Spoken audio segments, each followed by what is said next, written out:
Hey everybody, how y'all doing today? How y'all doing? On today, smash that like button, double tap that like button on your way in here. Yes, yes, you see the title. We have a lot to talk about on today. So let's actually get started first with EBT and SNAP because that is the talk of the town, should I say.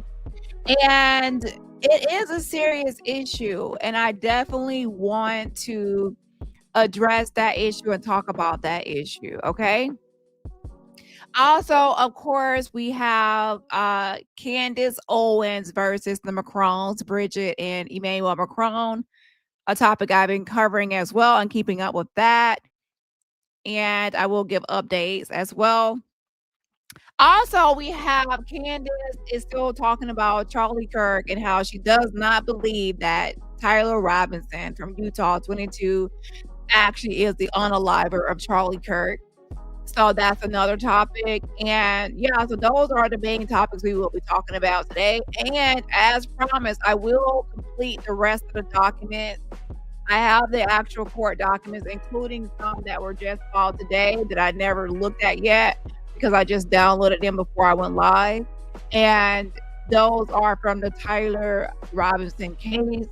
And interestingly enough, on the 30th, Candace Owens has to respond to the amended lawsuit that the Macrons filed against her in July. That's out of Delaware. And on October 30th, there is also another court date for Tyler Robinson. So that's why I said I was going to go live at least today to make sure that I gave you the updates as far as Tyler Robinson in that case out of Utah and the latest court record. So on the 30th, we will be caught up with, those, right? So now let me actually switch gears and just start off with the actual EBT snaps and that topic of conversation. Give my 2 cents. I know. No one asked for my 2 cents, but I always give it anyway. And another topic I wanted to address as well was immigration, but y'all listen, y'all know I'm a person that I want to talk about everything. But I'm only one person. And a lot of these topics require you to keep up with a lot of things and research and documents. And I'm only one person. So I do what I can do. And also I have 3 channels. Yeah. So let's go ahead and start with the EBT snaps. And like I said, people are worried, and rightfully so, about the potential loss in access to this program.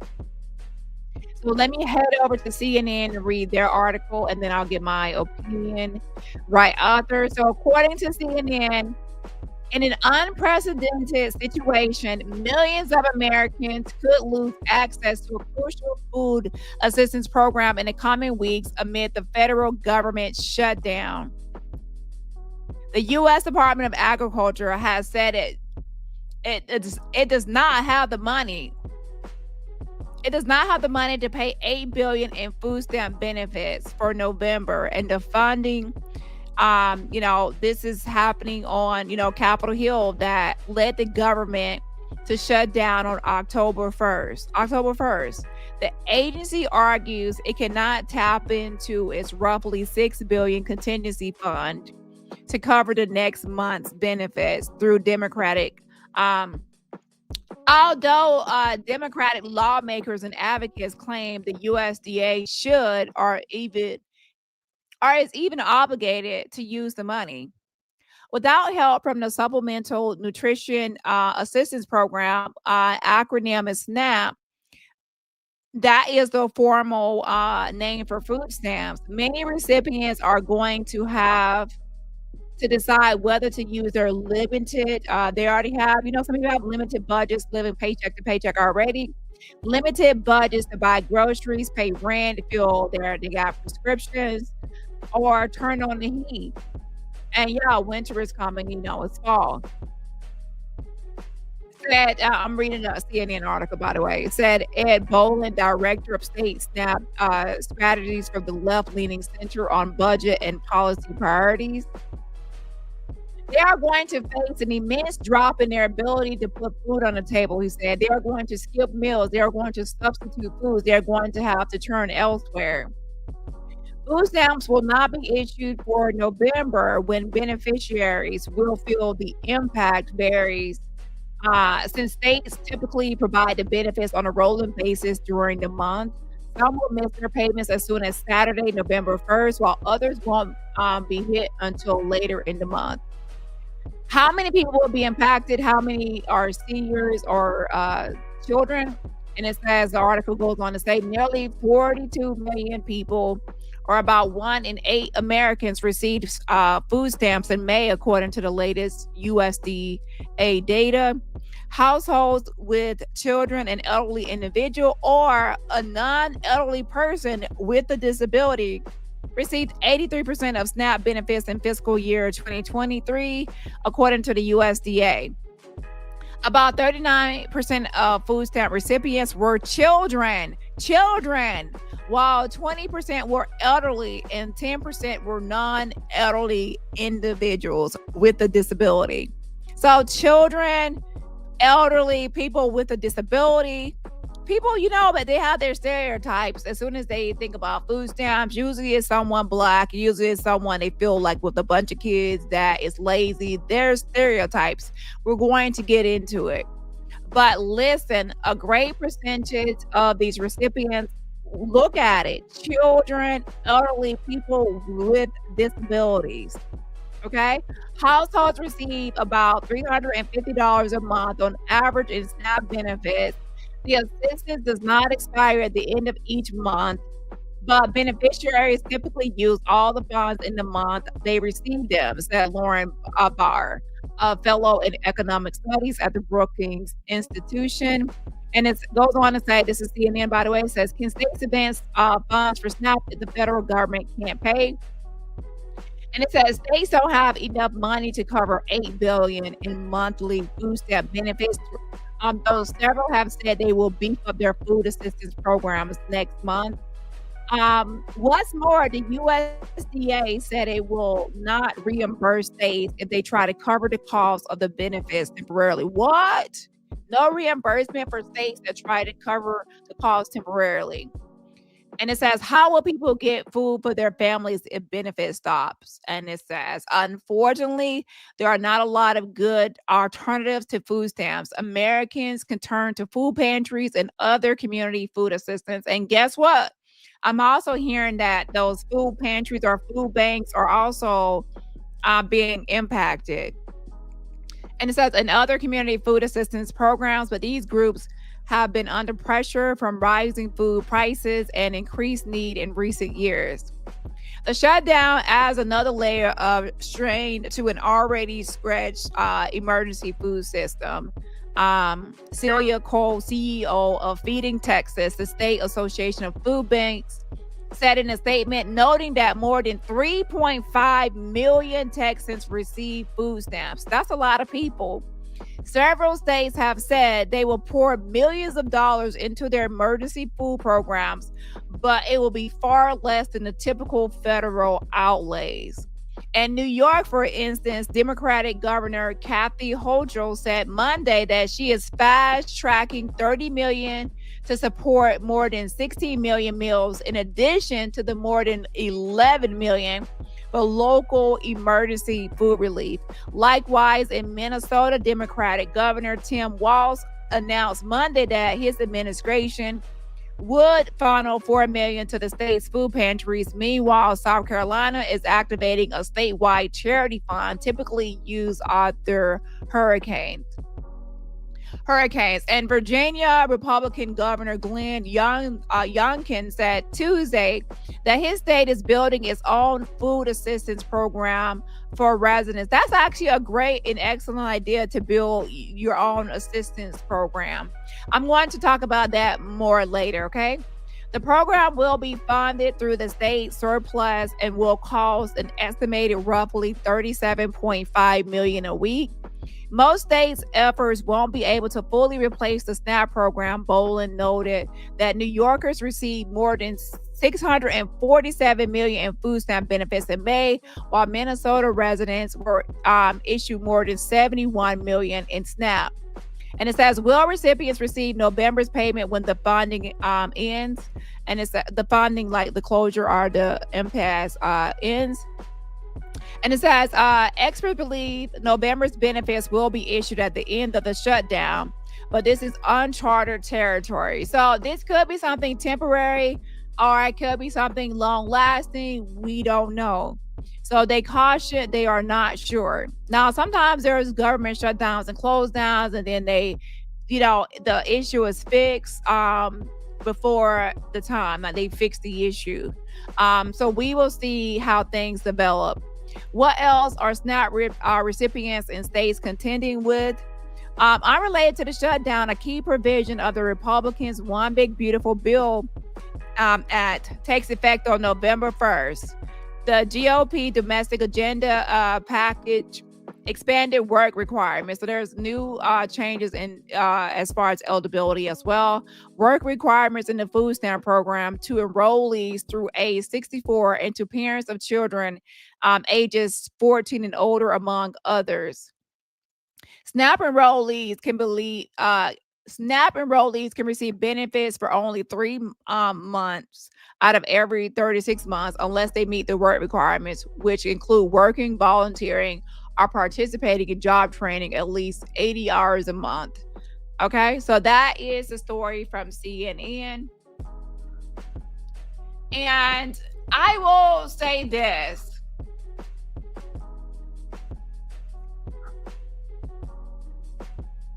Because some people are afraid to talk about these topics, but we have to talk about these topics. And plain and simple, the real war in America and in this country is between the rich versus poor. People are always saying it's race. White people versus black people, everyone versus immigrants, or immigration is the issue.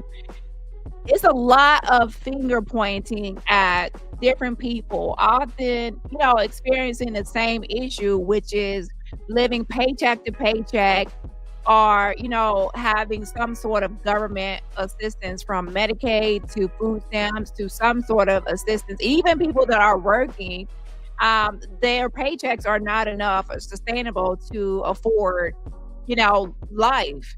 And so they substitute or, subsidize their income with food stamps, no matter how much it is.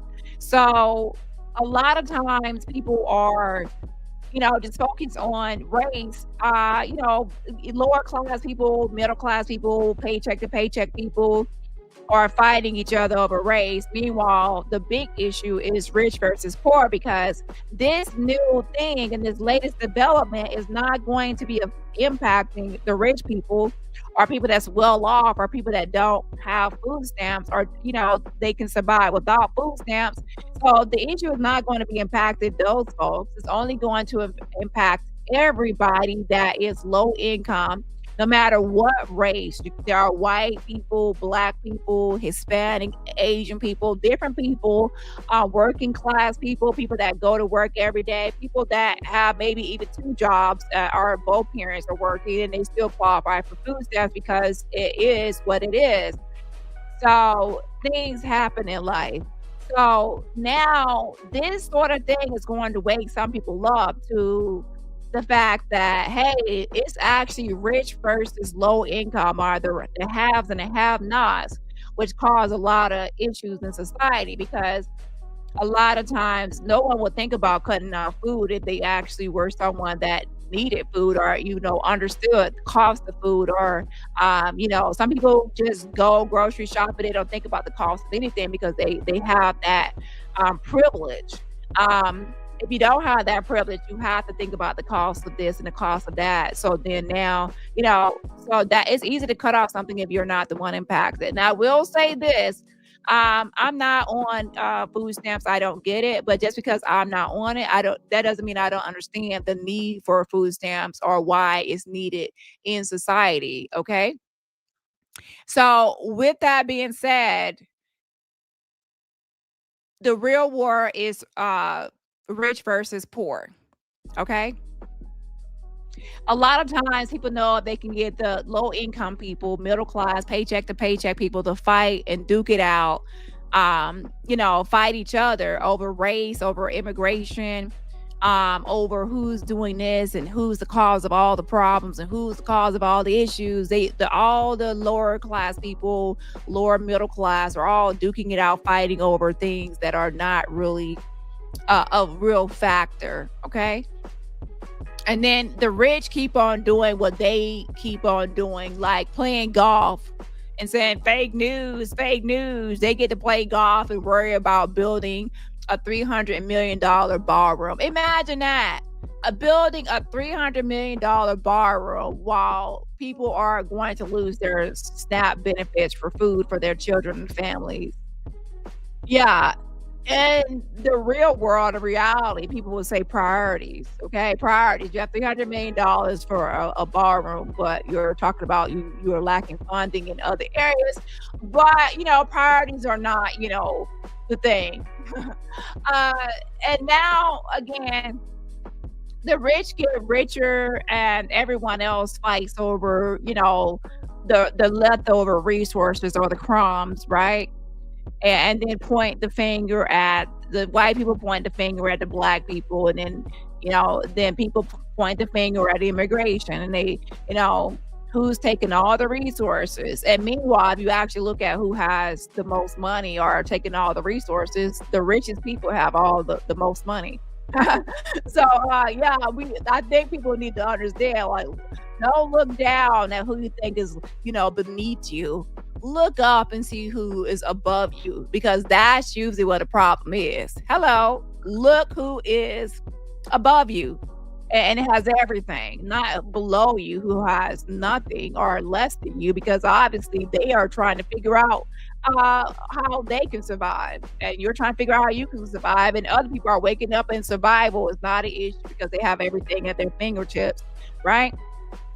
And then on top of that, a lot of those people have connections and networks to where they can help and do impact laws and make laws that everyone else has to follow and abide by, and and listen to their rules and policies and regulations. And a lot of those times, those people that are making these laws and policies are wealthy because we put them into these political positions to where they get a nice paycheck while they make laws that a lot of us have to follow, and they can impact certain people. To now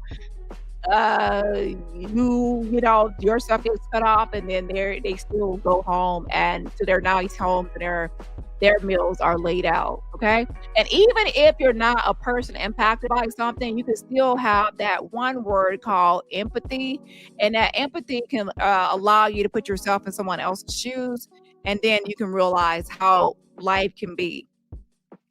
So, what's SNAP, for people that don't know, it's a supplemental nutrition assistance program, what most people call or refer to as food stamps.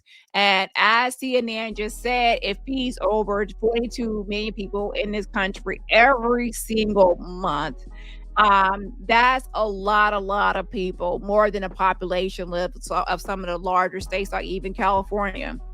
And now, before anybody starts saying, "Oh, it's people who don't want to work," hold up, wait one motherfucking minute.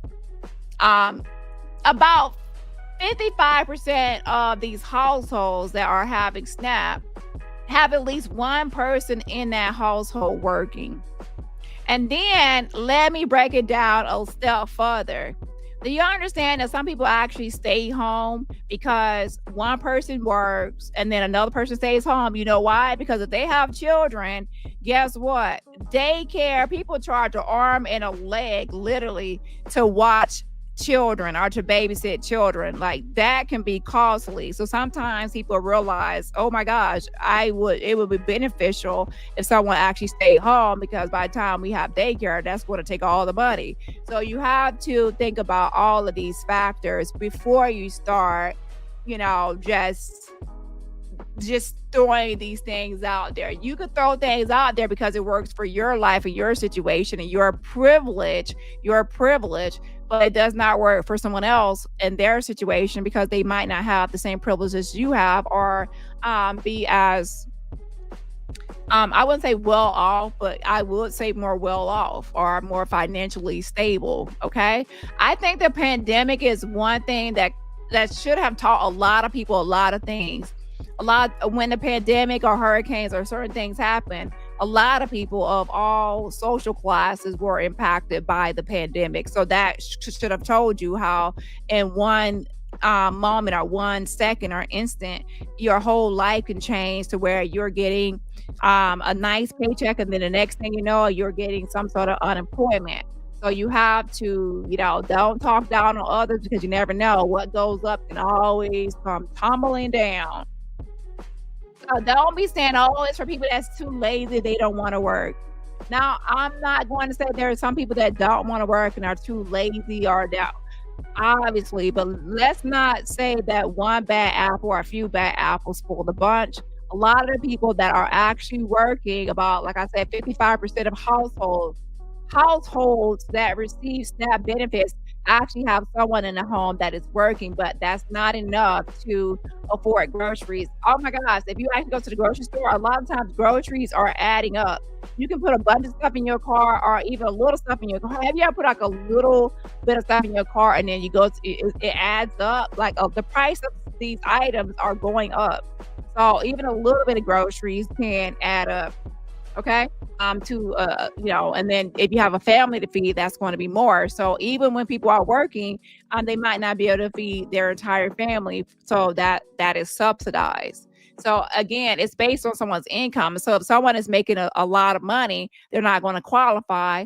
If someone is making like middle class or some sort of paycheck to paycheck, they're going to get the amount that they feel um, is going to be fair for that person's income. So it's income based. It's not like everyone that's on it gets buku food stamps. Okay. So yes, people got jobs that are on food stamps. It's not just like everyone on food stamps doesn't have a job. That's not how it works. Um, it's just that a lot of times people have jobs that don't pay enough to live. And for all you're lazy and you're a scammer talk. Oh my gosh, please stop with the old lazy and scammer talk. Here's the tea. Here's the tea. About 39% of people are on SNAP are children. Children. People forget about the children. They only think about, please stop thinking about closing your eyes and just thinking that the person that you're going to snatch the food stamps from is some let's be honest, that whole stereotype about the welfare queen, the black woman with a bunch of kids, we're gonna snatch her food stamps. Okay. Now think about the children. It's easy to say you want to snatch the plate of a woman that you don't care for because of your biases and your whatever you have. However, what about the children? Or maybe you don't care about the children either. What about the children? 39% of people on SNAP are children. And then let's go. It is not just black children. We want to get into that later. Around 20%, or I think that's what the article said, was are seniors, are people with disabilities. So what are people that with disabilities are seniors? Seniors that have, they might have worked and they might not have enough money to survive to actually afford groceries and to fully, so they get some stuff. It's subsidized by SNAP and food stamps to feed these senior citizens. People that have a disability, they can't work. That's so now they subsidize their income, their disability income, with actual food stamps. So I guess people that children, seniors, people with disabilities, people are not thinking about that it's not just their stereotypical person that they feel is going to be impacted. It's going to be other people that are going to be impacted that can't work. Can a 5-year-old get a job? Get a job, you 5-year-old. Oh my gosh, really? Get a job, you senior citizen, to a person that probably works, but then they just don't have enough money to survive off of because of society and the price of even a one-bedroom apartment for a senior citizen person or whatever. So then they have to subsidize. Get a job. Well, they had a job, they probably retired and they still can't afford life. Then you have disabilities. Oh, get a job. What disability do they have? And can they get a job with that disability? Okay, and then on top of that, other stuff that happens with that program. So altogether, we have to, before you say get a job and this or that, make sure you understand that who's the actual person you're speaking to. Look at the stats, look at the numbers, and see who's actually on food stamps, and then fix your mouth to say, and then people are going to say, oh, well, if you can't take care of your children, they don't have them. Oh my gosh.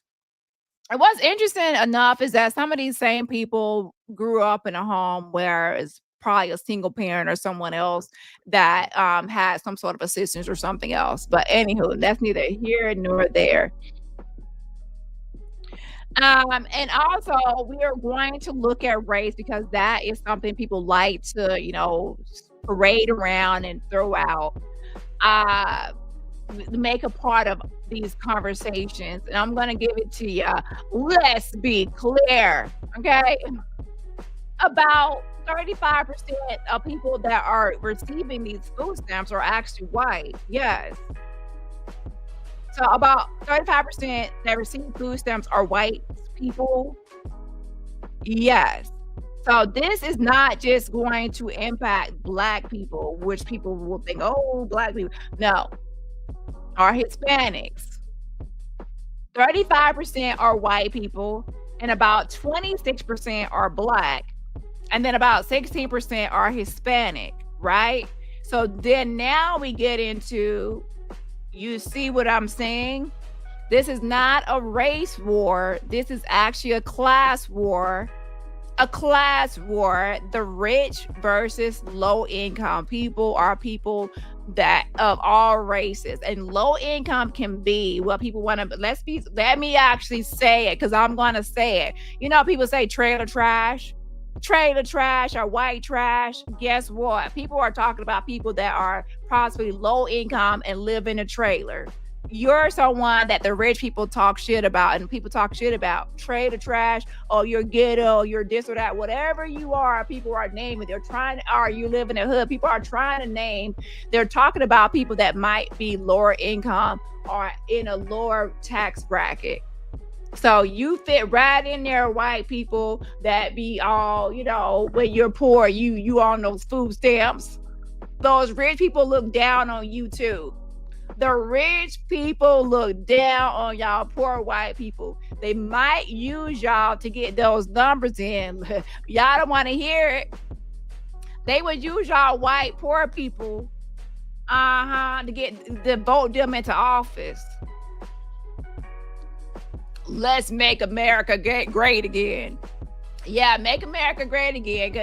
And your poor ass, low income ass is going to be voting them into office. And once they're in the office, they're going to cut off your food stamps and your Medicaid, everything you're using.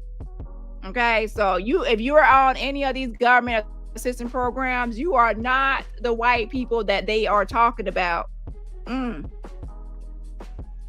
You are not the white people that all the Republicans that are well off and rich are talking about, because they don't even like you.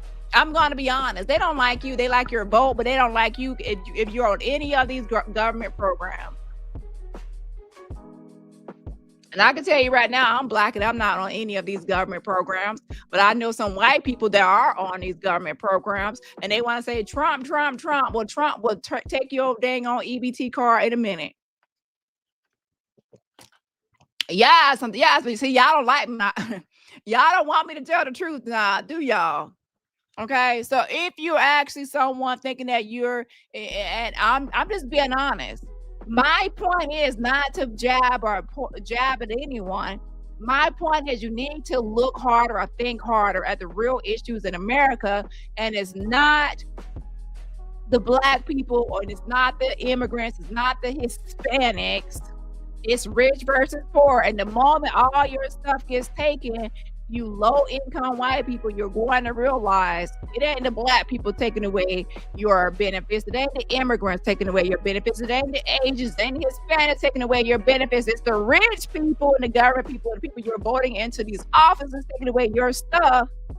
So don't be online crying, because your stuff got taken away by a government you voted for.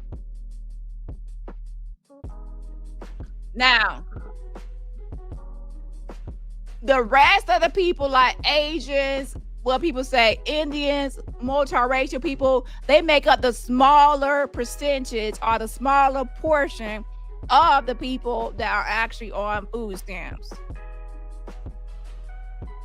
So altogether, who's on food stamps? What race is on food stamps? Every race of people. It ain't just a black issue. It ain't just a Latino issue. And it ain't just a white issue. It's a working class issue. It's a low income issue. It's an issue that impacts anybody out there that's qualified even a little bit. And what's funny to me is that I remember during the time of hurricanes and tornadoes all across the world and earthquakes and FEMA stuff was all over. And I seen every race of people all over the news and those lines, for those fires and everything else for any sort of assistance. If you have ever tried to get any sort of assistance for any sort of crisis you were in, you cannot speak your mouth on the next person because a lot of y'all were out there for those all over the world, no matter where it's at. So when these cuts hit, they are not just hitting on one color or one neighborhood or one trailer park or one ghetto or one hood or even a middle class neighborhood where it's a working class family. Yo, co-worker, the single mamas that you want to talk about. It's hitting everybody. And it's also hitting the old man and the old woman that worked their entire life but still can't afford groceries on their Social Security check. Let's talk about it. Imagine working your whole life and you got Social Security and you're supposed to be set and you're supposed to be retired and enjoying your life, but your Social Security check ain't enough to cover nothing. People say, oh, get a job. Like, bitch. I hate to say it that way, but I've been working my whole life. And my Social Security check, it just ain't enough to cover it. So I'm supposed to go back to work at this age, at 75, 72. You want me to be a Walmart greeter for the rest of my life? See, I don't have to be on assistance to understand that right now people need their upcoming benefits of all ages. And I'm not going to say get a job unless I know their life. Now, there are some people that would say get a job because they could get a job. They just don't want to get a job. Now, that's lazy. But until you look at each individual person and their circumstance, you cannot just say that. And a lot of people, like I said, 55% have someone in the house that is working. It just ain't enough to cover anything. And like I said, what happens next? You know what happens? The chaos. Like in my title, people point the fingers because you have to blame somebody. The government is the one that shut it down while they're building a $300 million ballroom. The government is the one that has to shut it down while they got all this money for all this other stuff and shutting down the food stamps, right? But people are going to start looking around at who to blame because that's what the rich want everybody at the bottom to do, is to fight each other while they look down at everybody.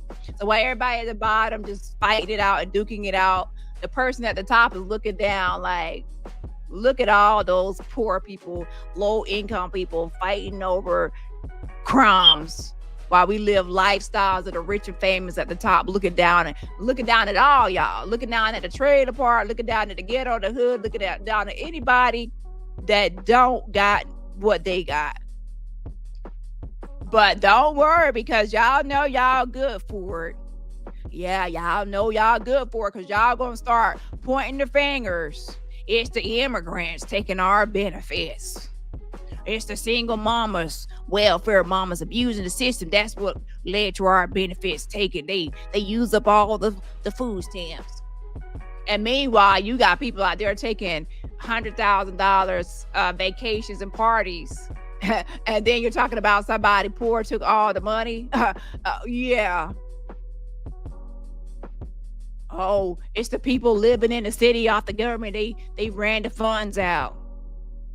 What's really going on?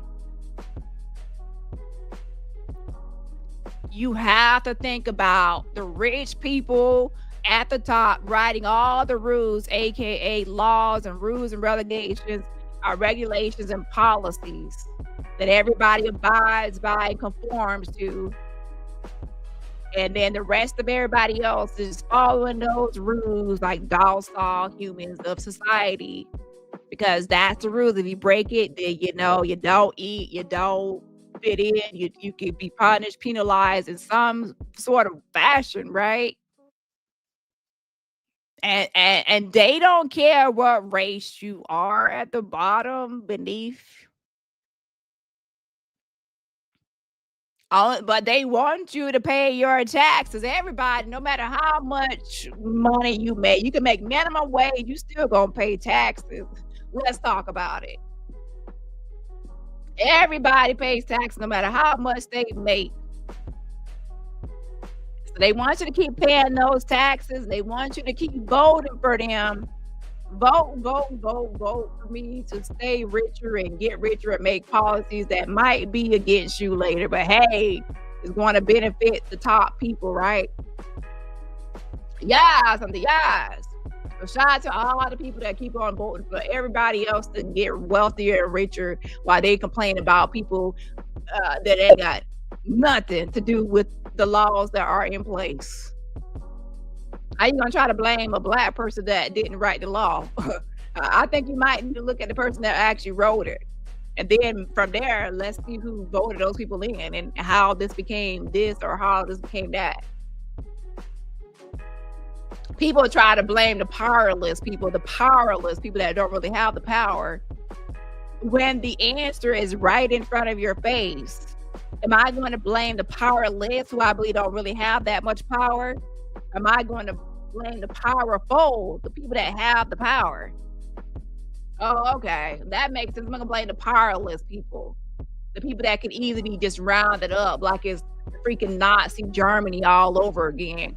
Like, oh, they're gonna be going to concentration camps. Let's just gather these people up and shackle them up and what am I even watching? I feel like I'm in the diary of Anne Frank while people are just gathering up these immigrants and just like going everywhere. Now, I do believe like the ones people that have committed crimes and certain things, but other people like how they're just gathering up like it's Nazi Germany all over again. It's crazy. It's like, what is this world coming to? But okay, I forgot that's going to solve all the problems.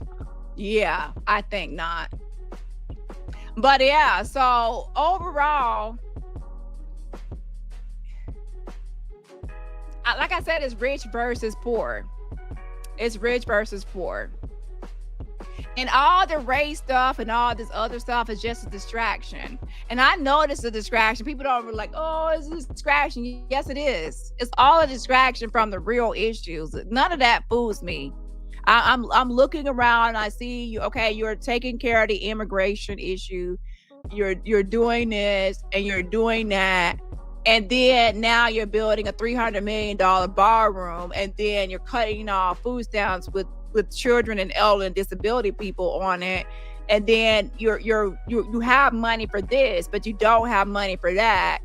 And then now everybody at the bottom is fighting over resources, but the people at the top have all the resources and they have lavish and extravagant resources and never ending supply surplus of millions and billions of dollars amongst themselves as resources. So do we really have an issue with resources, or is it just there is not being fairly distributed. So do we have an issue with resources? Is there a short supply of food? Because last time I checked, all these grocery stores have food in it. So is there an issue with the actual product and the supply? Or is there the issue with the money that no, you gotta have money to get it. So now it's just a matter of you can't no one like it's about money. Now, I could say if we were out of food and there was no more food in the world, then I would say, "Oh, wow, there's the issue with food. Oh my gosh, there's a food crisis because there's no more food." But there's literally grocery stores all over America with food in it. So the issue is not that we're out of food. The issue is people are out of money. But how can you be out of money when people are billionaires around the world? We have a bunch of billionaires, but we're out of money. Okay. But anyways, it just doesn't make any sense. And then we're out of money, but then we have money for a $300 million ballroom. Fake news, fake news. All the way, it's divisive. It's very much so divisive to just talk about race and all the time. It's like so redundant. I want the conversations to go from race wars to class wars.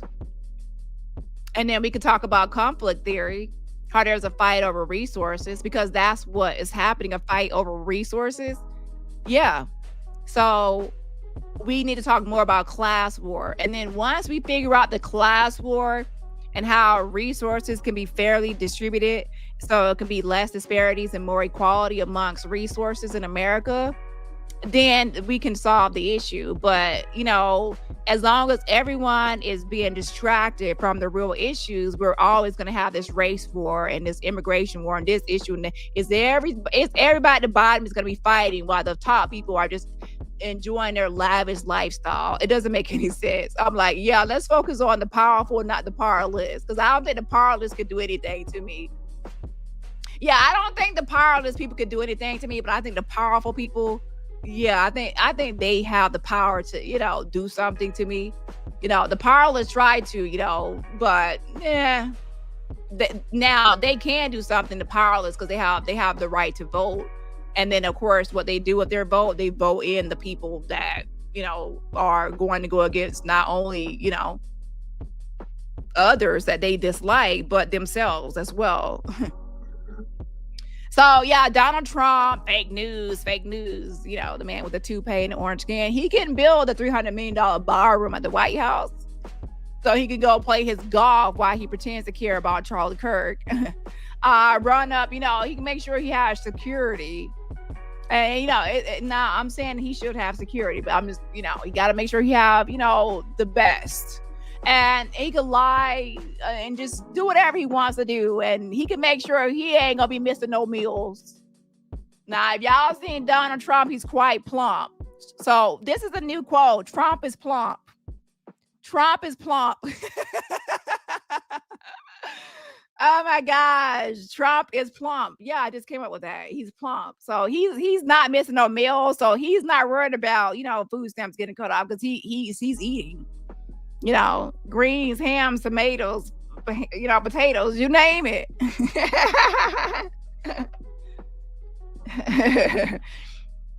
But yeah, so he's not worried, him and his children child, he ain't worried about any food stamps because he just gotta go play golf and just, his biggest concern is he's worried about how he can pay that $300 million ballroom and what he's gonna name it. Because people are suggesting, MAGA people are suggesting that he named that ballroom Charlie Kirk ballroom.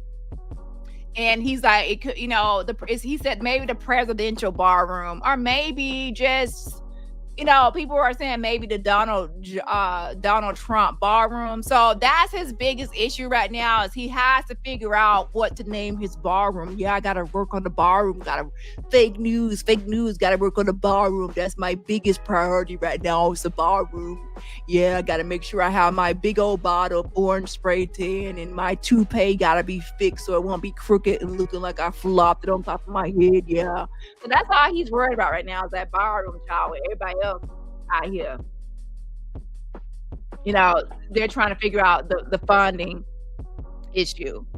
So with that being said, the government can spend, billions for weapons and they can bail out corporations and do these projects and all of this stuff. But when it's time to feed, children, elderly, people with disabilities, and working class people living paycheck to paycheck, they don't have the budget.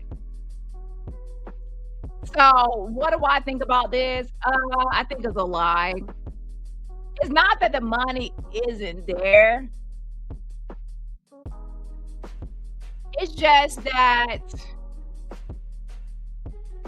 because money is in America, but I mean, it's just not a priority for funding it.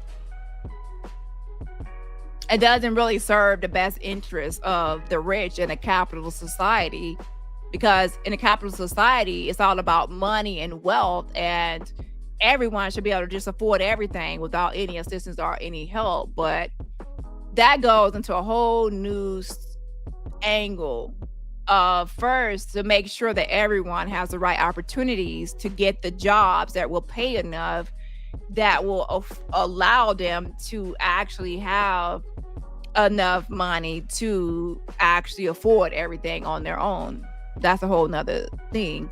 And then we can get into, of course, a lot of times the rich and the powerful are the ones that actually have all the resources and also the means to actually get these resources. For example, they are the ones that own these companies and these factories and everything else.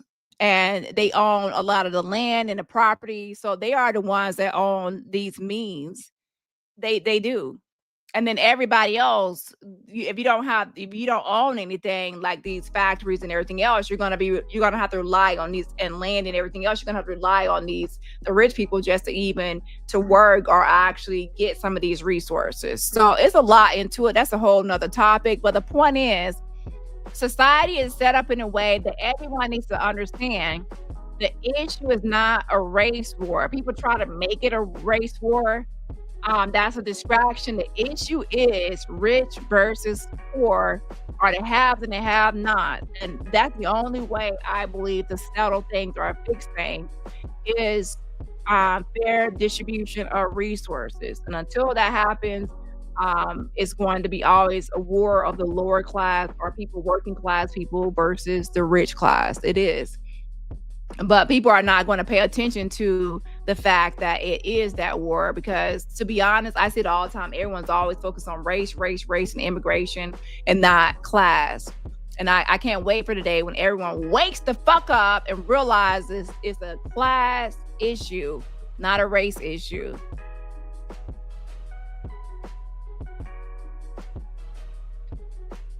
And the first in line in America is going to be our investors, lobbyists, billionaires, and the wealthy people. It's not like, oh, American people first. No, the first in line are going to be the people that they feel are relevant or important. Okay. Yeah. So as far as the whole snap,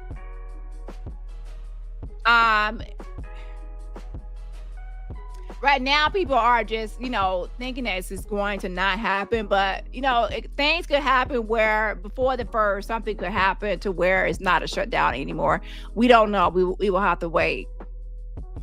There are some people that are actually doing things like DoorDash and other things to try to help with this issue and offer relief for people that might be impacted by this.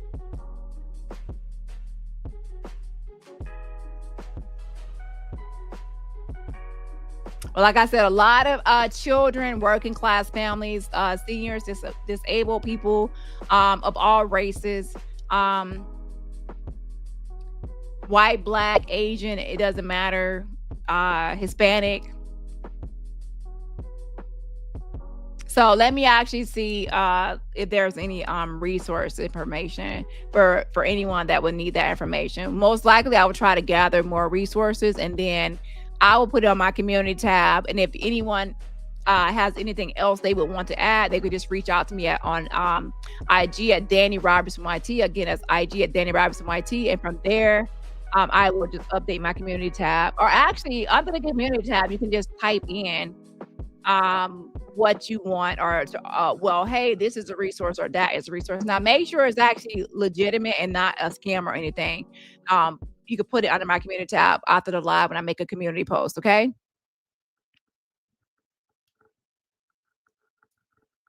But yeah, so when it happens, when everyone wakes up and they're woke, I hate people, I know people hate that word, but woke on this issue, they will see that the wealthy is playing a game. And the game is, let's make the working class fight over resources, all types of resources, fight over resources and benefits.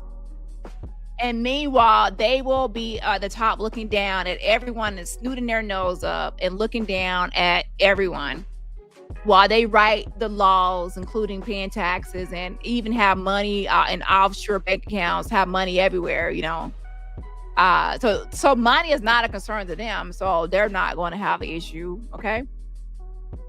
And of course, everyone will say, "Oh, let's talk about welfare abuse." And then when they talk about welfare abuse, guess what they're going to do? They are going to turn around, and they're going to bail out these big corporations and these banks with your tax dollars. They're going to bail out. And when they say bail out, they're going to spend a lot of money bailing out people. They want to talk about a small case of welfare fraud where someone spent a small amount of money. When I say small, I mean small in comparison to a big bailout. Yeah. White collar crime versus blue collar crime. When you see that the amounts, you're like, oh yeah. So they can say, oh, we can't afford these social programs.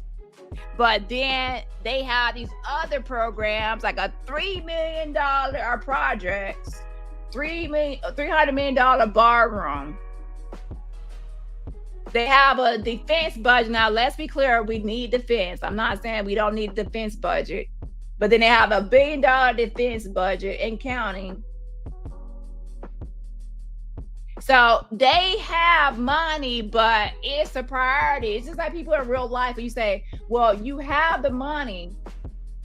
Let's say someone got their check, they had their paycheck, and they decided to spend it all at the casino. And they say, oh, I don't have money for food. No, you have money for food. You chose to spend it all at the casino. So do they not have money, or do they not prioritize certain things? So then now they say they don't have money for that, but then they have money for everything else that they have prioritized. So it's a priority. If something is a priority, you have money for it. If it's not, you won't. So as long as we have this grand ballroom for $300 million, who cares about, it's all about keeping up with appearances. Let's make everything look great. Externally, everything looks great, but internally, we have these issues.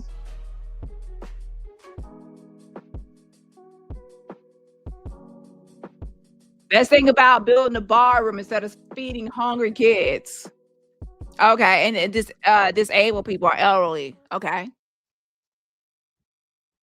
But like I said, for people out there, oh, she must get food stamps because that's why she's talking about it. No, I'm an empathetic person. I talk about a lot of topics and myriad topics, even if it doesn't impact me. There's a word you might want to look up. It's called empathy. Empathy. I'm very empathetic. And whether you get something or not, it doesn't mean that you can't see what's wrong.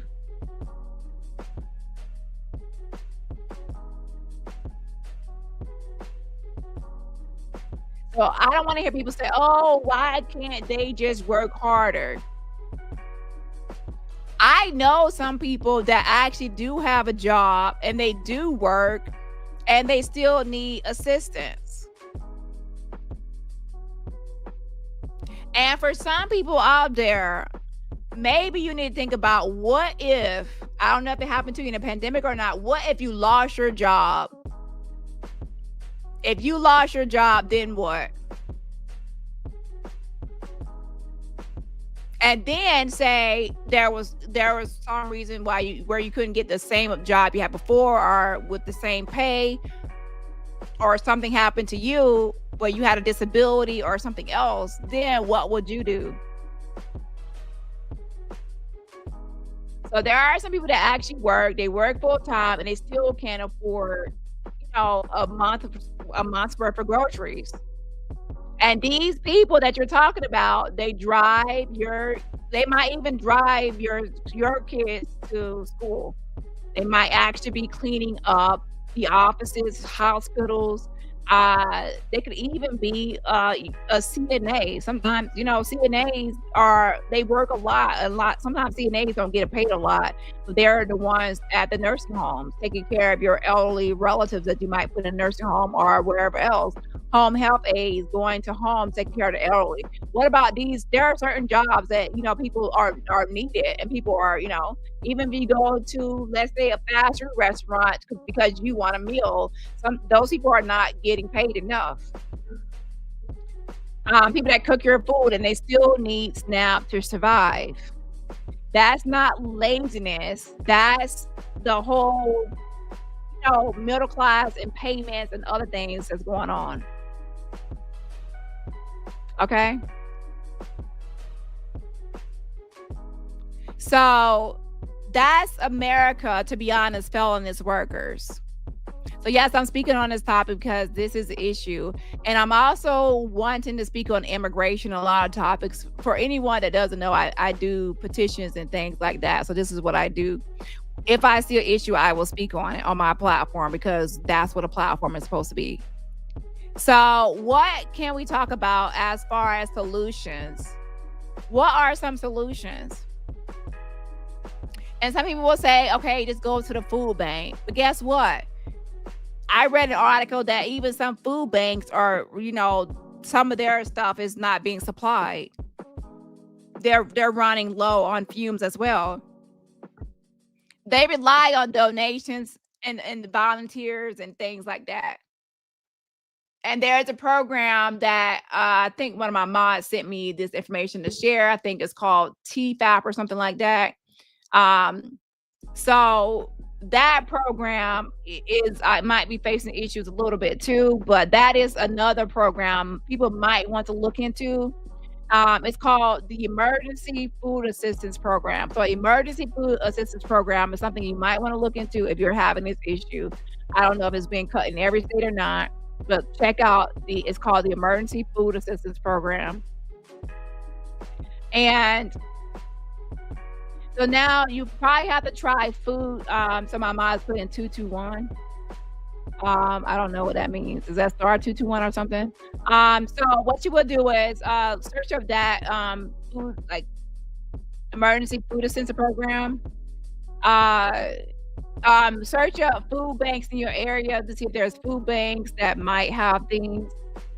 Now, what I can say is for everyone else out there, if you have, I believe that this is a time, if something like this happens, like where they don't fix this issue by the first, everyone, and I mean everyone, needs to, if you are financially stable and you have resources and you have stuff in your pantry that that you can donate. I think it's a time where everyone needs to gather together, and as the community and as a world, just everyone just make it a mission or a goal to donate, if they can, to local food banks or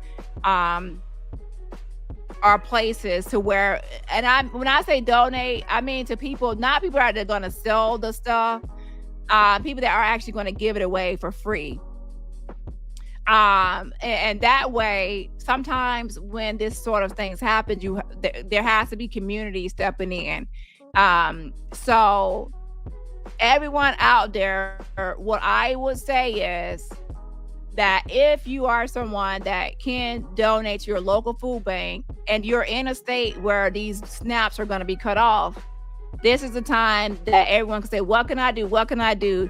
It needs to be overload to where everyone, if the government is not funding these food banks or supplying them with food, then the community will go into their pantries and do what they can to get people past this point until this issue is fixed. That's just one thing we could possibly do.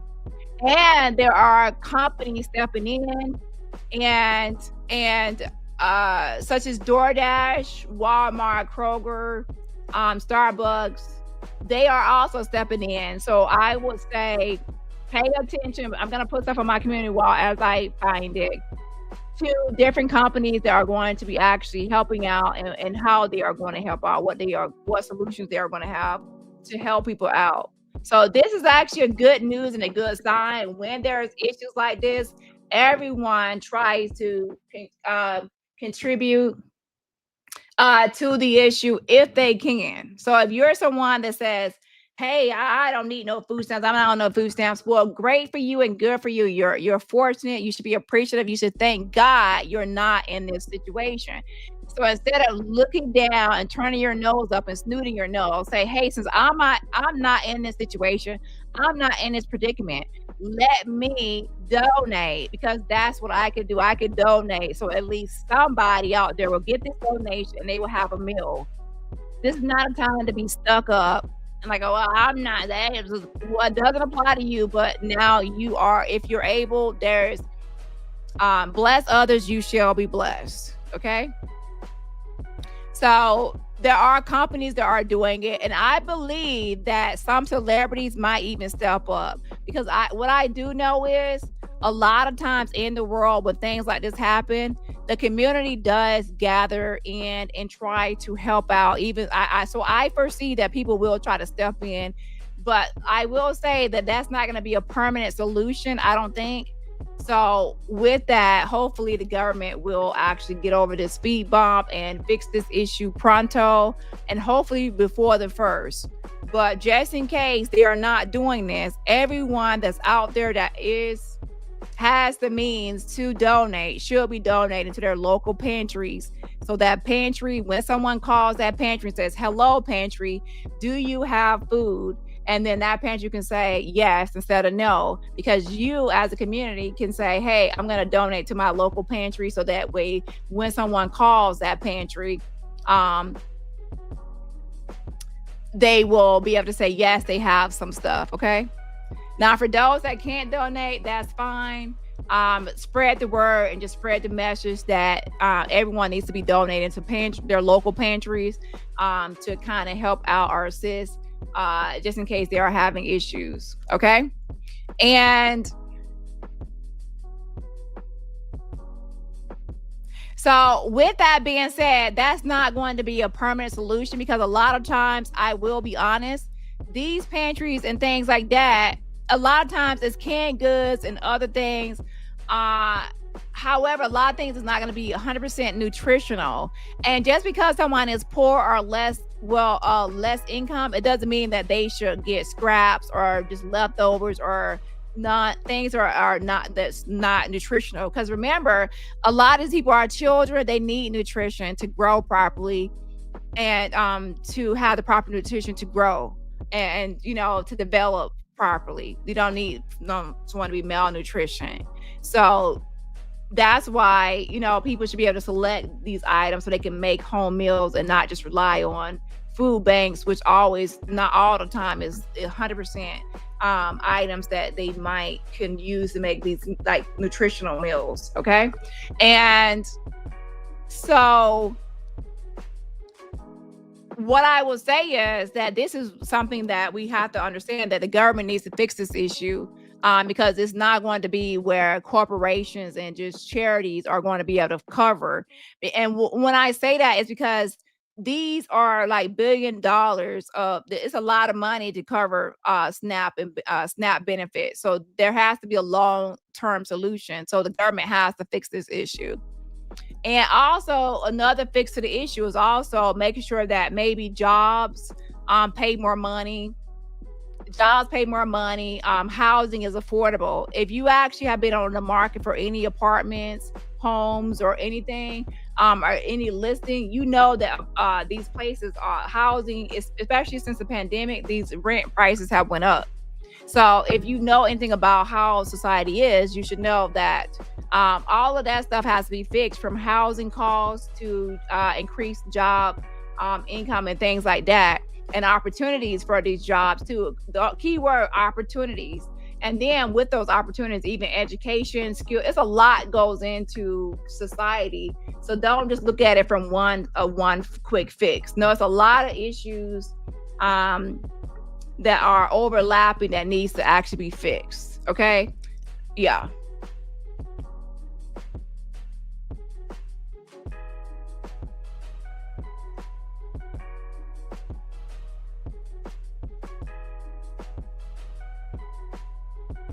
So yeah, we need to fix wages, and all these other things I said. So we're about to move on to the next topic. And what I want to say is, again, we don't need to be talking about welfare queens,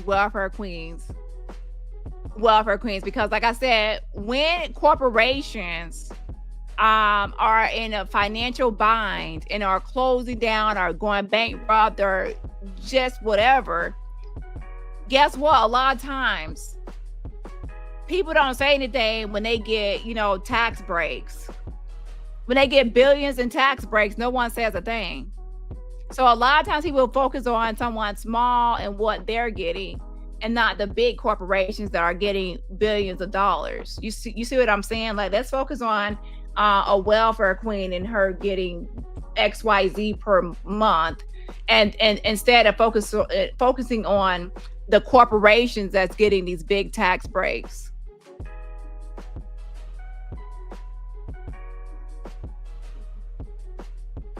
So to close it out, I just can't wait until we're fighting over class instead of race. That would be the great day. Will I live to see that day? I don't know, but that's the day I hope is about, class versus race. So we can really stop blaming, sides, and stop looking to the left, stop looking to the right, to the people around you and people at the same tax bracket as you, and look upward at the people that are not, people that are making the policies and laws and regulations, and people that have all the resources and the money. Okay. Telling people that are less well off how to live their life, when none of that stuff impacts their life really.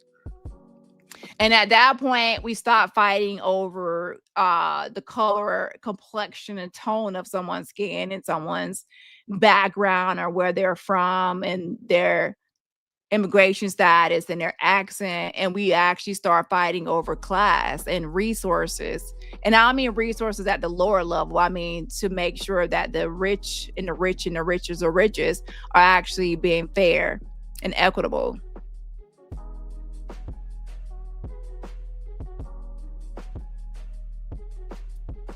Because like I said, all of this other stuff is just a distraction. If everyone is fighting each other, then the rich can just, do what they want to do.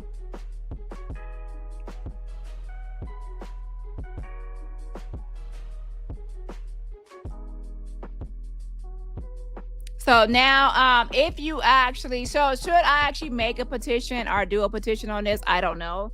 Normally I do. And by the way, so I don't know. Press one if you actually will sign a petition, if I made one, or if I had one. Press one if you actually sign it. I mean, it just would be something to get the message out, and in that way, I will be able to put something like, maybe everyone should be donating to these food banks, right? If everyone donates to the food banks, like ASAP, and I will be able to put that in the petition for everyone to donate to the food banks. That's one way everybody across the world could help out in this situation.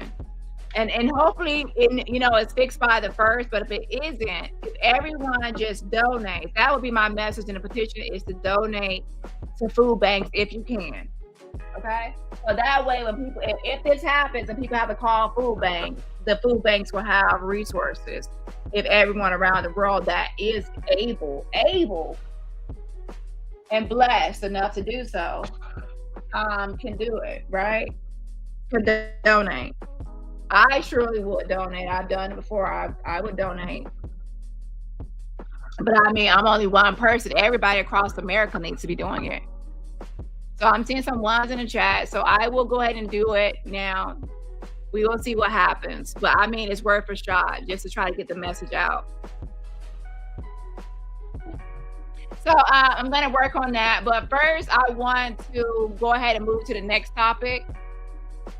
And yeah, so that was about an hour. So the next hour, we're going to spend a little bit on Candace Owens.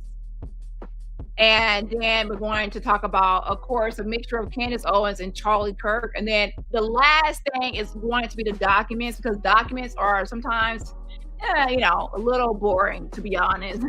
But I have all the documents.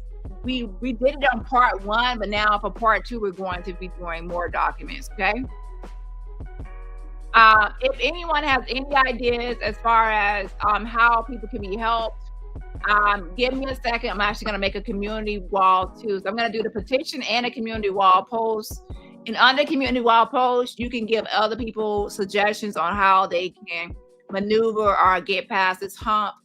Now, like I said, pray that this situation will be resolved before people's benefits kick in and before anyone is impacted, because no one in America should be going hungry. There's grocery stores full of food. There's farms. There's a lot of stuff in America right now. No one should be going to bed hungry. There's no excuse for it. And we can't say, oh, someone should go to bed hungry because they can't afford it, when there's all these billions and millions spent on stuff and on bailouts and bar rooms. It just doesn't make any sense. Okay. So yeah, so I'm gonna just give me the time because I'm doing this while I'm live, so I have to fix this stuff up, okay? So what I want to say is Candace has still been talking about Bridget McCrone, okay? So let me get Bridget McCrone and Candace out of the way. So, because I've been talking for like an hour and I need to take a little break from talking. But I want to talk about Bridget McCrone first. So with Bridget McCrone, Candace Owens has until October 30th to make a reply. I'm back? Yeah, she's back, child. And we still have to cover her other videos, but she has until October 30th to make a reply to Bridget McCrone and Emmanuel Macron, because she has been sued in this lawsuit for pretty much saying that, you know, Bridget McCrone used to be her brother Jean Michel. That's you know who she was born as, and now she's being sued by the First Lady of France. So why would you know, Candace Owens, an American woman, Black woman, you know, be all involved in this international foolishness of, you know, saying Bridget McCrone is a man? She went from talking about, I guess, U.S. politics to international affairs. French, au revoir, s'il vous plaît. No, I might have said that wrong. So that's what Candace has gotten herself into, an international conflict. She's beefing with Bridget Macron and Emmanuel Macron, the France's presidential couple. Yeah, the First Lady of France, Bridget Macron. She said it was born a man. Oh wait. She likes to say dude. Now, Candace, let me get my belt on you, Candace. Why do you keep on saying this lady is a dude? She says First Lady is a dude. Like, she's like, instead of saying a man or a guy, she's always saying dude, a dude, a dude. That's right, a dude, okay? So let's go to her actual Twitter really quickly. And I'm going to show y'all this real quick. Hold on.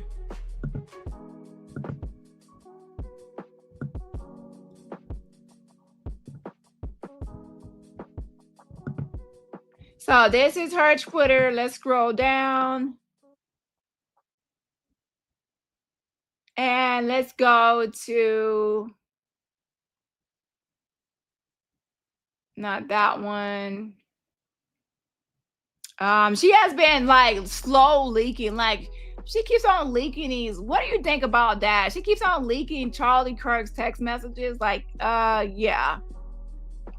I don't know. Listen, when I'm no longer here, please don't go through no text messages. Like, don't leak my text messages. Like, I don't want you leaking my text messages when I'm here. And I don't want you leaking them when I'm gone either.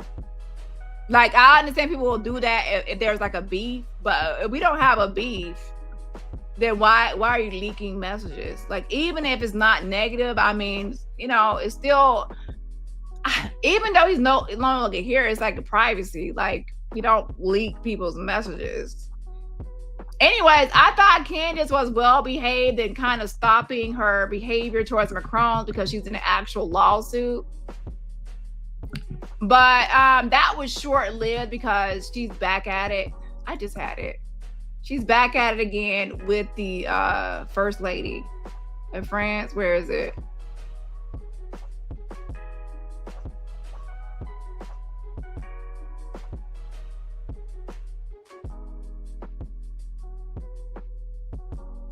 So she shared this post right here where a woman named Yashi says, I'm getting out my Candace apology form because what? She shared this post where it was something said by the General MC News. It says, breaking, French President Emmanuel Macron's wife, Brigitte Macron, discovered that her tax account on France's official government website listed her as a male under the name Jean Michel. And she retweeted it. So she's still up to the same behavior, even though she's in a current lawsuit. And she retweeted this as well. It says, President Macron's wife was listed as male on France's tax website. Oh my gosh, you can tell that's a woman. Like, girl, this is like a reach. I can tell that's a woman. She says the excuse the Elysees Palace has concocted is they suspect her account may have been hacked. Yet they confess it's impossible to modify account names, so they are unsure how such a hack might have occurred. And she says, I'm honestly so sick of this dude. There she goes with this dude.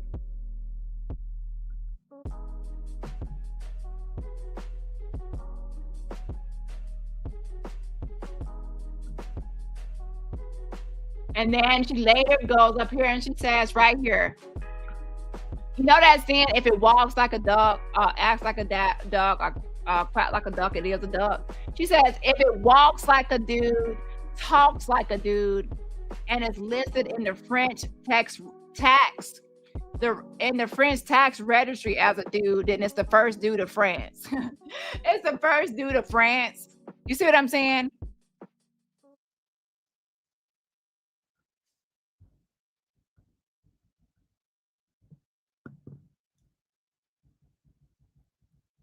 So is that true? Yes, it does. It turns out that Brigitte Macron, the first lady of France, she in fact did log into her tax account one day and saw her name listed as Jean Michel, known as Brigitte Macron. So that actually did happen. Okay. Now, according to the first post, what happened to make this happen? It was a hack or a digital prank. Uh, so what happened was the French portal, it was manipulated by a couple. So there was a couple, Lauren and Juliet, and they thought it would be funny to type Jean Michel Macron in their own forms as a political statement. So it was in their own forms. And they pretty much got caught and they apologized, and now they face a court date. Okay, so they actually have a court date for this now. So no, Bridget didn't secretly become Jean Michelle. This was a prank or some sort of hack or whatever. And now those people are going to have to go to court about this situation.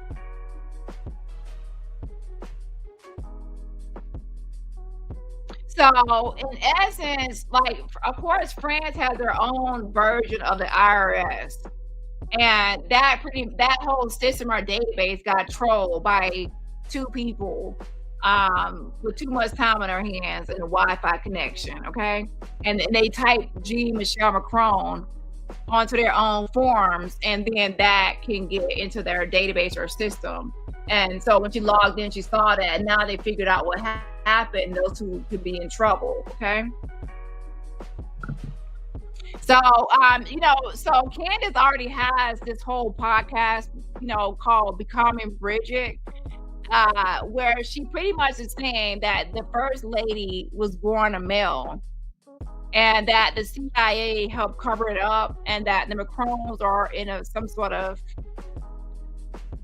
that Bridget Macron is a PDFer, a pedophile, because she's saying that Bridget Macron was Emmanuel Macron's teacher, and then they got together, and and the thing is, Bridget Macron is saying that she got with her former student, but not when he was a minor. They were both like older, and she had children by the time they got together. So it's like if she was when she was his teacher and he was a minor, they were not together. She said once he was an adult and they were both way past adult, like turned way past 18, and she was already married and had children, they then got together later. And she doesn't like the framing to make it seem like she's a pedo, whatever. Now, some people will still have thoughts about a teacher actually being in a relationship with a former student. That's still going to cause, to be honest, public scrutiny. So with that, the Macrons filed their original lawsuit in July 2025, earlier this year. And then after that, they later amended the lawsuit, like shortly after Candace already tried to respond with the motion to dismiss the first one. And they pretty much are suing her for defamation. They say she's malicious defamation.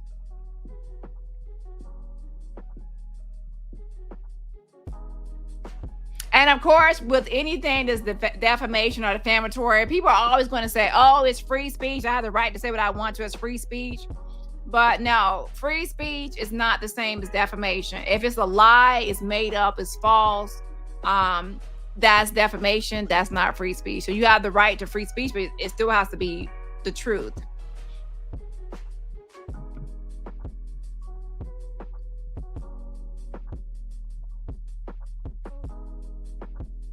So that's pretty much my update on the Macrons, is that pretty much Candace has until the 30th to actually file an amended, well, not amended, to file, a motion to dismiss to the amended complaint.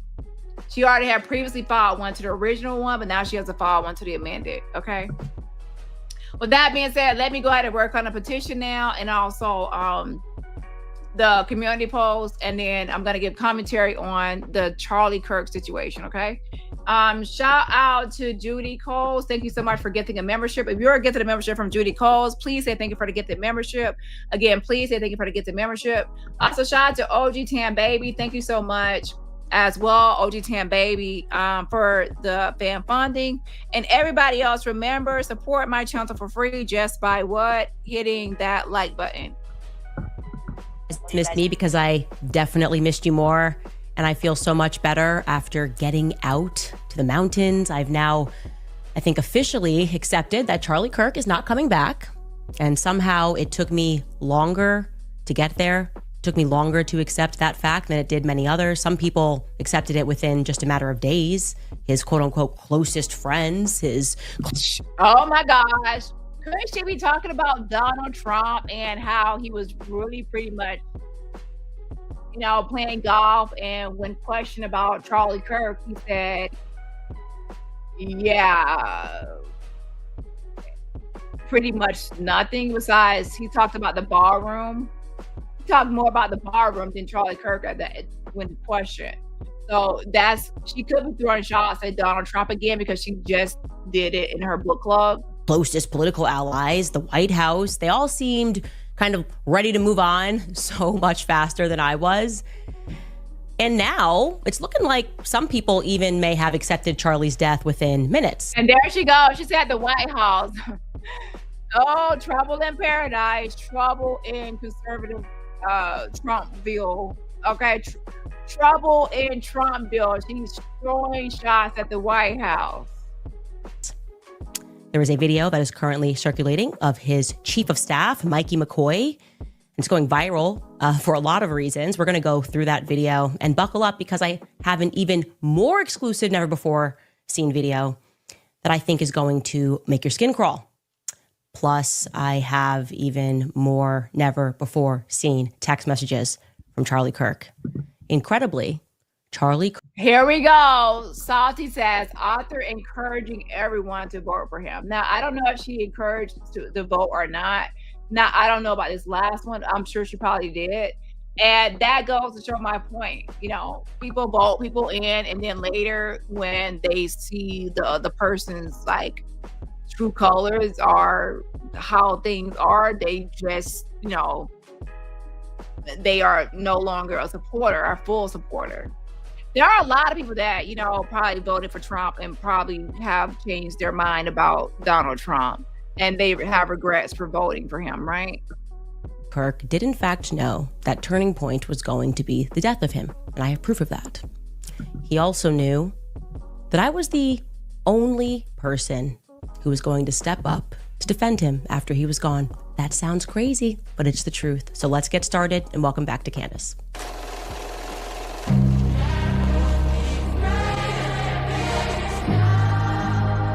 So what I'm interested in is, for Candace, how are people going to respond? Because a lot of her core supporters and her fan base are Trump supporters. So to be honest, I actually might search online to see the current reaction to her taking shots at Donald Trump. Yeah, because like, child, you talk about Mr. Cheeto, and people are gonna be hot. They're gonna be hot and upset about it, in my opinion. But we will see. People have the right to change their mind about people. So most people probably won't care, but who knows? We will see. There are some diehard Trumpers. So here is where I was. I went to Wyoming to breathe, to hike, to listen to way too much Kanye West music. I absolutely love the mountains. I am a mountain person, so to speak. Wyoming is, in fact, my favorite state in the union. And it felt fitting also because the first time I ever visited Wyoming, I was with Charlie Kirk. I then visited Wyoming many times thereafter over the years. And he was the last time I went to Wyoming, I was with Charlie Kirk. It was the last person I visited with. And it was for, ironically, Foster Friess's funeral, who was a big time donor to Turning Point USA, still is, I believe. Charlie, I was thinking out there and remembering, paid for my flight to Wyoming. I had to get there very quickly because I was doing Joe Rogan's podcast. It was huge. I didn't even know what the Joe Rogan podcast was at that moment. That's how I was so not politically inclined at all. And he's like, this is the biggest podcast. You got to do this. I completely bombed it, by the way. I was so nervous. I think I said like about 3,000 times. But then I had to very quickly get over to Wyoming because Kanye had invited me to his album release party. And again, ironically, where he held that album release party would be where years later, Foster Friess would have his funeral. And so Wyoming felt fitting. I fished while I was out there. And so I want you guys to know another fun fact about Charlie Kirk. He hated fishing. He absolutely loved the mountains. He loved hiking. He was quite the athlete, but he hated fishing. It just was not his thing. In the same way that golf is just not my thing. Fishing was not his. And this photo that I'm about to show you makes me laugh because we were in British Columbia fishing. And here's a photo of me and Charlie. So y'all say mental illness and that she's crazy. Here's the thing. I feel that we in society, we use mental illness all the time and label people as mentally unwell. And I feel like people like Candace Owens, and even I would say Jag, Yes, there is something wrong with them, a little abnormal, but not to the point where they don't know what they're doing. They are fully aware of what they're doing. They're motivated by money. There is a profit angle. So as long as I keep on seeing there are people that I have that are my enemies and ops, and they all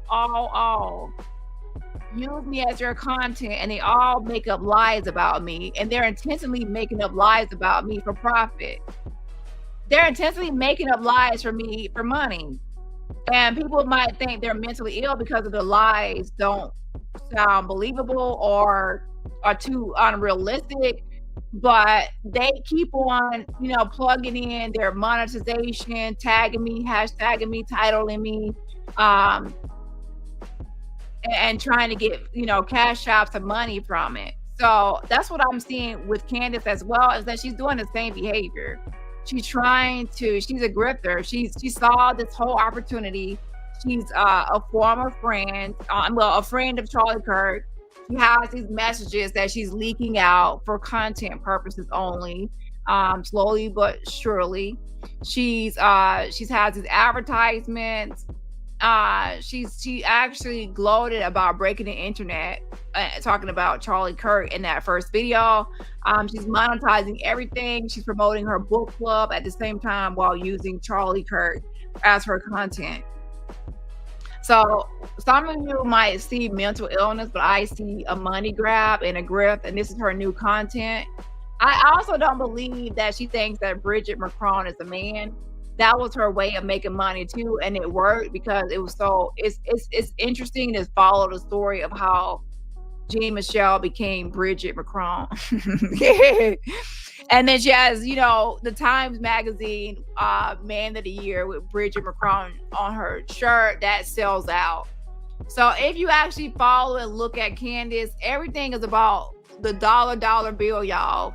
It's about the money. She wants the money. Show me the money. That's what it is.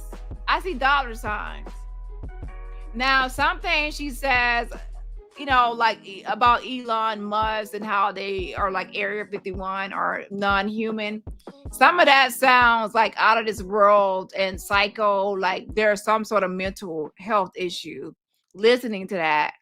But when she then promotes her book club and says, oh, guess what, you guys? I might say some more stuff in my book club about my dreams. So then people are going to be like, oh my gosh, I need to join her book club so I can hear more about her little stuff about Elon Musk and Trump or whatever dreams she has in her book club. And then she made a whole not community post, but a tweet. She says, guess what she says? She gave shout outs for free promo and that she had the biggest day in book sales or book club signups ever, thanks to people talking about her. So I see she's financially motivated and driven. Okay.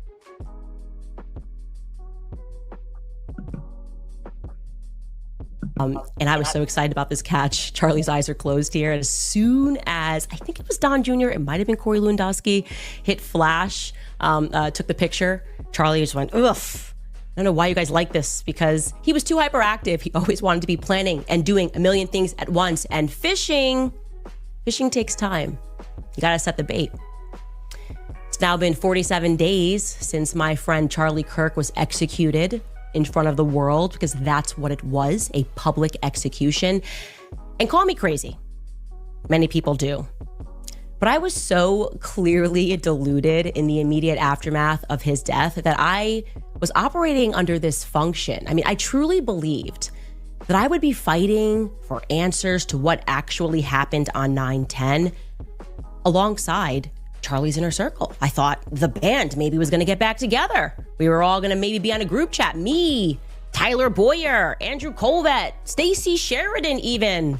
If you're wondering who Stacey Sheridan is, by the way, she's the one who's holding the camera when Charlie's casket is being escorted off of Air Force 2.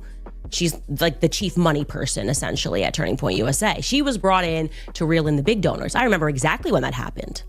All of those people, by the way, were actually brought in by Tyler Boyer. He's a very important character in the story, but we're going to get into all of that tomorrow. The point that I'm making here is that I had assumed, clearly wrongly, that we'd all maybe be on a group chat communicating, raising hell and demanding answers from the feds, from the police, from the White House even. Certainly, at the very least, pointing out the very many holes in this story. And if any one of us had the audacity or the desire.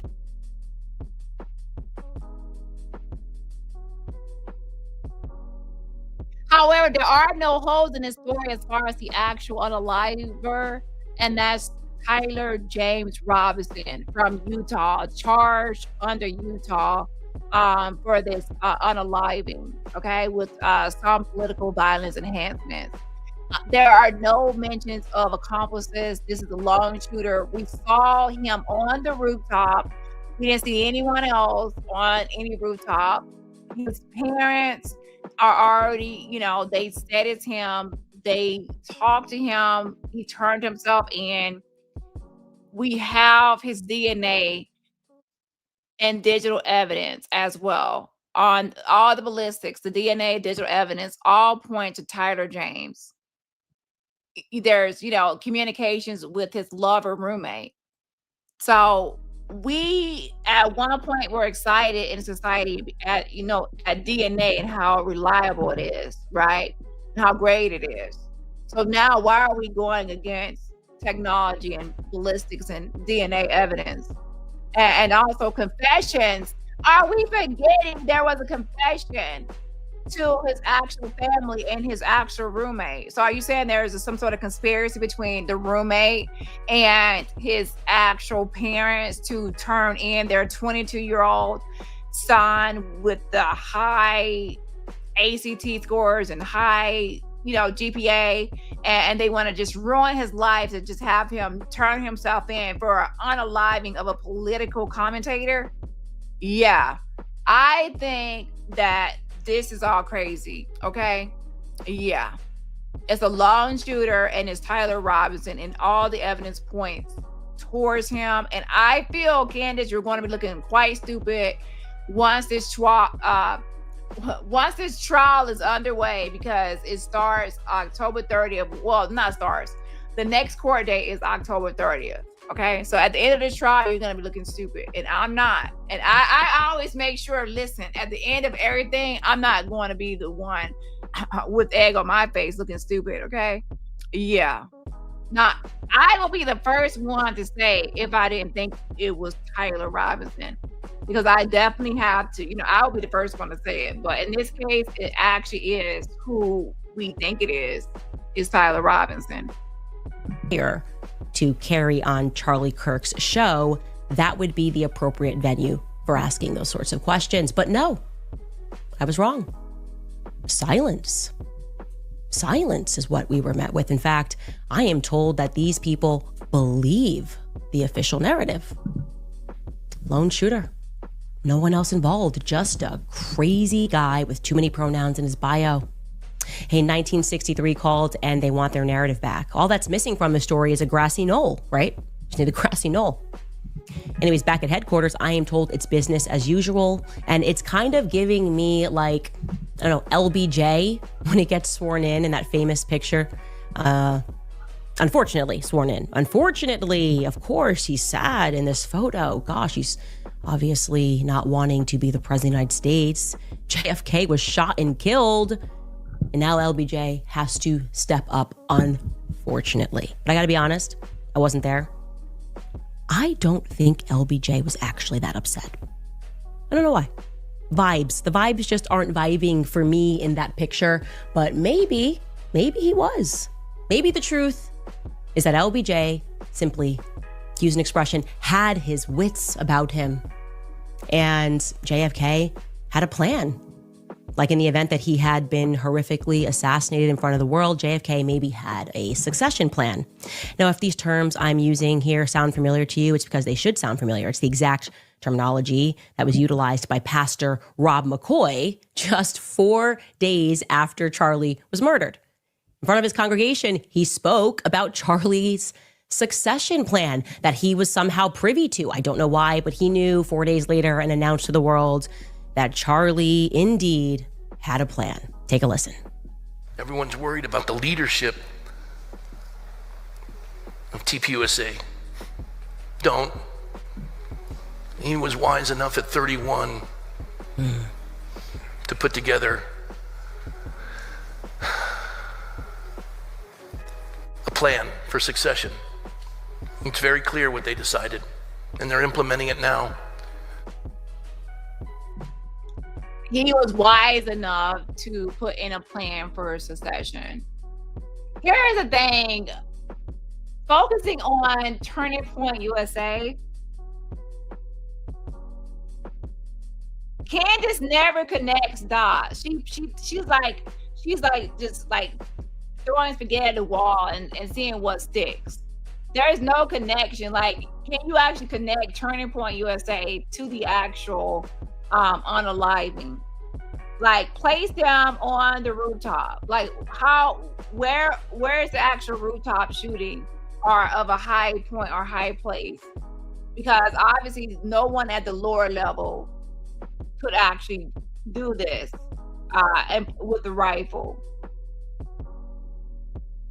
Now you say that it's the rifle, and that's Tyler Robertson's rifle from his grandfather. So why would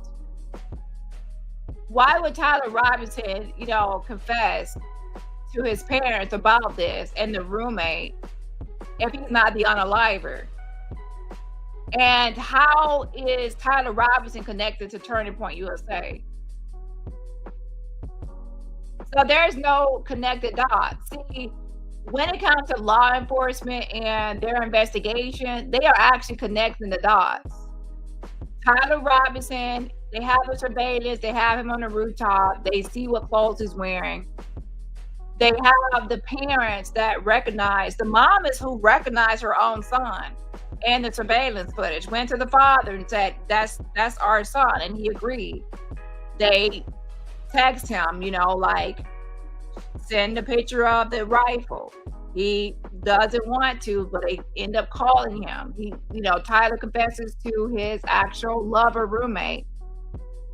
All these dots are connecting for it to be Tyler Robinson, not to mention the ballistics and the DNA. So when Candace is talking, I'm a person with an open mind, I'm objective, I'm fair, but you still need to connect all the dots. Now, she did post a picture of saying, oh, this is him at a Dairy Queen nearby. That's actually good for the actual law enforcement. That puts him in the area. So now that's actually more evidence to show it's Tyler. Why would he be at a Dairy Queen, at that close to that time of that incident, right? And then you say, well, that's the gun, but the gun belongs to Tyler Robinson's grandfather. So all the stuff that you say is actually evidence more for the law enforcement, not your whole thing. It's just more proof that it's Tyler Robinson.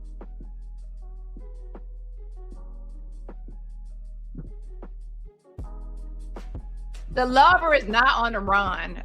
There's just a lot of talk going on. No one can be on a run from this. There's an open case. It's progressing and it's proceeding. People are just making up stuff at this point. The case is going according to how it's supposed to go. I'm logging in. I'm checking on the court. I'm seeing what's happening, and I have the documents. And it's a typical case flow of the typical arguments at the onset of a case. If you watch part 1 in my last live, I went over a lot of documents, and in this live, in about an hour, I'm going to go over the other documents so I can show you what has been happening behind the scenes. Well, not behind the scenes, but with this whole court case. If there were issues, then it will be documented. Okay, so the roommate is now on the run. Now, is the roommate giving any interviews? Remember, there's a gag order. There is a gag order. Now, is Candace a part of the gag order? No, she's making stuff up for profit. That makes her get more attention by saying, I have a gag order. but I'm going to violate it for the world and for the benefit of the world. I'm going to violate it. She's not a witness to the case last that I heard. Like, I don't think she's a witness. But all witnesses that are going to be called, they cannot speak at this time. They cannot speak. They have been gagged. Witnesses, lawyers, even the clerks that are working for the lawyers, they have been gagged. So I would say to watch my last live, and I went over the court documents on, well, not my last live, my last Candace Owens. I went over part 1 of the documents, and today I'm going to go over part 2, the remainder. But yeah, there is a gag order. So if anyone is expecting any witnesses to now be speaking, even people that were probably speaking before, I'm sure they're quiet now because they can no longer speak, because that can prejudice the whole trial. He has a right to a fair trial of his own jurors. So they have to make it fair, they have to silence everyone. Well, gag people. And that was actually set early on.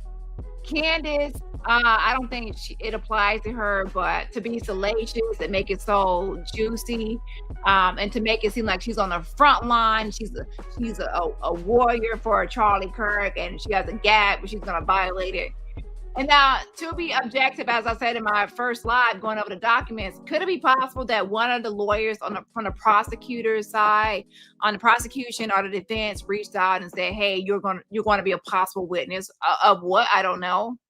She said that she spoke to Charlie Kirk before he went to some event, and expressed his frustration or sentiments towards Benjamin Netanyahu. However, I don't know why that would be useful for his unaliving.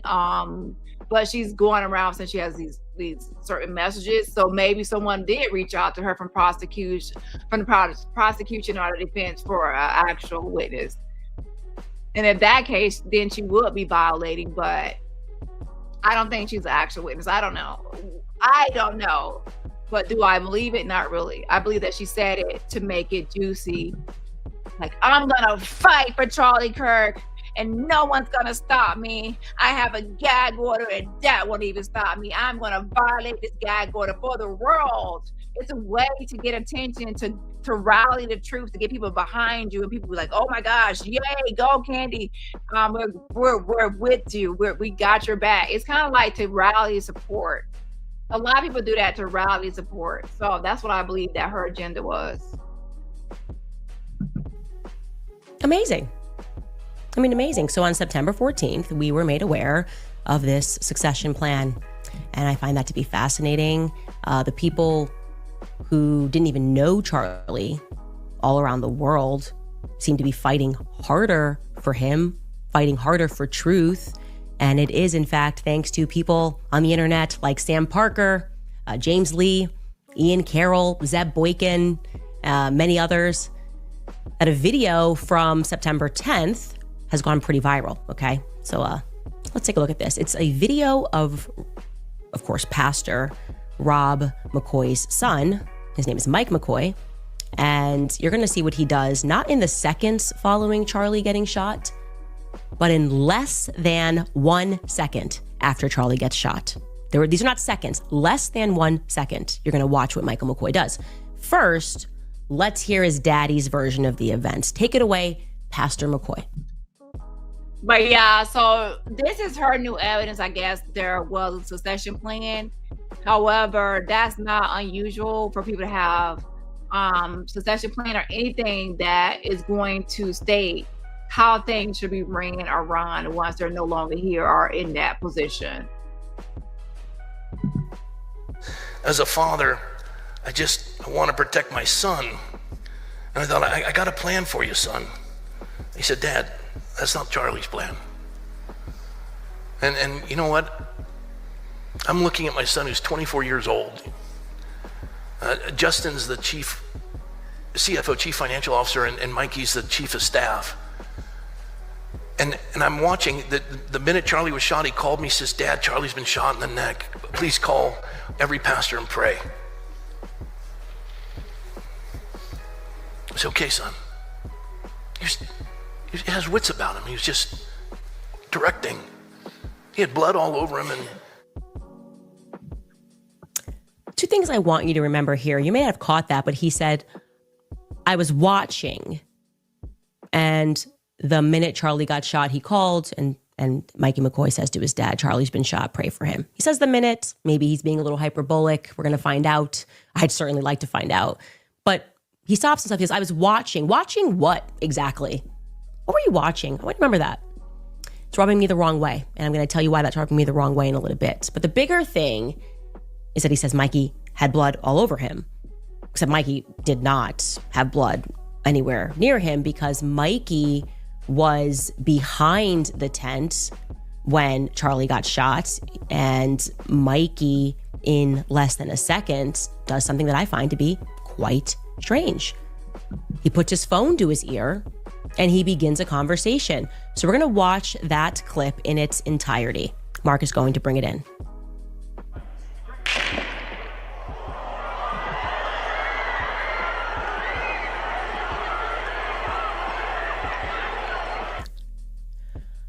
So we decided to slow this clip down, and we're going to watch this clip slow down so you can see that it is exactly 834 milliseconds from the time that you hear the shot. That is how long it takes for Mikey McCoy to put the phone to his ear. Now, why is that precise timing so important? Because there's no dialing. Mikey didn't have time to dial, okay? You can't dial and put your phone to an ear in 0.834 seconds. The next time that you're going to see Mikey McCoy, as we just showed you, is in just under 2.5 seconds on the other side of the tent. He's on a phone call. So we can track Mikey, but let's watch the clip again in milliseconds so you really grasp how quickly this transpires. So when this clip was brought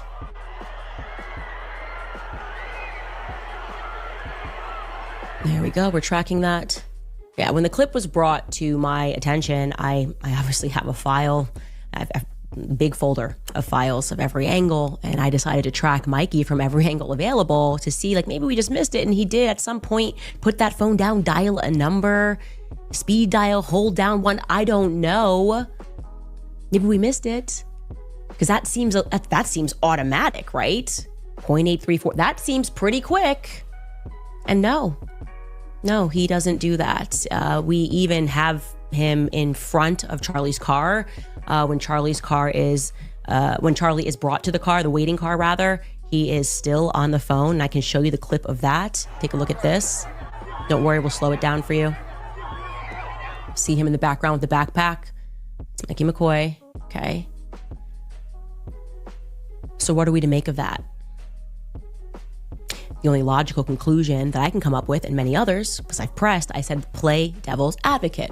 I want you to advocate for Mikey McCoy. I want you to play lawyer, and you are representing your client, Mikey McCoy. What was he do? How did he do it this quickly? No one could win this game. The only logical conclusion that we come up with was that Mikey was already on a phone call at 12:23 p.m. What I think is that you are going to possibly open yourself up to more lawsuits. That's what I think. I think that Candace is going to get sued by more people if she keeps on going on with this whole Charlie Kirk narrative. That's what I really believe. Okay. Yeah. By 12:23 p.m. he was already on a phone call. So I said, let's go back a little earlier in the footage and see if we can find when he actually maybe dials onto the phone. Maybe we can see him pick up the phone and begin a call before the shot takes off. And then after beginning that call, if we're following this logic, that would mean he puts his phone down until Charlie gets shot. And we were able to find what we think could be that moment. And I can tell you that it is 1 minute and 45 seconds approximately before that shot goes off. And we can watch that here. You see Mikey's on his phone here. And you're going to see he pulls it up and he starts to cover his ear again. Now, that could be unrelated. Again, we're taking a guess here. That's what made the most sense to us because we couldn't justify it in any other way. And I want to be clear. Here's the thing about the whole Mikey situation. See, you keep on like throwing out this person and that person is involved. However, you're not connecting any dots, and that's where you lose me. How can you connect Mikey to the actual murder weapon? And also, how can you connect him to the actual shooting as far as who pulled the trigger? And how do you now explain the confession that we have from Tyler Robinson? You're not really making any sense. It's not making any sense. And then you were just blaming someone else. Like you every time you go live, it seems like you're blaming someone else. Or are you trying to say? And then you said maybe Benjamin Netanyahu is behind it some sort of way. We believe that there is a bunch of people behind it, and it was all a conspiracy ring to take down Charlie Kirk. A lot of people are behind it, and then so who will be the actual unaliver, the one that actually pulled the trigger? Because now the DNA shows that's Tyler Robinson. So how is Tyler Robinson? So Candace is really just doing what I call just slinging spaghetti at the wall, hoping that something sticks or to keep this content going. There's always going to be a new suspect or a new angle or a new twist. And she's going to have about 100 episodes of this, just like she was doing with Becoming Bridget. Now, why are a lot of people actually believe that Jeannie Michelle actually became his little sister? And by that, what I mean is that Bridget McCrone was born a man named Jeannie Michelle. And Jeannie Michelle actually has a sister named Bridget McCrone, and that, it's actually siblings. And both of the siblings are alive. So press 1 if you need me to actually show you the picture, if you missed it before on the McCrones. But the siblings are both alive, and they have appeared at events together. And she's saying that they're one and the same. That Jeannie Michelle is actually Bridget McCrone. So if you actually think about that whole thing, she actually has a lot of people believing it. So she's good at painting a picture or spitting a narrative and making up stories. And if people actually believe it, no matter how twisted it seems and how it's nonsense. So it's not really for people that want like dots connected. If you're someone that doesn't really care about logical dots connected, then she never explained what happened to Bridget McCrone. Like what happened to the real Bridget, the little girl? If that Bridget McCrone isn't Bridget McCrone, she's actually in fact her brother that became her and born a man. So what happened to the little girl Bridget? Like there's not like a full connection of all the dots. We're not here to make assumptions, okay? And we wouldn't have to make any assumptions if Turning Point USA could just tell the truth. They could just be open and they could be honest about everything. Okay, I believe that she has some sort of vendetta against Turning Point USA, and she has vendetta, and this is her way of getting back at the organization. And I feel that Candace should really stop and quit while she's ahead, because she already has Bridget McCrone suing her, Emmanuel Macron, and I feel Turning Point USA or other people would actually sue her too to shut her up, and not shut her up as in the silence the truth. Because oh my gosh, when you say shut up, people are going to say, oh, you're trying to silence the truth. No, it's to silence the lies. It's like you're literally accusing Turning Point USA of unaliving Charlie Kirk. Now, could there have been issues with the organization, squabbles or disagreements, or even on the conversation of Benjamin Netanyahu? Yes. But did they actually have a hand in unaliving him? I surely doubt it. I mean, they actually set up the event. They actually could have chosen any event. They could have actually done the unaliving in a different way than how it has been done. I mean, they actually work with him, and they have the access to him to carry out a plethora of different ways of unaliving him. This does not have their hands on it at all. There were cameras everywhere. Everyone was recording. The people in the audience were recording. People in the higher up buildings were recording, even like scanning the rooftops. And there's a lot of video surveillance of people going to the rooftop or not going to the rooftop. And Tyler Robertson is the one that went to the rooftop. He's the one with the DNA on the weapon. He's the one with the DNA on the casings. He's the one with the confession to the parents and to the roommate and in the Discord. He is the one, his name, he's all over it. He's all over it. So now we get to who is the likely suspect when we have ballistics and DNA all pointing to Tyler and even a confession.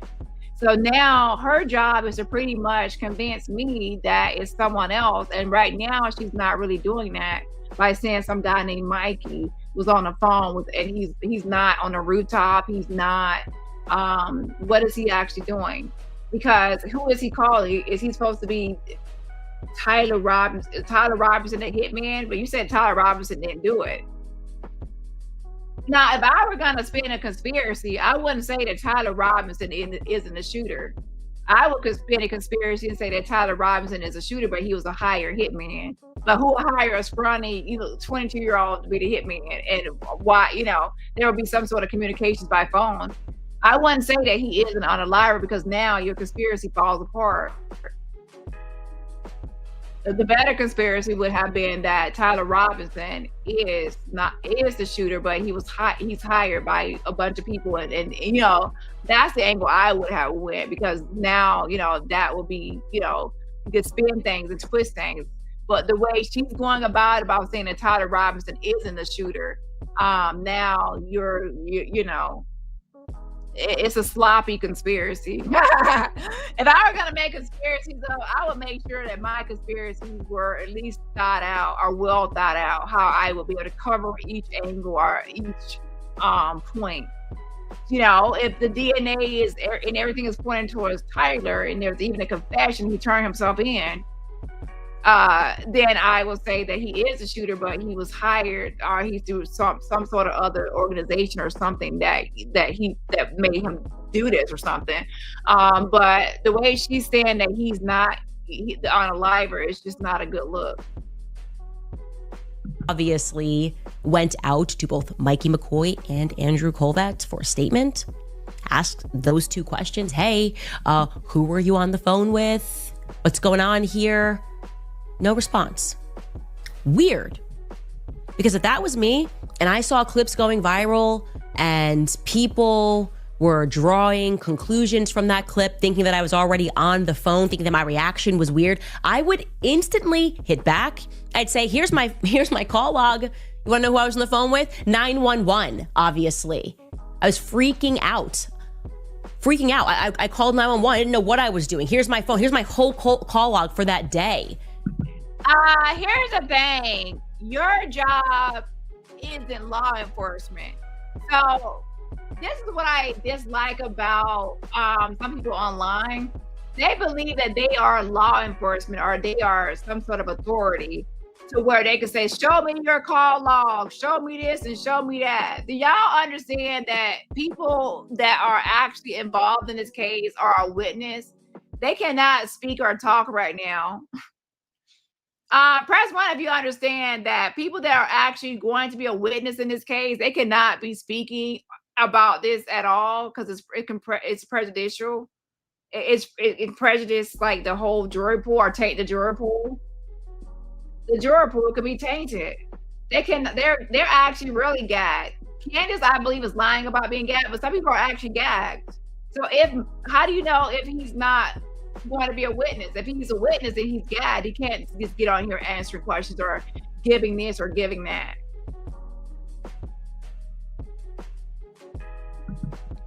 So I would suggest people look at the court record. I posted it in my last video. I might even show it again today, just to be clear that there is a gag on lawyers for the case, on both sides, and there is a gag for witnesses as well. So that actually is in place. So I wouldn't, and also, even if there wasn't a gag, I wouldn't expect someone to just say, give me this and give me that. Like, you're not the law, you're not the FBI, you're not the CIA or police, to where people have to give you, okay, well, Candace wants my call log. Okay, Candace, you want my call log? So I'm gonna just give you my call log. Okay, you want my DNA? You want my bite mark too? What else do you want, master? Like, you're not the boss of anyone to where they have to prove themselves to you.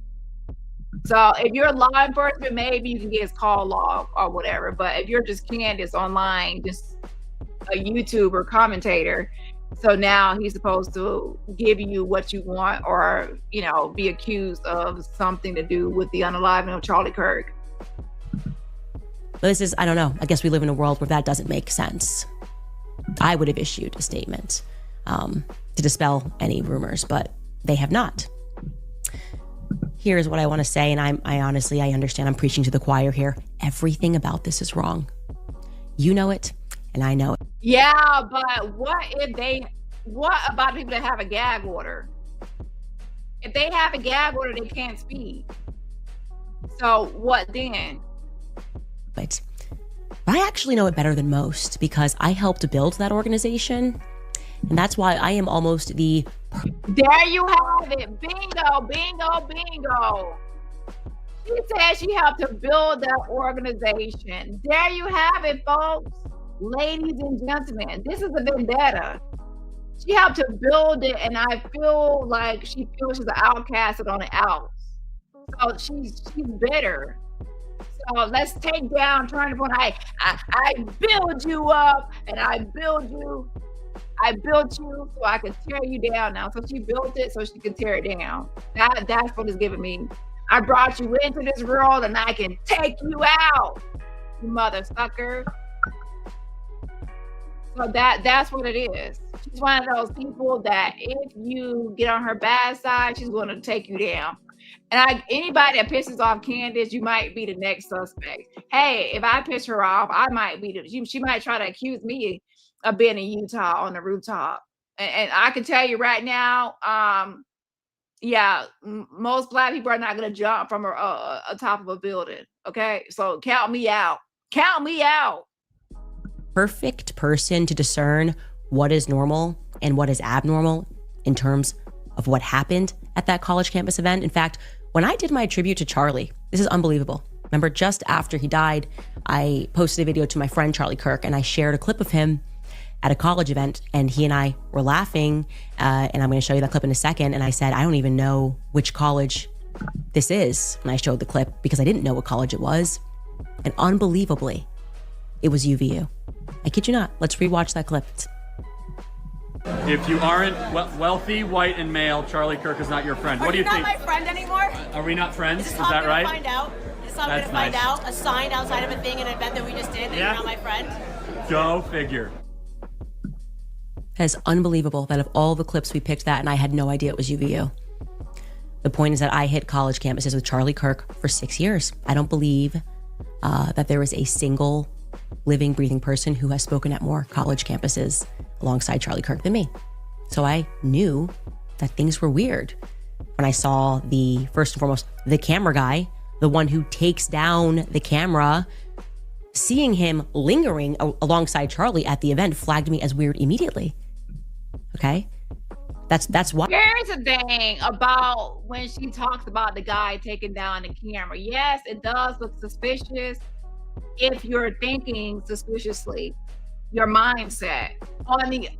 How can you also look at it in a different way to where you know that camera was possibly viewing what happened, and you now know that's actual footage, that's evidence.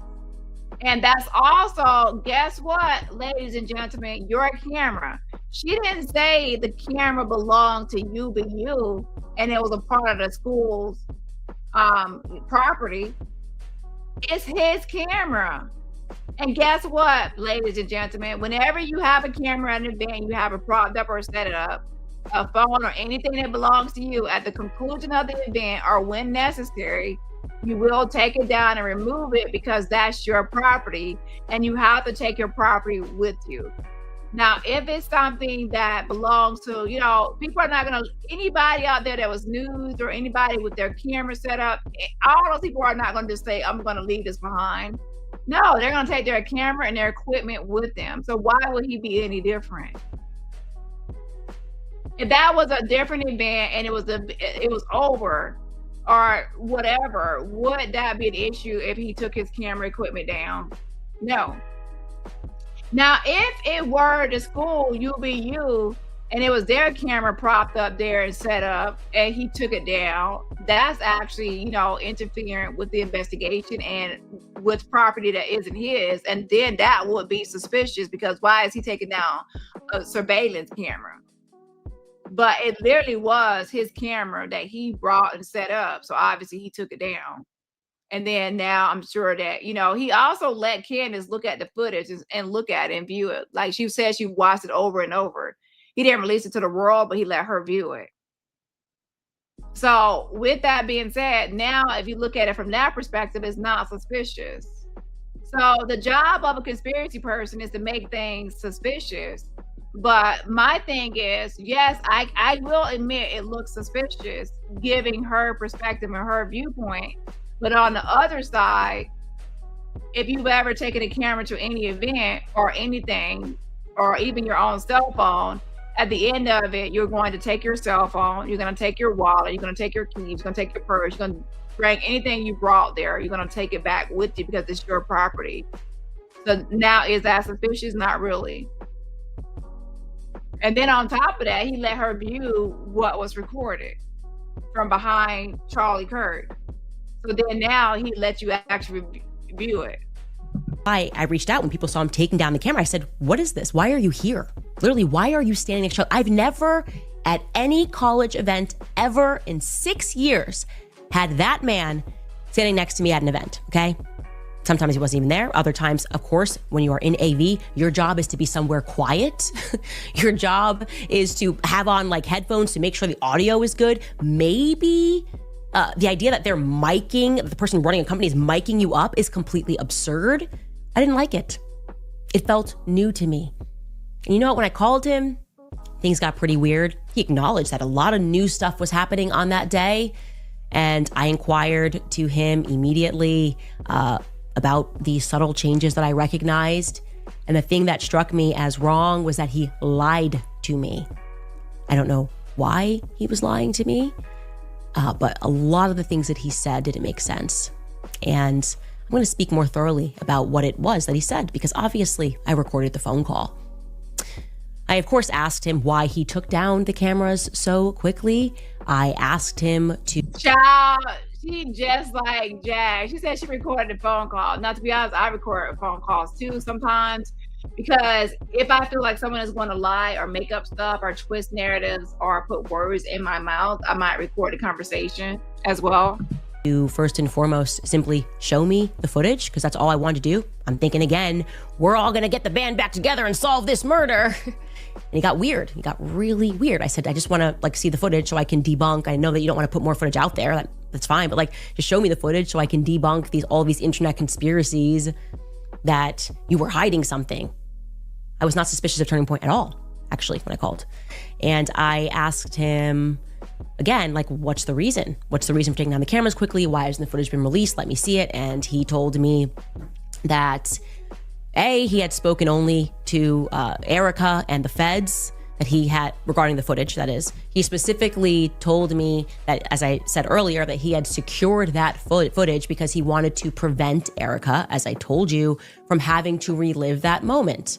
And that made entirely no sense to me. I told you guys, because shout out to RC. Thank you so much for the funding. I appreciate the support. Again, shout out to RC117.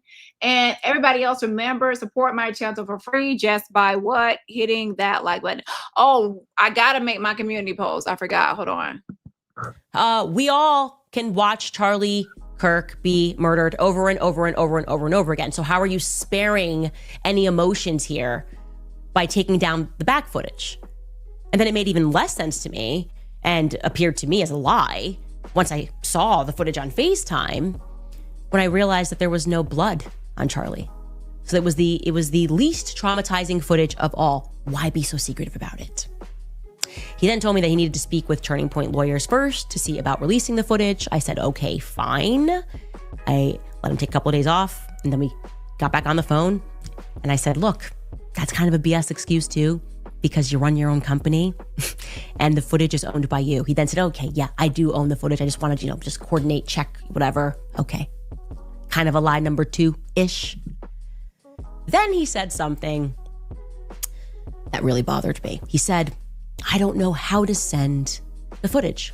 Like the file was too large. Oh, I was born yesterday. So you run an entire AV company and you don't know how to send footage. That didn't smell right to me. Oh my gosh, Candace. Y'all, I'm telling y'all, I could tell what's going to happen here, and it's not good. And usually my instincts are right.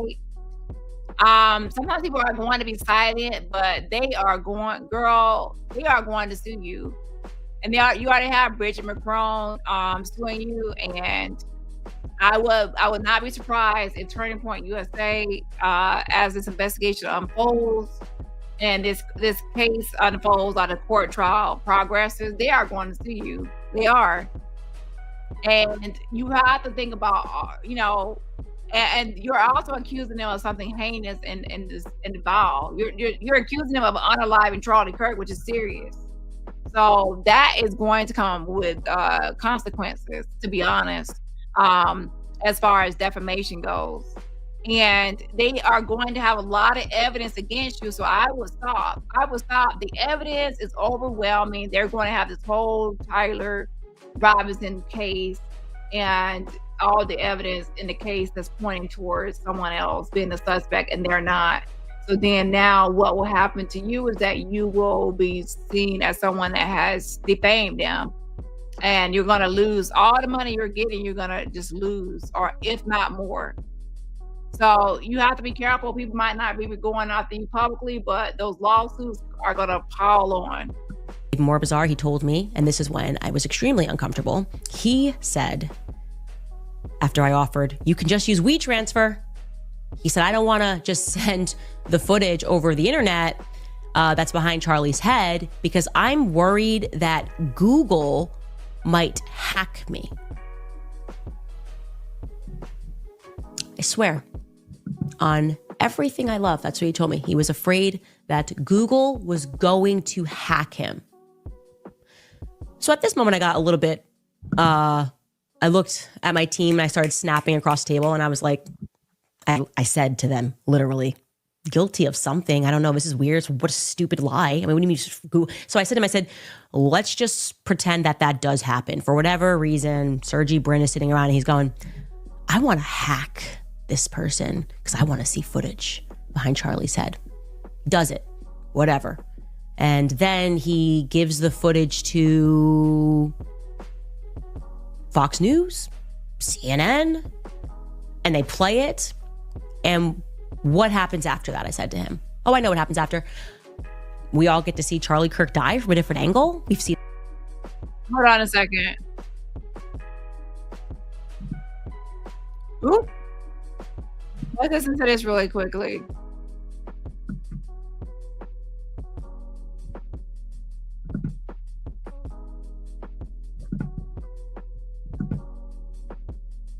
It sucks too, because you listen to people like Candace Owens, like right now with her conspiracy theories and stuff, and like, I don't know, man, I'm getting more and more thinking the best thing that could happen to humanity is the internet could go down.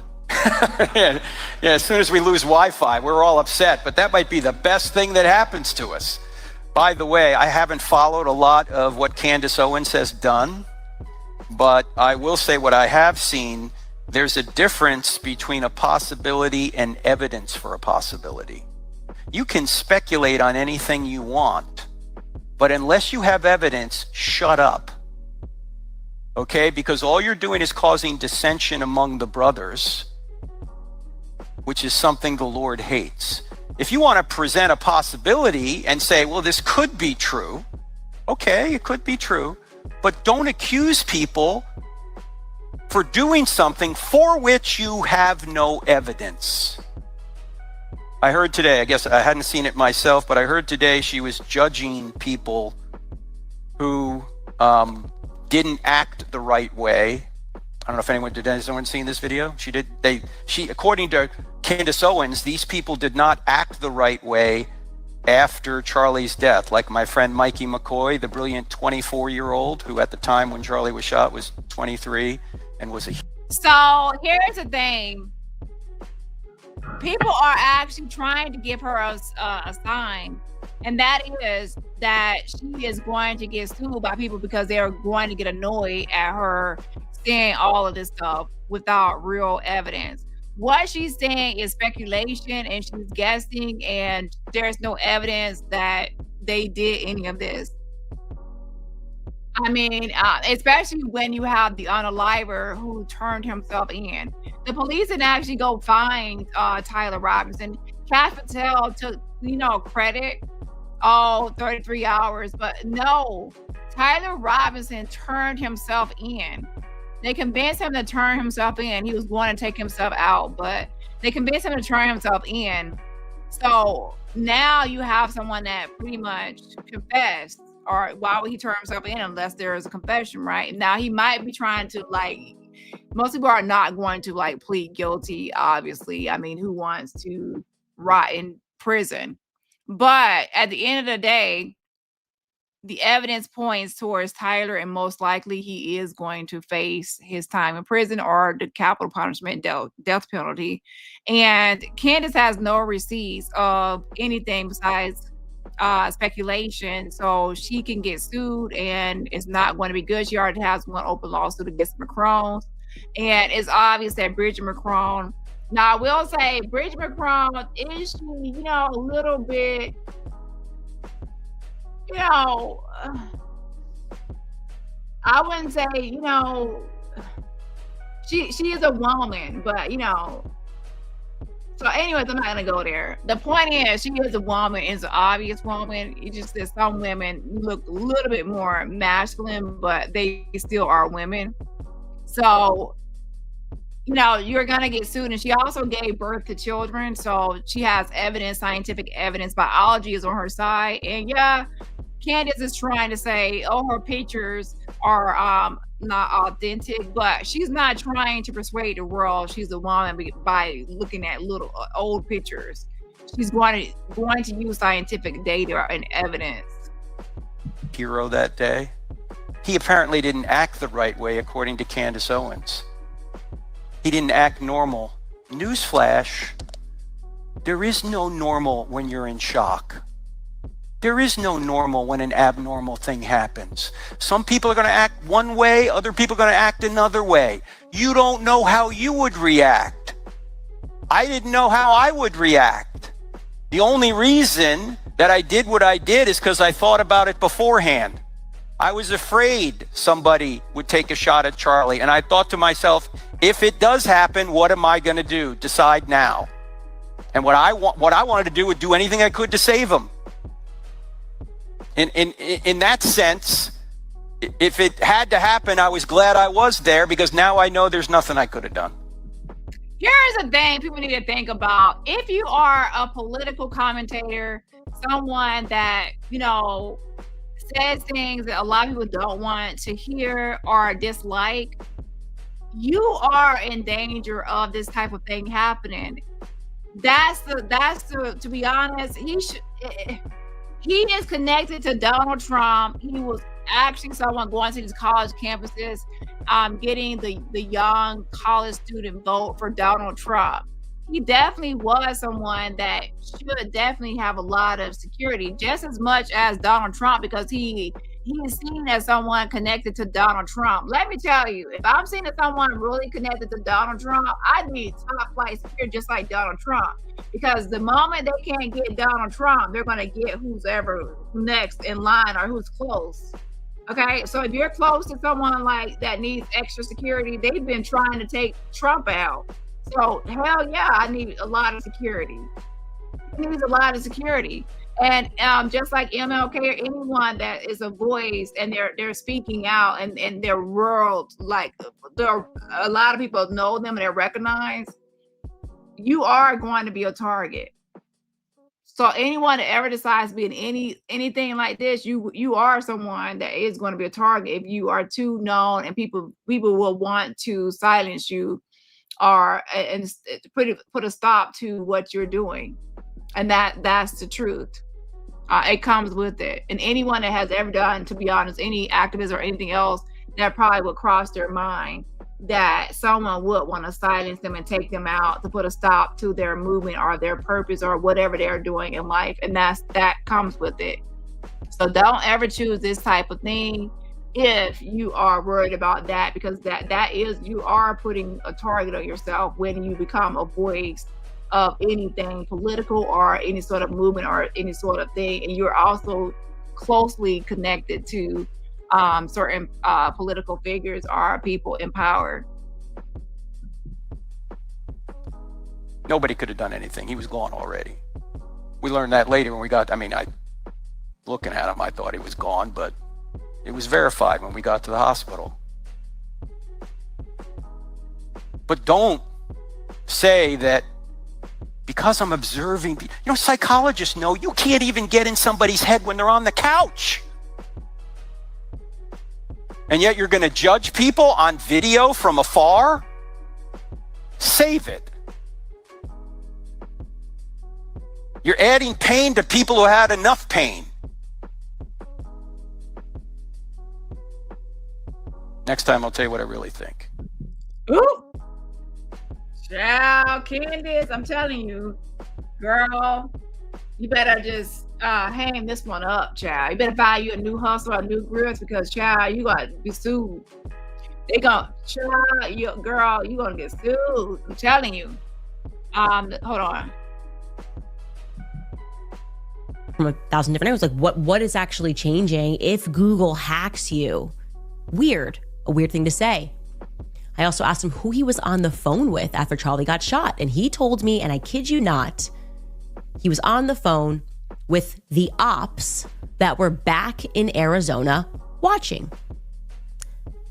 And I said, what ops? We don't have people back in Arizona watching when we do college campus events. Is that something new? He said, yes, it is new. In fact, this was the first time we were doing it. He said there were two ops that were watching it back in Arizona. And he told me that the reason that they were doing it was because, Candace, he said, Charlie, he was so ambitious and it wasn't fast enough that it was all being live streamed. He wanted people to live cut the clips so that they could be the first people to get it on the internet. He didn't want to, he's like, not even a second to be wasted. So live streaming so everybody can watch, but they were racing some people to get the clips out faster than anybody else because Charlie's ambitious. Now, I got a little suspicious, and he could sense that I was now growing increasingly suspicious with every random thing that he was saying. He sent me a video that I didn't ask for. I wanted to see the footage. He then sends me a video, and I guess this was supposed to work as some sort of an alibi. I don't know if he thought that I thought that he shot Charlie. I certainly did not think that he was involved in pulling a trigger and killing Charlie Kirk. I actually don't know why this video, I don't know what this video could have done that he sent me other than to make me feel even more uncomfortable. Because the video he sent me is quite shocking. It's also the reason that I knew that Tyler Boyer was lying when he tweeted that this guy was commanded by the police to take down the cameras. He's lying because I have every minute of what this guy. Also, another thing that is going to possibly happen, do y'all know that on YouTube that they have a new thing called, well, it's not new, it's called misinformation. And misinformation is when you actually say something didn't happen that happened. For example, the Sandy Hook shooting at the school, right? If you make a bunch of videos saying that it's a conspiracy, it's a hoax, it's like actors, and you keep going on and on about it, they will actually demonetize your channel or your platform because that's a harmful conspiracy theory. So if she continues this way, to be honest, and they feel like Tyler Robinson is actually beyond a liver and it's official, and she goes on and on about it not, being that way, that can be misinformation and she could be demonetized, which will then impact her overall goal, which is money. Now, obviously, it's okay if you're debunking those videos or calling out those videos, but if those bots actually catch one that you're actually, promoting those harmful theories, then you can be demonetized as misinformation. I was doing, thanks to him having sent it to me, okay? Every minute of what he was doing before he took those cameras down, and there are only 4 minutes, by the way, before he takes those cameras down. So he's next to, and he is in front of Mikey McCoy when Charlie gets shot. Now, to his credit, he actually did see Charlie get shot. He saw, in like a split second, sees Charlie bleeding and runs, and doesn't run very far. He just runs a couple of yards away. Now, I should mention that the camera guy, he too was also brought into the company by Tyler Boyer, okay? And if you have worked with Charlie for this long, over a decade, and you watch Charlie Kirk get shot, what do you do? What would you do? I'm asking you this question at home. What would you do? I say two things that... Shout out to Lisa. Lisa, thank you so much for sending jewels. I appreciate it. Also, shout out to J Fam as well. I'm just seeing where I could actually see this at in my studio. But shout out to J Fam as well. Thank you so much for sending jewels. And of course, RC117. And everybody else, remember, support my channel for free just by hitting the like button. So I'm going to be going ahead and going over the documents. So I won't be up too late. So once I make this community post and that petition, I will be going over the Tyler Robinson court documents, and then I'm going to end the live. Okay, hold on. We're a pretty commonplace, right? You choose between fight or flight. You run towards him or you run away, and you run away far because you don't know what's happening. Is it one shot? Are there multiple people? Are you being pursued? There's no way to process that. If you are going to be in flight, you should be sprinting and maybe calling 911. That's what I would have done if I wanted to run away and not towards Charlie to make sure he's okay. But this second close friend of Charlie chose to run just a few yards away up to a grassy knoll to take out his phone. A couple of seconds later, he takes out his phone and he begins recording himself. It's a selfie video. Takes a video of himself. So let's watch that video. They just shot Charlie. They just shot Charlie. They just shot Charlie.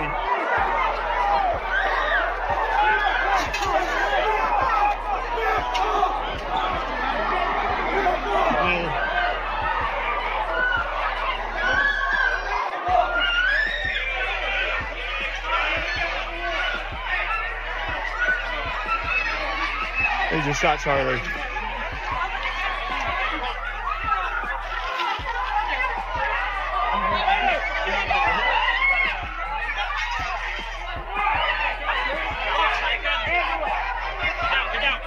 He's dead. God help him.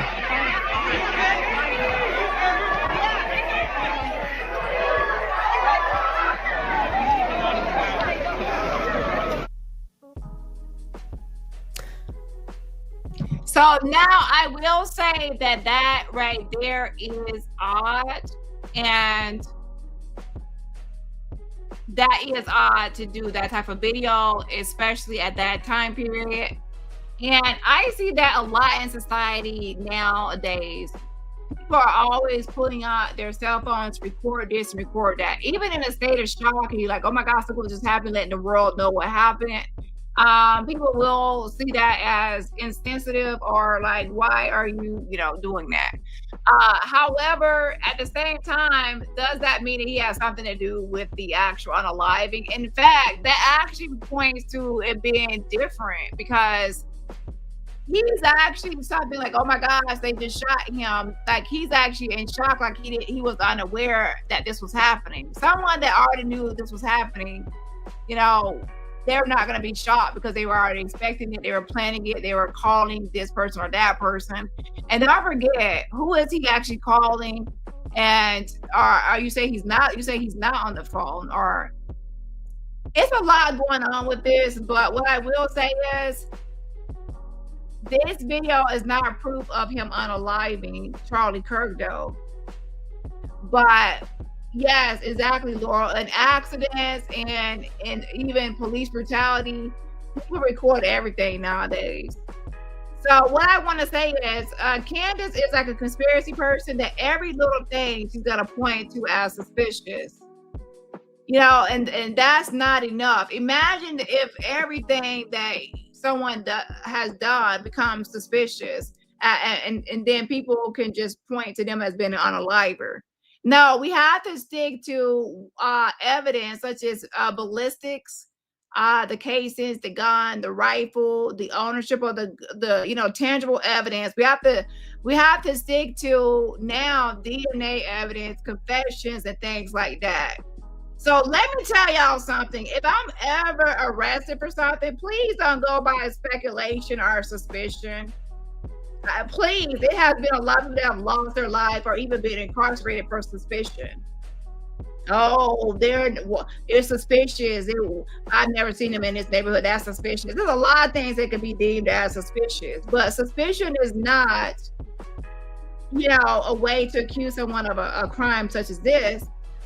If I am ever arrested, please only, do something, as far as my DNA, a confession, I'm on a ballistics, I own the gun that was used. Please go by tangible, real evidence and not speculation or suspicion. So if it were you, what would you want people to go by? So in this case, you're going by what looks suspicious of him doing this. Yes, I wouldn't do like a selfie. But some people actually do that. Like as soon as something happens, they go live and tell the world, like, oh, look what's happening.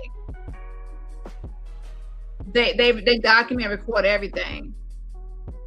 But that's not enough to say they had something to do with the actual unaliving.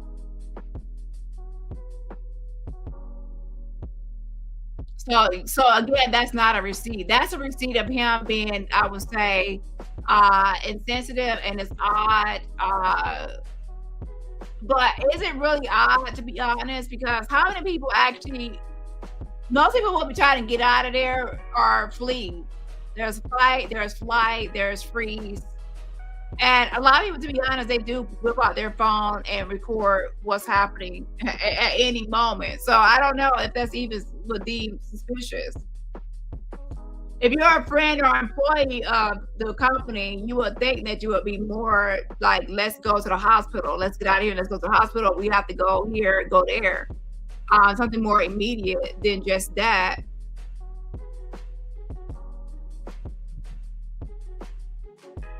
But at the same time, it's like,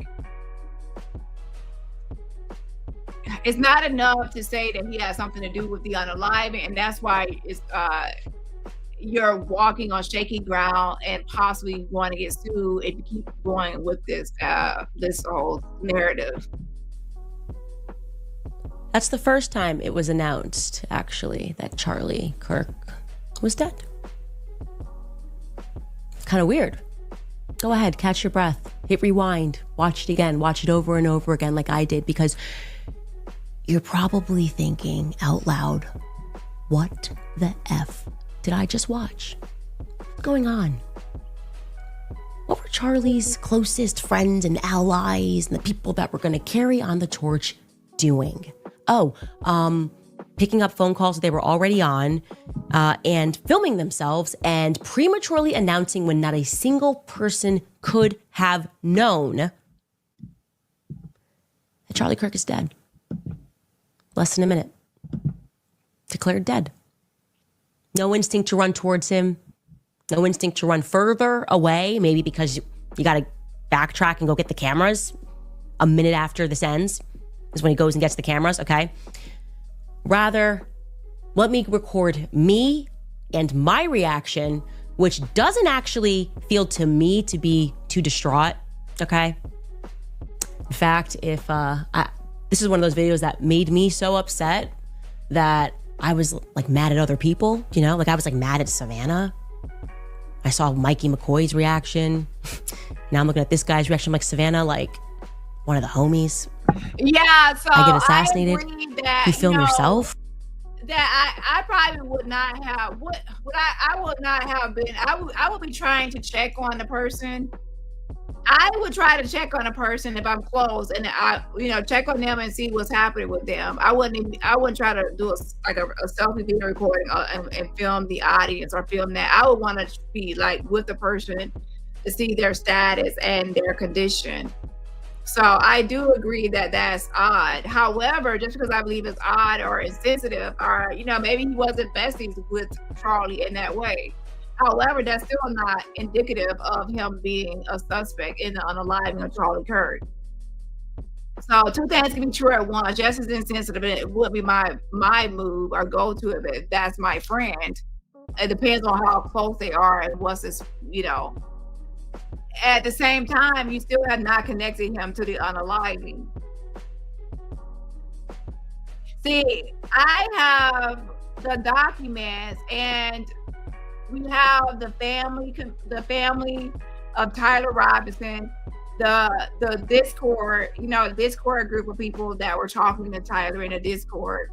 We have the roommate that was talking to him via Discord and the text. We have the rifle from the grandfather. We have the casings that go with the actual rifle. And don't forget, when he was shot, that one of those bullets was lodged into his neck. So they were going to be able to see even like that, the ballistics for that and the evidence for that. And it's going to be, I'm sure, the same, from that same gun, right? So then you have Tyler himself actually admitting it, and then he's talking to someone, and they convince him to turn himself in, and that person drives him up there to the precinct to turn himself in. There's a surveillance of him going up to the rooftop and leaving from the rooftop. There's surveillance video. He's nearby at a Dairy Queen shortly after. So what are we talking about again with Tyler Robinson is that there's a lot of evidence connecting him to this crime. And now you are talking about a guy that took a selfie of himself that clearly does not have a rifle in his hand. Okay, he has a phone. Oh, he's guilty of having a phone and doing the selfie video, but where is his actual gun? Where's the rifle? He didn't pull the trigger. And his ass ain't on the damn rooftop. So you actually said you had the cameras, you have all these angles of him on the phone or this or that, but you don't have him with the rifle. So that means that he's not the shooter. Only one person shot because there's only one bullet. One shot fired, so that means one person shot. So where's the shooter at? So he's the phone. Who's the shooter? So why are we going on and on about Mickey if he's not the actual shooter? There's one lone shooter, one bullet. So again, you're not really convincing me. I can be convinced if you can convince me. But first, I need to see all the evidence linking everyone together or how it's going. We started out talking about Benjamin Netanyahu. Now we're talking about this guy doing a selfie. So I'm still waiting for a dot to be connected. And if you can connect the dot, like I just said, I feel like that's weird to take a selfie. Why isn't he going to check on Charlie? Maybe they're not as close as one would hope or would think. We don't know their relationship dynamic. A lot of people pull out cell phones and record everything these days for content, and or just to interact and to have someone to talk to. Some people actually call someone and say, "Oh my gosh!" They pick up the phone and call someone. Maybe he didn't have someone to call. He just went live and just went to talking to everybody live at one time. I don't know, but I would not have done that. So I get why some people would say that's weird, but at the same time, there's still not, evidence of him being a part of any sort of unaliving. Where's the rifle? If he had, oh my gosh, if he had a rifle or some sort of gun, then that would look suspicious. But he has a cell phone. I get assassinated. You're talking about my succession plan. A couple of days later, I get assassinated. You're lying about little things about me. Everything Turning Point is doing is wrong. And you know it's wrong. You know it's wrong deep down. And I want to say this because there has been a lot of reading in between the lines. It's strange to me. I think I'm a very direct person and I say what I mean. And I do not want people to mistake what's happening right now or to wrongly assume my intentions here. So allow me to be very explicit, okay? I want war with all of you. Okay? All of you. Oh, shit. Candace does not care. Like, I gotta see, like, what her whole thing is. Like, I gotta see where her, I hate to be a pocket watcher, but in this case, it's important or imperative to know her financial situation as far as it goes to how she feels like she's relying on this for her survival or not. Because if someone is relying on something for their survival, they're going to be more cautious about how they move. If someone has money or the means, if they lost this income, then they still will survive. They're not going to be that. Money is not going to be able to control the person, so they're not going to really care or give a fuck. Okay, so that's actually a person you have to watch out for if they actually have enough money to survive without a platform, because now they're not going to be controlled by the platform that they're on, right? So I don't know, but she's pretty much saying she doesn't care about the pushback or anything, and people can just. She wants to go to war with everyone. Like, let's go. Okay. So, yeah. And there's a reason. I'm going to get to that reason in a little bit, but I want more with all of you. So write your articles, issue your statements, email the White House, reach out for comment. Okay. Say whatever it is you want to say about me. I want more with all of you. Because I know this isn't right. And there is no way you are going to convince me and the rest of the world that all of this is normal. We're not just going to keep on going and jump into a succession plan. We're going to figure out what the hell happened on September 10th first. And I'm going to tell you guys, Charlie had a vision. We'll get to that after a few ads. All right, you guys, taking a quick break to tell you about. So, yes, she does not care at this point at all, and she's actually, her whole plan is working because now people are going to be like, oh my gosh, Candace Owens, she's on the front line, she's going to solve the whole unaliving of Charlie Kirk and what really happened, and she's not going to stop her, let anyone stop her. So to be honest, shout out to Candace. She's great at marketing. This is a great marketing strategy, and it's working. People are definitely going to rally behind her. This is called rallying the troops. So she's rallying the troops behind her. Everyone is on a mission to solve the unaliving of Charlie Kirk, and she's the leader. She's on the front lines, and she wants war.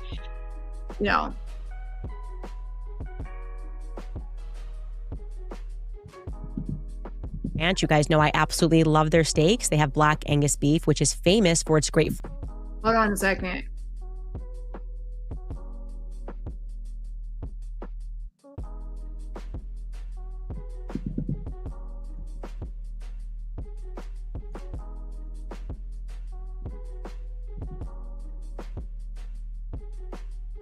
So yeah, that's an ad. I'm gonna skip over that part.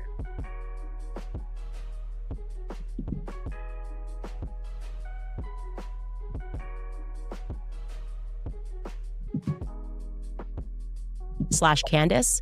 That's pplx.ai/Candace. And you guys already know the biggest health secret that's not being talked about is that everything begins in your gut. Every day your gut is fighting a silent war against processed foods, work stress, toxins. It's time to share private. I'm telling you right now, Candace Owens is driven by financial. She doesn't care about. I mean, she's all thing she cares about is money, and I don't think she really thinks that anyone's going to sue her and actually win. Like, she believes that she might get sued, but she doesn't believe that she'll actually lose. Private messages. You know what's so funny to me is, I don't know, I feel like they are now steeped in psychology for toddlers. It's so obvious what's coming down the pipeline. The things, oh, it's not appropriate to share private messages unless we do it. Unless we're up on stage talking about private conversations and making stuff up that definitely didn't happen. I mean, I think it was actually Pastor McCoy's speech. Charlie wanted me to lead the next movement. Charlie told me I'm America's pastor, he said. Yeah, I'm sure he did. I'm sure he called you America's pastor. And so, yeah, I will be doing whatever I want to do until the truth is told about what happened on 9/10. We should start with Josh Hammer, by the way, because he really has now become the king of defying no stereotypes.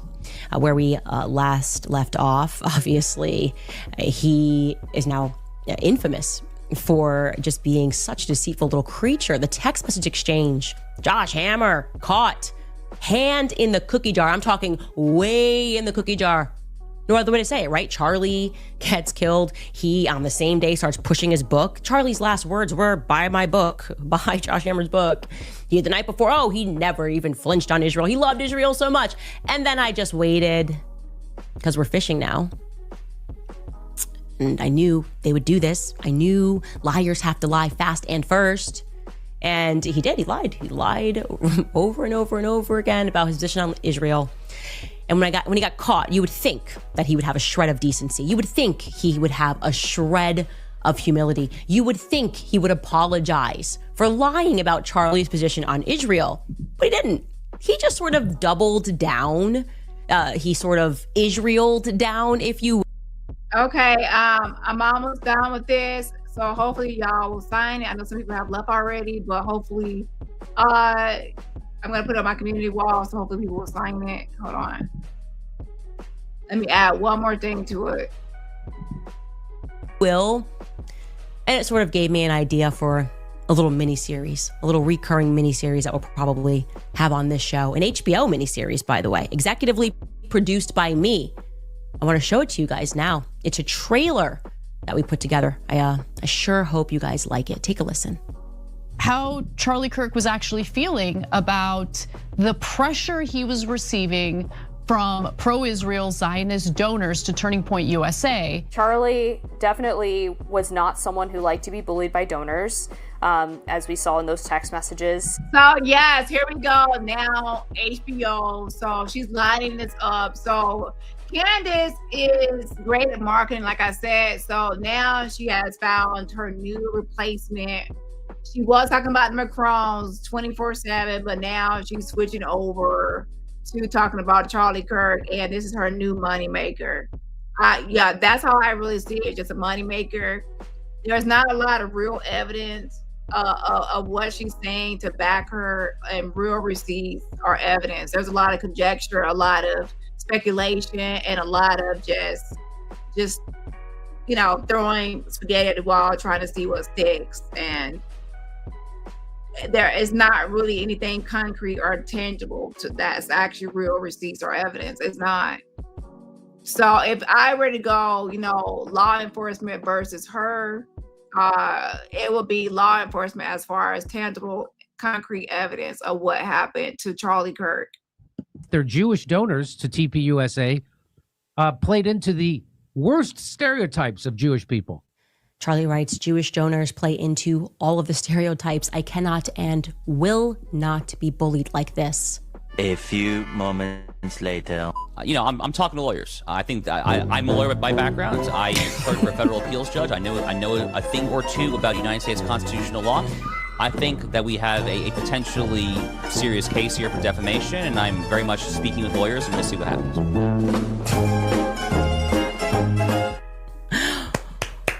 Well done, Joshy. Well done. Very good, Joshy. Tried your best to curb your Zionism. I know it's hard.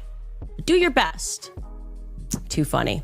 Also, I want to shout out John Miller on X. He made me laugh. I mean, I was really laughing when I saw his tweet about Josh Hammer threatening to sue me. He just wrote this, and it said it all. He said, "They really trying to make us believe this is the good guy." LMAO.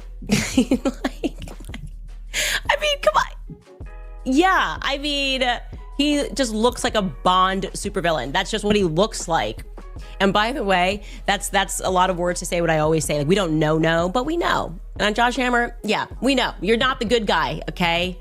You have to believe in your gut. I keep talking about you guys over and over again. Your gut matters more, right? Your subconscious picks up on things before your conscience does. Which brings me to dreams, by the way, because before I went on break, many people were triggered because I discussed on a previous show a dream that I had, a very vivid dream, whereupon Charlie told me that he had been betrayed. And so he's been betrayed. That's it. That's a lot I could say here. If I had known that me discussing my dreams was going to trigger so many people, I would have started every other show like Martin Luther King Jr. I'd be like, I had a dream. And like I said, this one was clear. Charlie told me that he was betrayed. He actually... Please don't start trying to take on MLK and his things and what he's known for. I think that she really wants to be recognized, just like, MLK. She's always referencing MLK and mentioning him and things like that. Girl, you would never be MLK status. No, I'm just being honest here. Okay, please stop. I had a dream is for MLK. He said more than that, actually, but we're fishing, right? So let's be patient. What I want you guys to know about Charlie is he also used to dream very vividly.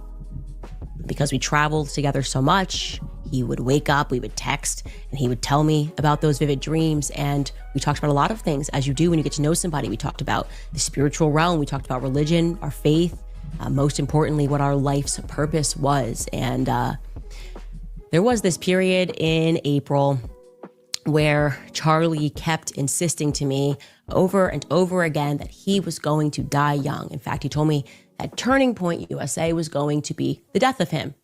And I'm going to allow you to read his words. And it's funny how this came about, because when I was in Wyoming, I went outside, I was writing, physically needed to write, to put pen to paper and to pray. And I was sitting in the sun overlooking the mountains.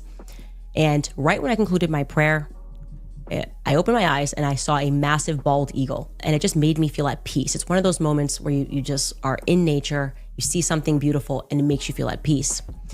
And then I felt the need to start going through messages and conversations between me and Charlie. And sure enough, I stumbled upon many messages of him telling me how he would die.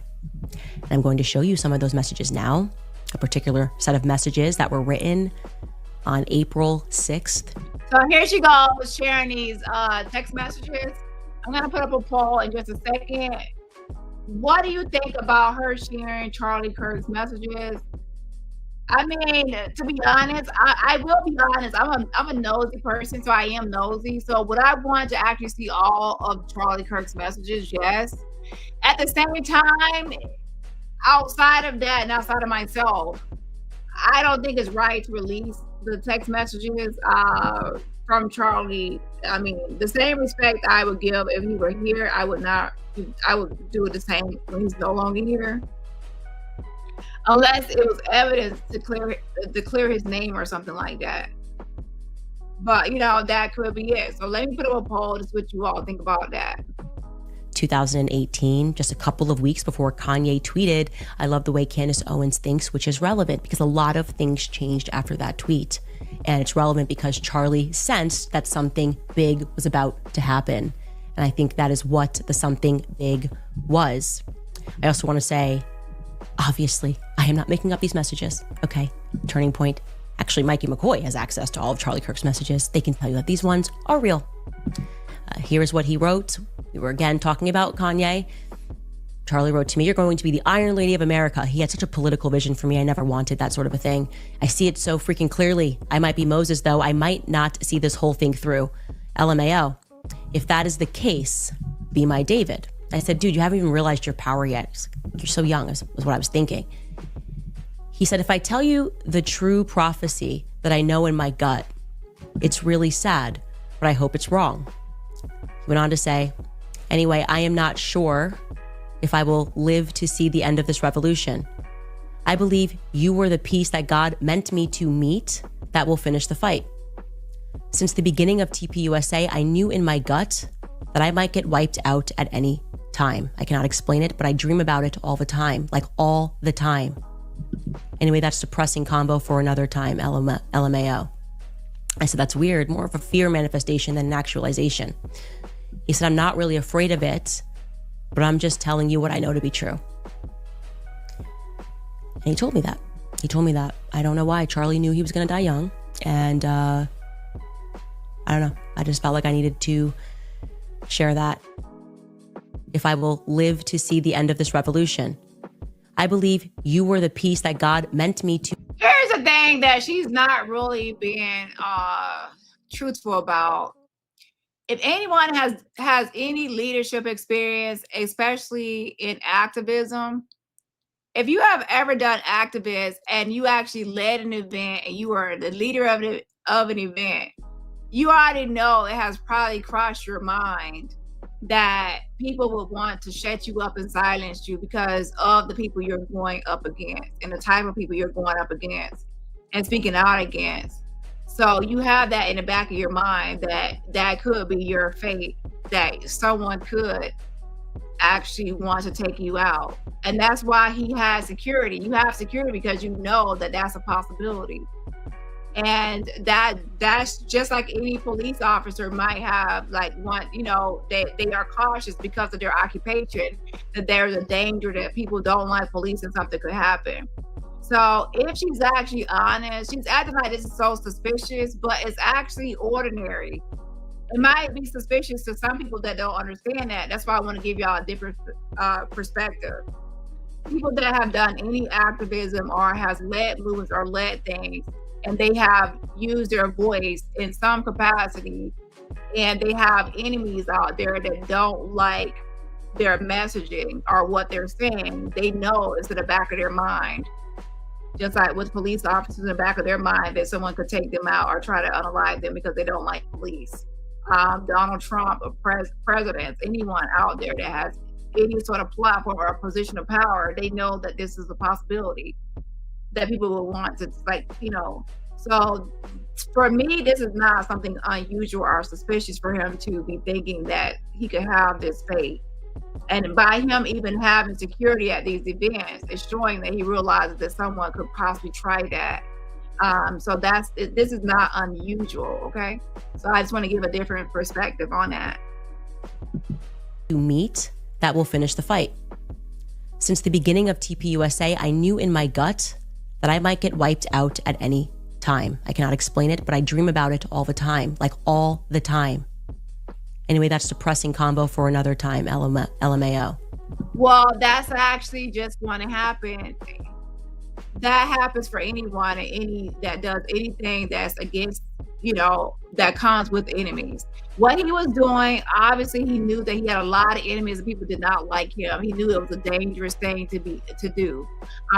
Police officers, firefighters, different people. Well, I would say firefighters, it's usually because of their job, but police officers for sure.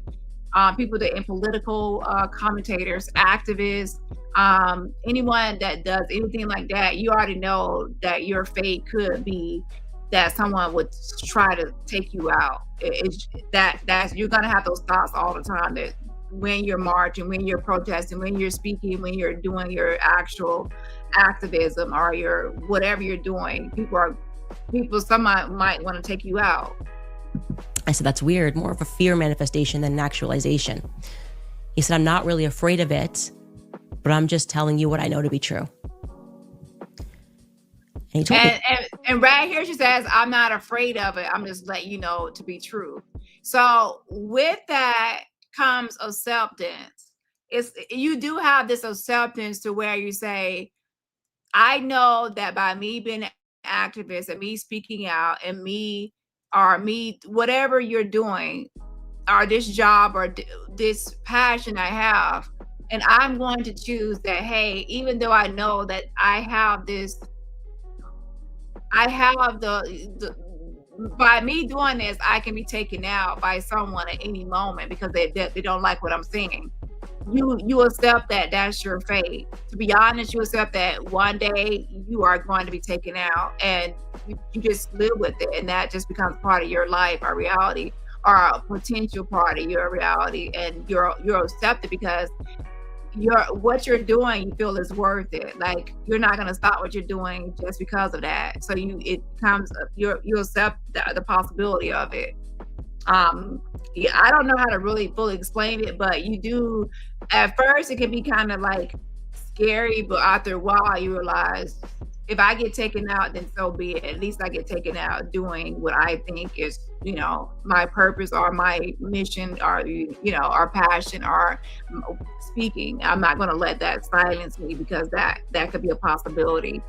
And I use law enforcement as an example because they know in that occupation that they can go to work one day and not come home because they know people don't like police. In the same way, people don't like activists or political commentators that say certain rhetoric. So he knew that. So with that, I would say he probably accepted that could be a possibility one day. You hope it's not going to happen, but in the back of your mind that it was a possibility. That he told me that. I don't know why. Charlie knew he was going to die young, and I don't know. I just felt like I needed to share that because it is in part why the moment that Charlie got shot, I just knew he was betrayed spiritually. In the same way that Charlie knew that he was going to die young, I knew that this was a part of something bigger. And so I wanted to say to you guys, to the people that betrayed Charlie, I would recommend that you come clean, okay? I would recommend that you come clean because Charlie said some other things, and I look at these things now and I think, wow, it's almost prophetic, right? It's almost prophecy. And I can tell you that this is a story that will have a happy ending, a tragedy that will have a happy ending. The world is going to learn the truth about this. They are. I would recommend that you come clean. There are lines in the sand that are being drawn right now between good and evil. Many of you have picked the evil side. To you, podcasters, people that make videos, people that are taking money, tell people don't look over there. I would recommend you stop doing that. You don't have to listen to me. You probably won't listen to me. And to people that betrayed Charlie, you probably won't come clean. Likely because you're scared now. You should be scared, but you're the wrong kind of scared, okay? Fear of God is the beginning of wisdom. There is more. This is not it. I'm aware of that. That's why I've chosen to be on the side of goodness and truth, no matter what the cost is. I've picked my side. I don't care about any of you. I can't wait to read your articles after this. So, of course you can't, because that's a part of the whole marketing strategy, is to have people talking about you, be the talk of the town, get publicity, news articles, everybody's talking about it. It drives more traffic to your book club. It drives more traffic to your channel, more views, more money, profit. I said Candace should go into marketing. She should go into marketing because she knows how to make a buck, but how she's making a buck is off of conspiracies. And like I said, take anything that happens, like any tragedy or anything that happens, or even something like Bridget McCrone, just twist it into a conspiracy, and then you'll probably make money on YouTube with conspiracy videos, because those are salacious and juicy to talk about. Hey, Dumbo. So yeah, so that is going to happen. Okay, that's breakfast for me. That inspires me now. Can't wait to read your loony tweets. I can't wait for you to lie about things that I've said. I cannot wait, because you know what? On a hike that Charlie and I were on in Wyoming one time, we were discussing the death penalty. Like, he was asking, like, what's your position on the death penalty? And I told him I've always been against it. And typically that's a theological conversation. Christians go back and forth on it. Do you have a right to take a life? I'm on the side that no, we don't have a right to take a life. But my position on it isn't even entirely theological. I said to Charlie, the reason I'm against it is because death is easy. You're here and then you're not. It's like falling asleep, right? You're here 1 second and then you're not. Think about passing out or fainting. People that commit grave evil and we're giving them death, that's it. Yeah, I always say they deserve more than that. And for people that are involved, the many people that are involved in this, not the lone shooter, at different stages, people that are involved, people that know things, that are watching this, maybe in an office cubicle and know things. I want you to know that if you choose not to come clean, you are about to become very famous, okay? I am talking like through the ages famous, the kind of fame that most people cannot even comprehend. I cannot comprehend that level of fame. Like I'm talking about the level of fame that can kill a name. You know what I mean? Like nobody names their kid Judas anymore. Nobody names their kid Adolf anymore. I'm talking about that level of fame. Infamy. Okay, I'm almost done. For people, bear with me. I want everyone to sign a petition. Now, since this is a new petition, I need like 5 signatures to even get it off the ground. Y'all know how we do. Petitions need 5 signatures before it becomes public. Now, tomorrow I will be doing a live on my Truth Teller Dani channel. So on Truth Teller Dani, I'll be on that second backup channel. So I won't be over here tomorrow. Just for an hour. Okay, hold on. So I'd come clean. I think there's a way out for you if you come clean and you get with God. Anyways, I'd like to say something in finality to the many of you who would like to shut me up, who have been trying very hard to shut me up. No, I think I'm going to go ahead and be Charlie's David. I'm not going to stop talking about Charlie Kirk's death. In fact, instead of trying to make me shut up, you should do something else. I think your time would be better spent trying to stop the sun from rising. You'd have more success if you spent your time trying to stop the sun from rising than trying to get me to shut up about who killed Charlie Kirk, because he knew he was going to die and he knew that I was going to be the person that had the spine to stand up for him. Who killed Charlie Kirk? Let's see, Tyler Robertson. And we're going to go to those documents soon, okay? We are going to go over the documents. Again, we already went over the charging documents, but we need to go over the newer documents, okay? Yeah, the unaliver is actually Tyler Robertson, who's sitting in jail now for unaliving Charlie Kirk. And you, ma'am, are just grifting off the situation. What he didn't know, I don't think he knew, was that millions of people around the world who maybe don't have a microphone, okay? Who maybe don't have a podcast, who maybe can't write articles for the Daily Mail, are standing by him, are standing on the side of goodness. And we are going to see this thing out. And like I said, there will be justice, not the fake kind, not the Tyler Robinson kind, actual justice.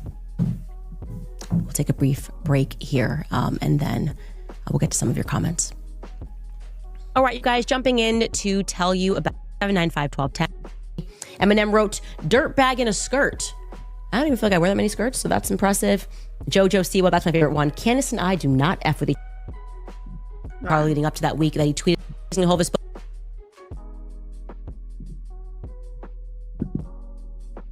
795-1210, or you can visit americanfinancing.net/Owens, americanfinancing.net/Owens. And of course, I want to tell you guys about Nimi Skincare. You know I love them. For years, the beauty industry kind of convinced us that we need complex formula right here in the USA. So we'd like to order. Go to NimiSkincare.com, explore their tallow line, and don't forget to use my code Candace10 at checkout, and you'll get 10% off your order. That's NimiSkincare.com. Well, I'm hearing that Ian Carroll is in the chat. Ian Carroll, thank you. It should not be you and James Lee and Ryan Matta, who I didn't even know before this, who is not letting this go, going day in and day. You guys didn't even know Charlie Kirk. It shouldn't be you. It shouldn't be you guys. It shouldn't be Zeb Boykin doing ballistics. I'm missing the name. We'll get to that later this week, of the guy who went over the Google searches. It should not be all of these people, but I'm glad it is. I think the the decentralization of it all is actually what makes this so powerful. Letting you guys know, by the way, getting to a couple of things. We did run out of the new Tumblr, but we restocked it. So we don't know, but we know we have that. So there she goes. Of course, you have to have the merch. This is all driven by profit. Candace is just grifting off of Charlie Kirk's death. I'll be honest, y'all. Okay, that's what she's doing. Promoting. Okay. A mess. So in my opinion, like, did she ever like Charlie Kirk as a friend? She will profit off of anybody. The first lady of France, Charlie Kirk. And to look at all the comments that have been said by famous people about me. So we've got Cardi B, who wrote a review. She said, "I honestly feel sorry for you." That's just a review of my character over the years. Candace Owens is a fraud, from Lance Bass. Ireland Baldwin wrote, "The most disgusting, hateful, cancerous human being I've ever come across." And that's amazing considering Alec Baldwin is her father. Roseanne Barr wrote, "Monster. If I see this bitch, I'll knock her the F out." Keeping it classy. Eminem wrote, "Dirtbag in a skirt." I don't even feel like I wear that many skirts, so that's impressive. Jojo Siwa, that's my favorite one. "Candace and I do not F with each other. I would have you on my show anytime." Shout out to Scorpion. Thank you so much for renewing your channel membership, or joining your channel membership. Joining the channel membership. I appreciate the support. Also, shout out to Tracy as well. Thank you so much as well. She says she's lost it. Yeah, she's lost it. Juanita says Candace was not a true friend, in my opinion. Ciao. I don't know. I just know that this is just a grift and it's the money grab. She ran out of, I wouldn't say she ran out of content, but she's being sued by the Macron. She needed new content, and Charlie Kirk, this happened with Charlie Kirk, and then now she has new content. I always tell you that. And I love that you look like you're a lot happier than you were a few years ago. Ben Shapiro, notoriously on that table, said her faux sophistication has been ridiculous. So I'm keeping it faux sophisticate. And Chrissy Teigen wrote, "Go the F away already, you dumb, soulless panderingle." Thank you, Chrissy. Thank you for all the people that supported this. You guys can go to makehimasandwich.com if you would like to support me. And this is an amazing book. I wrote every word of it. It's the first time that we took it out of a publishing house, which feels amazing because I think that's the future as well. Decentralization, publish your own books, because the publishers also have a lot of power in changing history. And so I wanted to say that. Getting into some of your comments here. Ian Carroll writes, "Fishing takes time. You got to set the bait. It's so good to have you back, Candace." Oh, I spent time setting a lot of bait. A lot of bait has been set, and we'll see what we get. Amanda writes, "This is sick. Thank you, Candace, for always sharing the truth. God bless you." Thank you, Amanda. Kiki Mack writes, "Candace, thank you so much for helping remove the wool from my eyes and bringing me back to church. Never stop fighting for truth. You are setting an amazing example for girls in the future. We love you, sister. Christ is King." Thank you so much, Kiki. And I do think women are a big part of this. I think we were kind of and it gets into this in this book, but the feminist movement, to know where that comes from. There's a chapter called Beyond the Pale settlement of Russia, who brought over that feminist movement. It is good for you to know where that came from, because I think we all were doing feminism. I was when I was younger, like, I'm a feminist, thinking it was like girl power, Spice Girls, and it was never that, never ever that. Amal writes, "I hate to be morbid." Okay, so hold on a second here. So I'm going to share this petition. I'm not fully done, but I'm starting to wrap up because I have to read this document. And since I have to read this document, obviously I cannot be typing at the same time. So here's a link to the petition. And of course, please be at least one of the first 5 people to sign a petition. And that is, I did take, people said I should make one. So that is for funding for the SNAP program that I talked about at the beginning of this live. And I'm actually going to take the live off of DVR, so that way people can watch from the beginning. So now you can actually catch the replay. And if you actually catch the replay, you should be able to see that I talked about this at the very beginning of this live, and how the EBT benefits are being cut off for some people in different states. I need at least 5 signatures to actually make this go live, and then I can start promoting it more, and it will show up in search results. Okay. And yeah, hold on.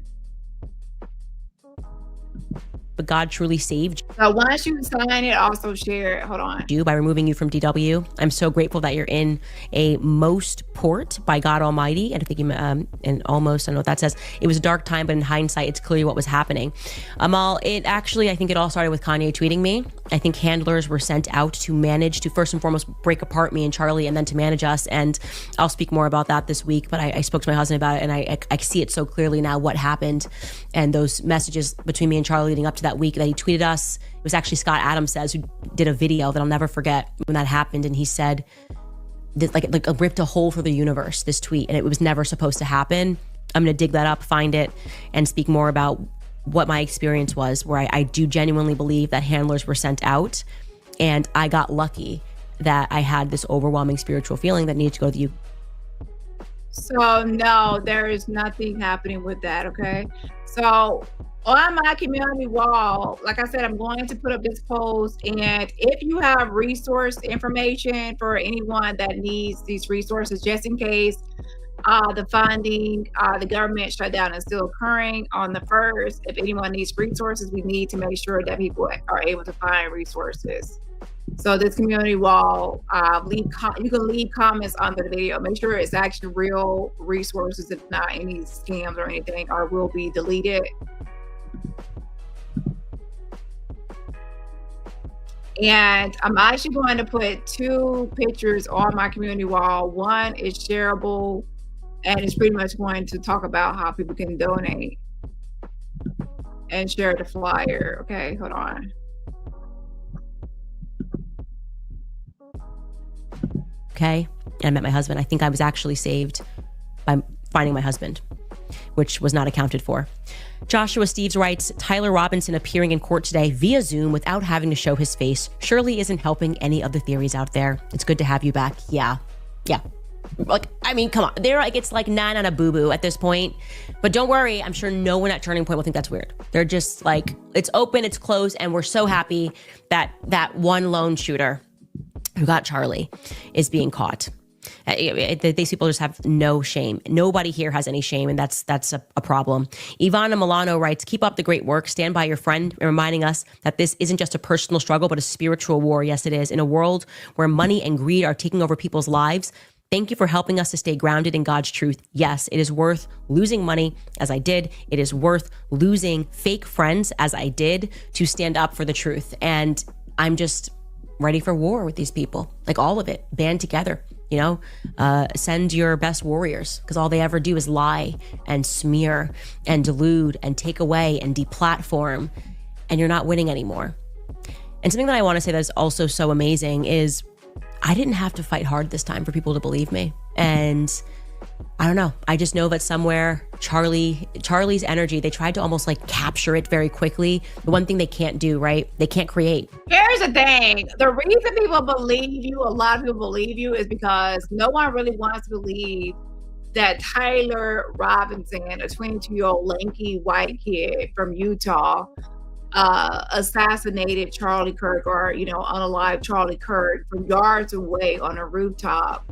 Because the initial thinking and would be for it to be someone, the ideal assassin, because no one wants to believe it's a 22-year-old lanky kid. If it were someone that had former military experience, former law enforcement, some sort of trained assassin, hitman type person, people would definitely believe it, because that's more up their speed, right?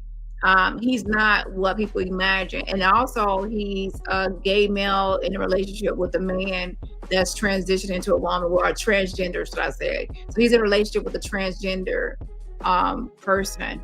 And so that would make him gay, I guess. So that they are not expecting that. That's not who they want the actual person to be. Not to mention, he came from a conservative family. His family, the grandma, said that most people are Trump supporters. And so that's not the ideal suspect. So if people can have it in their mind that it's someone else, maybe someone foreign, someone, that's not one of them. Isn't that what the governor of Utah said, that he was hoping it wasn't one of them? Okay, take it how you want to, but pretty much he's not the ideal person. Even myself, I'm honest. I was like, this is an assassin, someone that has a lot of experience with weapons. That one shot and then that's it. Someone inexperienced, you expect them to like unload, like because they want to make sure they have their target. Someone with experience, they know they could just take someone out in one shot and that's it.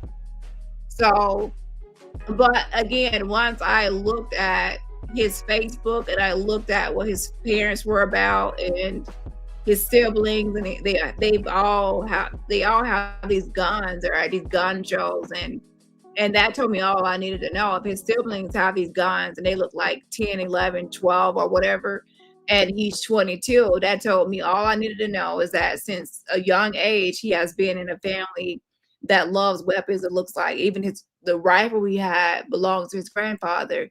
So for him to be 22, let's say at 10, he started to, go to the gun range or gun events and learn about weapons. He has just as much as experience as the next person that has this firearm training for at least a decade. People don't take that into account, where there's kids that are doing gymnastics and they are in the Olympics at a young age, because that's what they've been doing since a child, is being trained to do exactly what they're doing.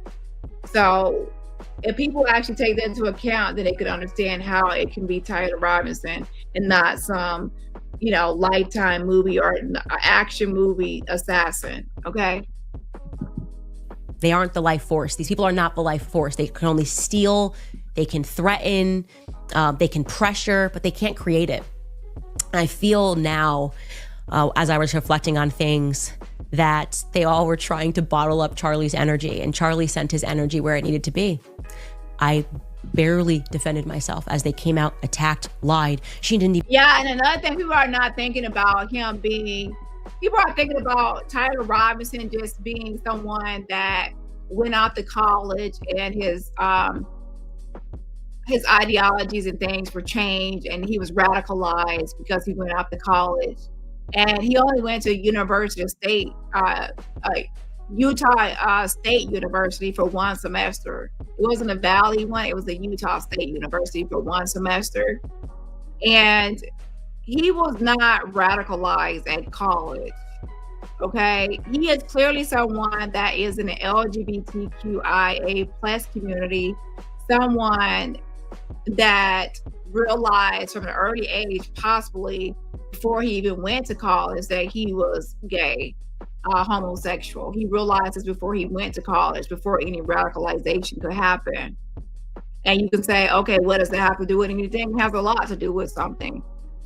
He's a gay male, part of the LGBTQIA plus community. He's in a relationship with a transgender, a male that's transitioned into a woman. So then now he's dating someone that's transgender. So he's a gay male, he's dating a transgender person, and he's now listening to Charlie Kirk, who he says is full of hate, because Charlie Kirk says things that he believes is hateful towards LGBTQIA plus community and even transgender people, which is, he says in those text messages, he loves his roommate, a transgender person. So that's why he kept on saying, Charlie Kirk is full of hate towards him and his community, and towards his lover in that community, for that umbrella of people, right? And then on top of that, they said the family are Mormons. Mormons have certain beliefs about gay people and even transgender people. And, they are accepted, but they cannot act on their sexuality. So they can be a part of it, but they can't act on it. So imagine someone saying, okay, well, you can be here, but as long as you don't act out those thoughts, or be yourself, should I say. So then that means you wouldn't be able to actually be in a relationship with that person because now you're going against your own, so then he's with the Mormons. And then he also has like a conservative Trump family.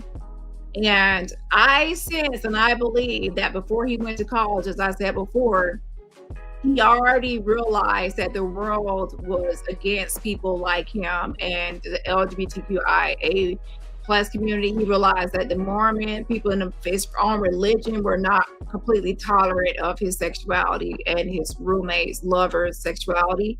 So before he went off to college, he already realized, and even from maybe whatever he not decided, let me correct, when he was born, he was already gay, right? So whenever he realized that he was gay, or came to that realization that he was different, and that people around him, maybe friends at school, his peers, family members, or other people may have made gay jokes or came across as homophobic at school, in the community, at his church, and things like that. So then now he might have feelings towards people like Charlie Kirk that spew hate towards towards transgender people or gay people. So he was already feeling that way, or against his religion, or even certain people in his politics because of his sexuality before he even stepped one foot on a college campus. So college did not radicalize him. The world and how much the world hates transgender people and the world hates gay people is what made him realize that he was hated, and that anyone talking like Charlie Kirk, spewing hateful things towards him and his community, did not like him. So I'm not saying that's a good reason or justification to unalive Charlie Kirk, but we have to listen to the actual killer who said that Charlie Kirk was full of hate. Charlie Kirk was full of hate. So he thought personally that Charlie Kirk was full of hate. And he's, and there are videos out there of Charlie Kirk saying things about gay people and then transgender people. So he didn't need to go to college to realize that the world hated him. He just had to be born and grow up in a world that was homophobic. So I hate when people say, "Oh, someone's radicalized before when they got to college." No, some people are already realizing things before they go off to college. Now, will I say that college can open your mind to other people and cultures and things like, yeah, I will say that college can open your mind to being more open-minded and understanding of other people, which is actually a positive thing, not a bad thing. However, with someone like Tyler, he already realized early in life that the world was not positive towards people like him. So he already had feelings against some conservatives or Republicans or anyone that was. Now, let's be clear. I know that there are Republicans that are gay and also Republicans that are in the transgender community. I'm already aware of that. However, a great percentage feel some type of way about people like Charlie Kirk and some things they say, especially when people say, "Oh, you were not born that way. That's a choice." Even that type of rhetoric can make people feel like you're against them because they're saying, "Hey, I didn't choose this life. I didn't choose to be gay. This is how I was born this way." So anyway, that's a whole nother topic. But no, I don't believe that he was radicalized in college. I believe that he grew up knowing that once he realized he was different and a part of the gay community or LGBT, y'all know LGBTQIA plus. I'm tired. LGBT. Anyways, I'm going to bed, y'all. I'm tired. I've been talking for too many hours. Y'all know what I'm saying. Once he realized that he was part of the community, he realized that he was someone that was going to be hated throughout his life. And Charlie Kirk, he realized that he thought he was full of hate, and that's just it. But yeah, so anyways, I'm going to be getting off here after I read these documents because you see I'm tired already. Okay, hold on. Been speak to him since 2017. She didn't know Charlie. She hasn't seen him. They just lied and lied and lied and lied. And nobody from Turning Point defended me and said, like, that's a lie and what she's saying is true. And the public, not for a single second, didn't take it. The amount of money that was spent on telling those lies, and I barely had to defend myself. And you guys knew that I was telling the truth. And I think that that's incredible. That it truly is a testament to God and is a testament to truth.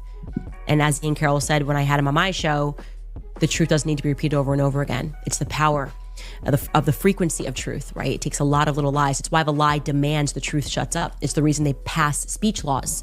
They need people to be quiet, because when you start speaking the truth, it becomes more powerful. I truly believe that, and I'm calling upon everyone to do that more often. Like, just speak the truth, even if you're fearful of the consequence, because the bigger consequence is not being right with God when you pass. Tim Morgan writes, for the investigation for Charlie, we love you. God bless. Thank you so much. Caitlin writes, my brother HM passed away in 2021. He often spoke about how he knew he was not going to live past 40 years. He was saying this when he was in his 20s and he was 41. Yeah, Charlie said a lot more. He said a lot more. And I'm going to keep it close because I do think a part of it was prophecy. Now, I really do believe that. And I'm going to see this thing to the end. David Foster wrote, I didn't even know Charlie, and I was more shook up seeing the footage than the camera guy seemed in his selfie video. He wasn't even shaking. My hands were shaking and I was at home. It just does not add up. It doesn't add up. And we've got to stop accepting this excuse of like, well, what would you... No, to me, the guy, even doing a selfie, he did seem like he was in shock and disbelief. He did the typical thing, which most people do. They record what's happening when it's happening. A lot of people are pulling their phones out with it when things happen. A lot of people, when it happened, they were recording. That's how we actually have the recording. And some people are still recording afterwards. Like, that's how we have pictures, or should I say videos, of them actually putting him inside the vehicle. There are people that are going to be recording. So it's kind of like people are talking to people recording, but without people recording, we would actually have the footage. Like, we actually have footage of Charlie Kirk going inside the vehicle, being put inside the vehicle, being carried this way, and the audience going that way. So with all the cameras out, to be honest, at every different angle, it's because people are recording. So if everybody did not record anything, then we wouldn't have anything. So it's like, you're damned if you do, you're damned if you don't. It's suspicious. It's also it. But at the same time, he's supposed to be close to him, close to him as well with Turning Point. So that makes it a little different. But yeah, and still, we're going to go over the documents now because, like I said, we have to stick to the evidence and the receipts. And the evidence is all pointing towards Tyler Robertson, who they have in custody. I do know what I would do, okay? In your situation, you either run far and you don't record yourself, right? Or you go run towards your friend and you help. In fact, the only person, as Ian Carroll pointed out in one of his videos, and you should sign up for, subscribe for Ian Carroll's channel as well. He pointed out that like the only person who was acting right and was Frank Turek. Like, the first thing you do is get down, right? Because you don't know if there's going to be another shot. How was Mikey McCoy confident enough to stay standing and walking? Nobody knows. You don't know where the shot's coming from. You don't see him get shot. I think that people have already spoke on this, and some people have already spoke that they realized that it was going to be one shot. It was one shot, and then they didn't hear like pow, pow, like someone going on. So people felt like it was going to be only one shot, and they were only there for Charlie Kirk because it wasn't like a continuation. Usually, if it's more than one person, it's going to be a pow, and then a pow is going to be rapid. It's going to be like one shot after the next. But with Charlie, some people in the audience said they didn't really believe that it was going to be anyone else. First thing you would do is drop to the ground. That's like the first normal thing to do, is to get low. Yeah, no, there's not just the normal. There's fight, and there's flight, and then there's freeze. So you cannot say what's normal. I mean, to you it might be normal, but to be honest, some people are going to freeze up, some people are going to like fight, some people are going to flight. Most people will say, as you can see by looking at the video footage, there were some people just froze, like they just like got down, they just stayed there but got low. Some people that were actually just recording. There are some people that were running and things like that. And there are some people that got into action, like they ran toward. They as soon as they realized it was like this one shot, they ran to Charlie to try to get him and take him to the vehicle. So there are some people that were actually in action. So you saw all of that immediately. Now, what I would say is that guy probably wasn't as close to Charlie as the other people were. So maybe that's why. I don't know how close he was. I don't know. But I will say it is suspicious or odd for him to do that. But it's still not linking him to the crime. We can't just say suspicion is enough to accuse someone of this sort of crime. Make sure you're safe. And then Frank Turk kind of crawls back towards Charlie and then tries to like see him to the car. Like all of that feels normal to me. Okay. And they're always trying to make us see things through the exception. Well, there was this one time at band camp, or rather exceptionally, someone fired shots and someone was just really calm and walking away. And I'm like, yeah, I've seen Men in Black. That's not the person you should trust in this scenario, is all I'm saying. Buy-in writes, come back, Candace. Welcome back, Candace. Pardon. Everyone needs a friend like you who would fight with such fire for justice. I am so glad you were on the case. I can see that you reveal the truth for us. We don't know, but we know has become my favorite phrase. Look, Charlie didn't know that he was going to die young from the moment that he started Turning Point, as he said, but he knew, and he was right. So go with your gut. Believe in your dreams, right? And when people try to mock you and tell you not to listen to them, not to trust your gut, know that those people are working for the devil, literally, okay? They want you to think that this life is it, and this life is not it. So get right with God and tell the truth. And we'll see you guys tomorrow.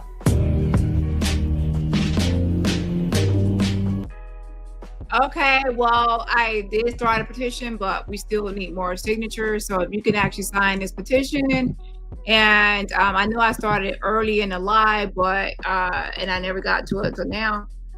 Shout out to Tracy. Thank you so much for sending jewels. I appreciate it. Again, I appreciate Tracy. And everybody else, remember, support my channel for free just by hitting that like button. So before I get too tired, because I'm already tired, I keep messing up on LGBTQIA. So let me actually go over the documents, okay?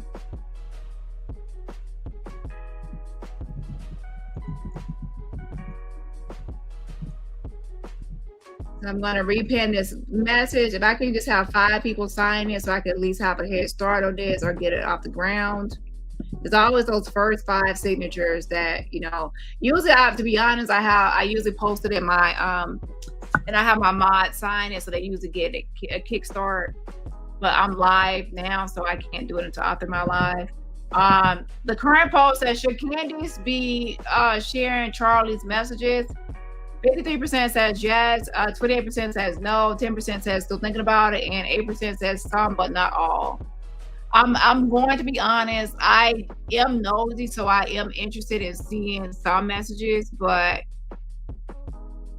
I mean, I'm not like oh, I please show all the messages. Like I'm desperate. Like I'm not desperate to see the messages, but if she posts them, then I will read them. You see what I'm saying? I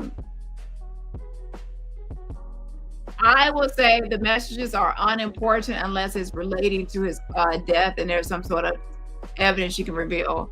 But so far, she's not really revealing anything besides, the whole Benjamin Netanyahu, that there was some sort of squabble about that.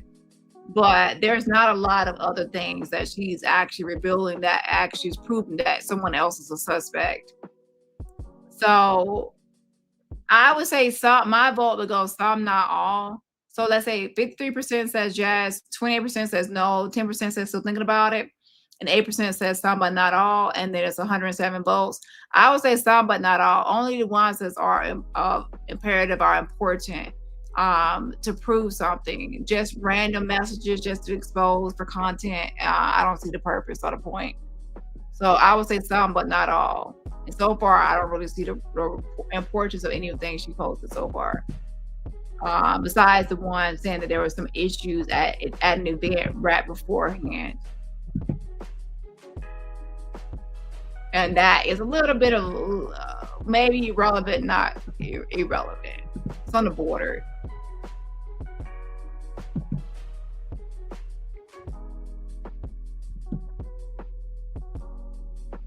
So the last thing we're going to do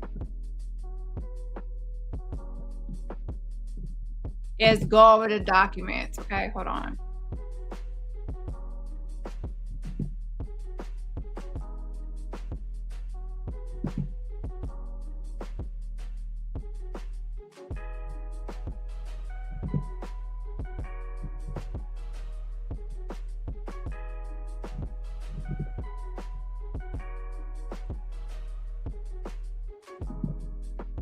So like I was saying while I'm bringing this up,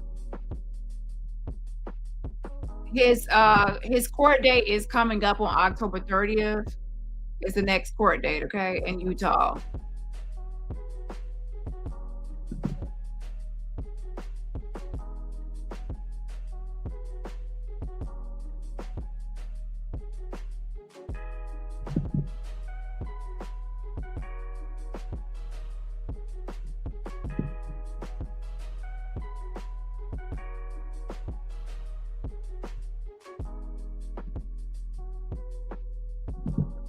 Just a second.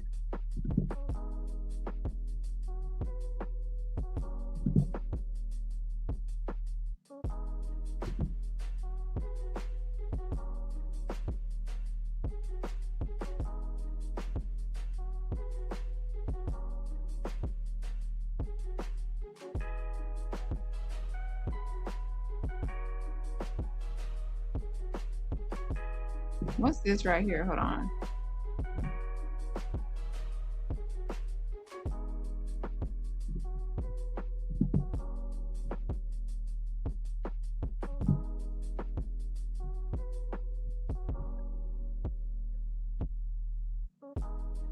Oh, I can't play that video.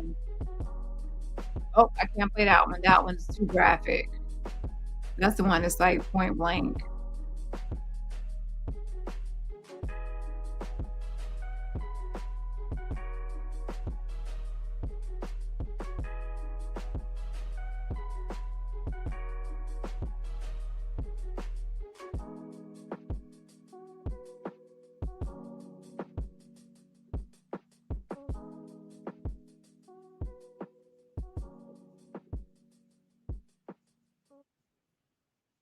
Hold on a second.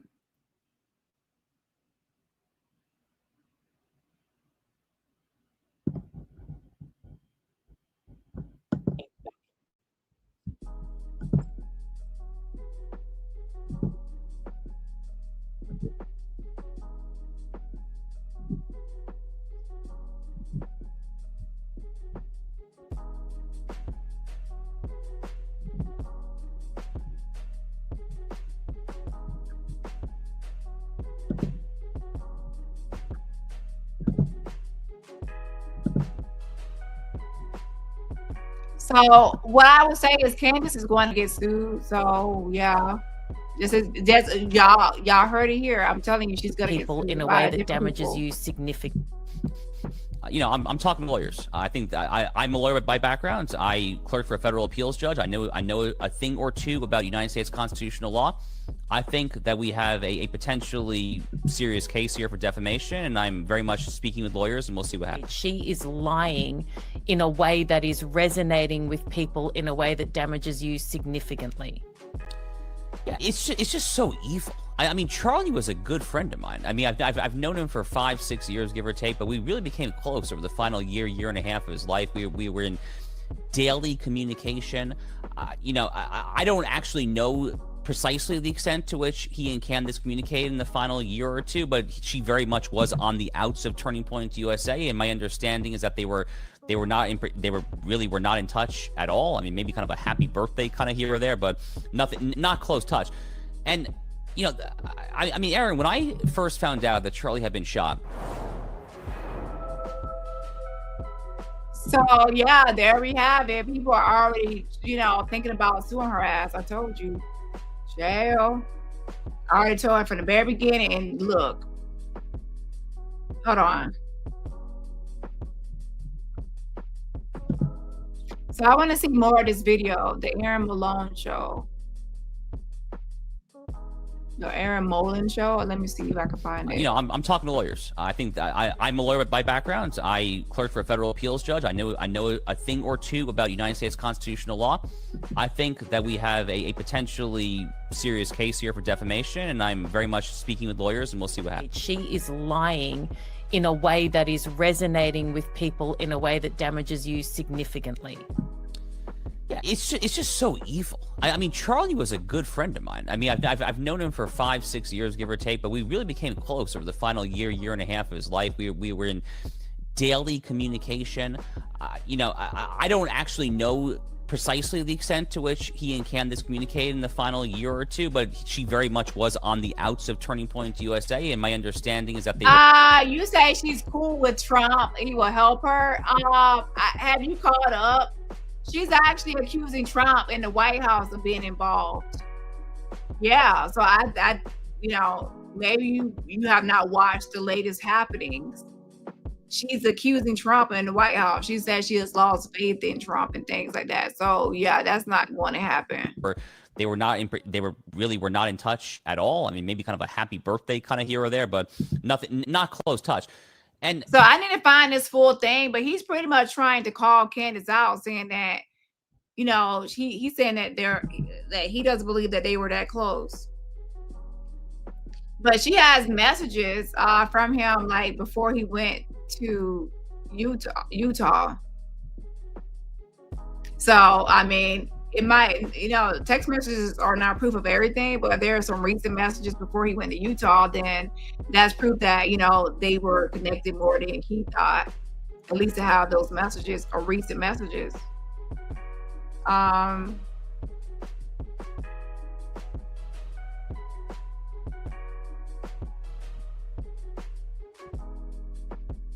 So yeah, she has recent messages before he went to Utah.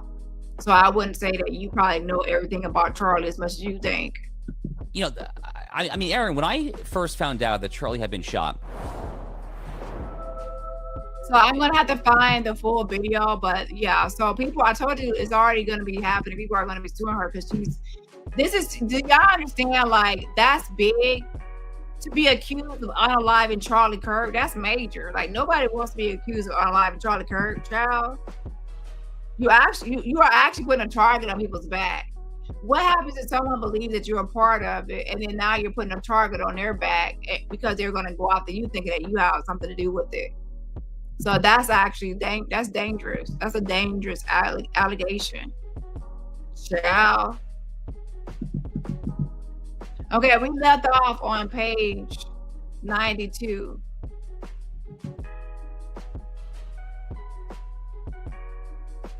Okay, it was 141 pages, and then also there's more stuff that happened.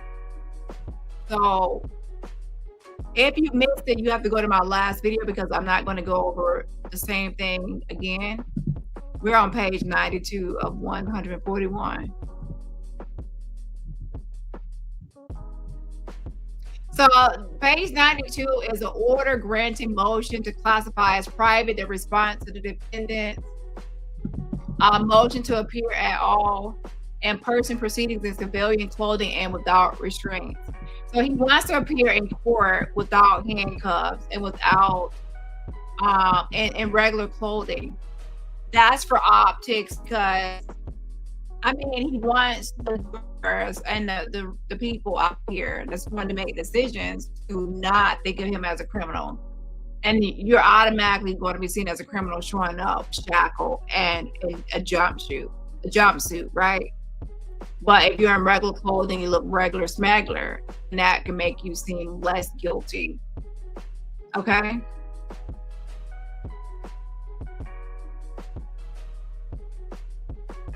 And this was a motion to the state of Utah and the Utah County Sheriff's Office filed the motion to classify as private in response to the defendant's motion to appear at all in-person proceedings in civilian clothes and without restraints. Upon good cause showing, the county hereby grants the motion and classifies the response as private.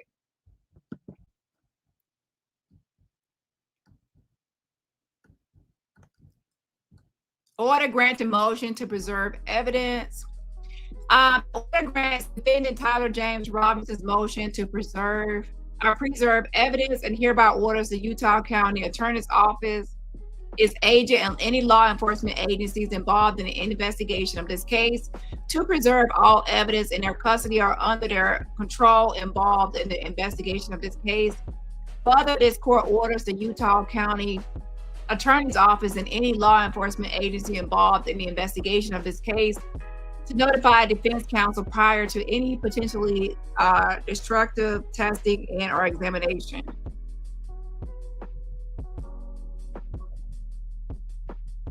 motion to strike response to defendant's motion to appear at all in-person proceedings in civilian clothing and without restraints. It says defendant Tyler James Robertson, by and through undersigned counsel, hereby files this motion pursuant to the Utah Rule of Criminal Procedure. The Utah County Sheriff's Department has not provided any authorities, statute, or otherwise that would afford it standing to file a responsive pleading in this criminal case. Indeed, the Sheriff's Office is a witness in this matter. Further, whether Utah County's Attorney's Office has not sought to distinguish its own responses from that, the Sheriff's Office, the pleading should be stricken in its entirety. Argument is that only the state and the defendant are actual parties to a criminal action. Pleadings are only filed by parties and the traditional parties to a criminal proceeding or to the prosecution and the defense. In very unique and circumstances authorized by law, a non-party may participate in a criminal proceeding. For example, victims are afforded limited purpose standing in a criminal case to exercise specific rights, such as requesting restitution independently of the prosecution. Alleged victims are also afforded standing to assert privacy interests and privileged mental health records. I'm trying to see if this is even important enough to even read. Unlike the victims in Brown or FL, the Sheriff's Office has not provided this court with any authority, statutory or otherwise, that would grant a standing to file a pleading in a criminal case. Indeed, having an interest in a criminal case alone does not afford an individual or entity standing to file pleadings, or there would be virtually no limitation on permissible filers.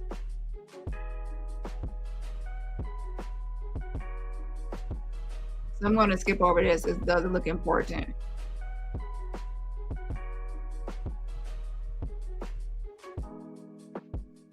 In addition, the Sheriff's Office should not be treated as a party to this matter because the Sheriff's Office is fundamentally a witness.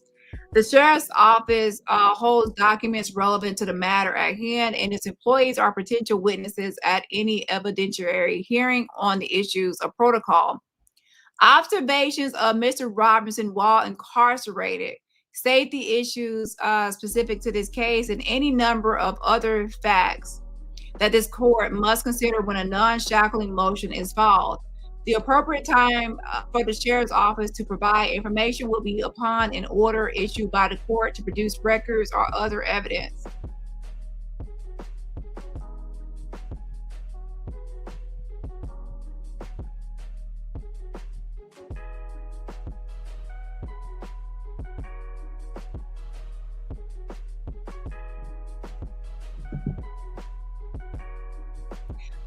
It looks like to me, let me go back up a little bit.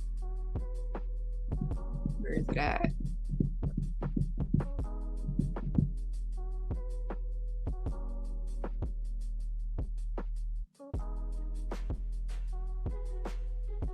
What was assault?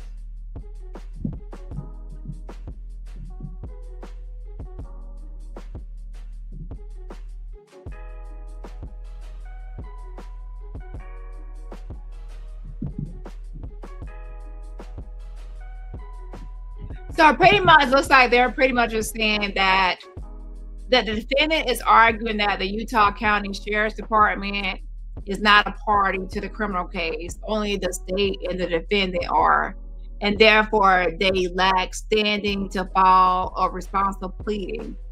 And the defense is concerned that the Utah County Attorney's Office has conflated its role as a prosecutor with that of counsel for the Sheriff's Office.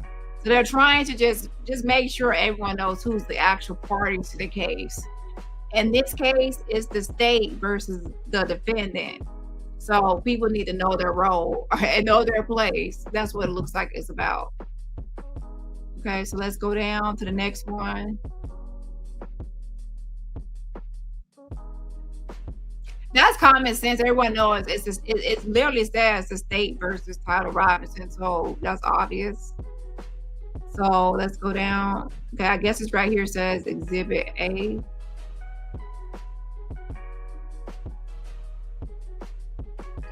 Interim order regarding defendant's motion to appear in civilian clothing and without restraints.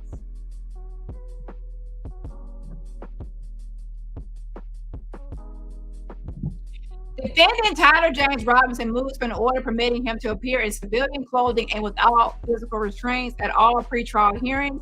Mr. Robinson is currently scheduled to appear in person at a hearing on October 30th, 2025. So that's coming up, right? Recognizing that the motion will not be fully briefed and decided prior to the October 30th, 2025 hearing, Mr. Robinson requests the following interim relief. An order from this court compelling the Utah County Sheriff's Department to disclose all files, records, correspondence, and reports created by or in possession of the department related to defendant's motion. A temporary order allowing Mr. Robinson to appear in civilian clothing without visible restraints at any in-person public hearing held prior to the determination of the motion, and a closed hearing for the court to receive evidence regarding the need for physical restraints in this particular case and the opportunity to further brief this issue. Mr. Robinson's interim requests are subject to further briefing that is also unlikely to be resolved prior to the October 30th, 2025 hearing. To expedite this process, the court orders the following.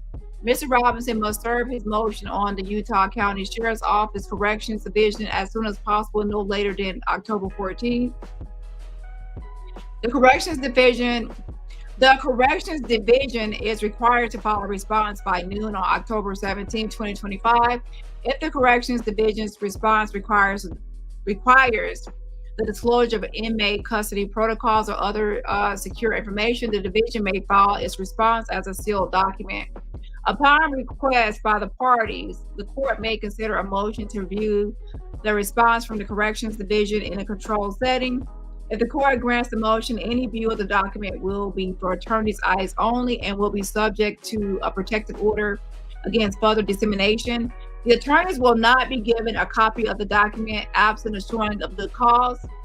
The state must file its response by noon on October 17, 2025. Mr. Robinson will have until noon on October 22nd, 2025 to file a reply. The briefing must address Mr. Robinson's request to appear in civilian clothing and without physical restraints, as well as Mr. Robinson's interim request for an order compelling documents from the Utah County Sheriff, and for an order allowing him temporary relief, and for an order allowing a closed hearing. This is the order of the court dated October 13th.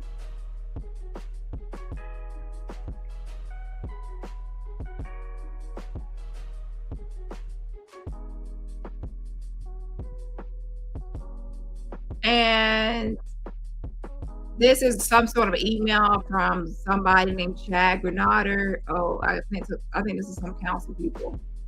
And it says Kathy right here. It says, Kathy, I have no idea why the order changed. We just saw it come in like you. But I would tell you that our civil division, who represents the sheriff's office, is going to be responding for the state. And this is from Kathy Nestor, NestorLewis.com. Says, hi, Chad. Any idea why the judge changed the order and the sheriff is no longer required to respond? Did y'all ask for more time? Thanks, Kathy. And then there is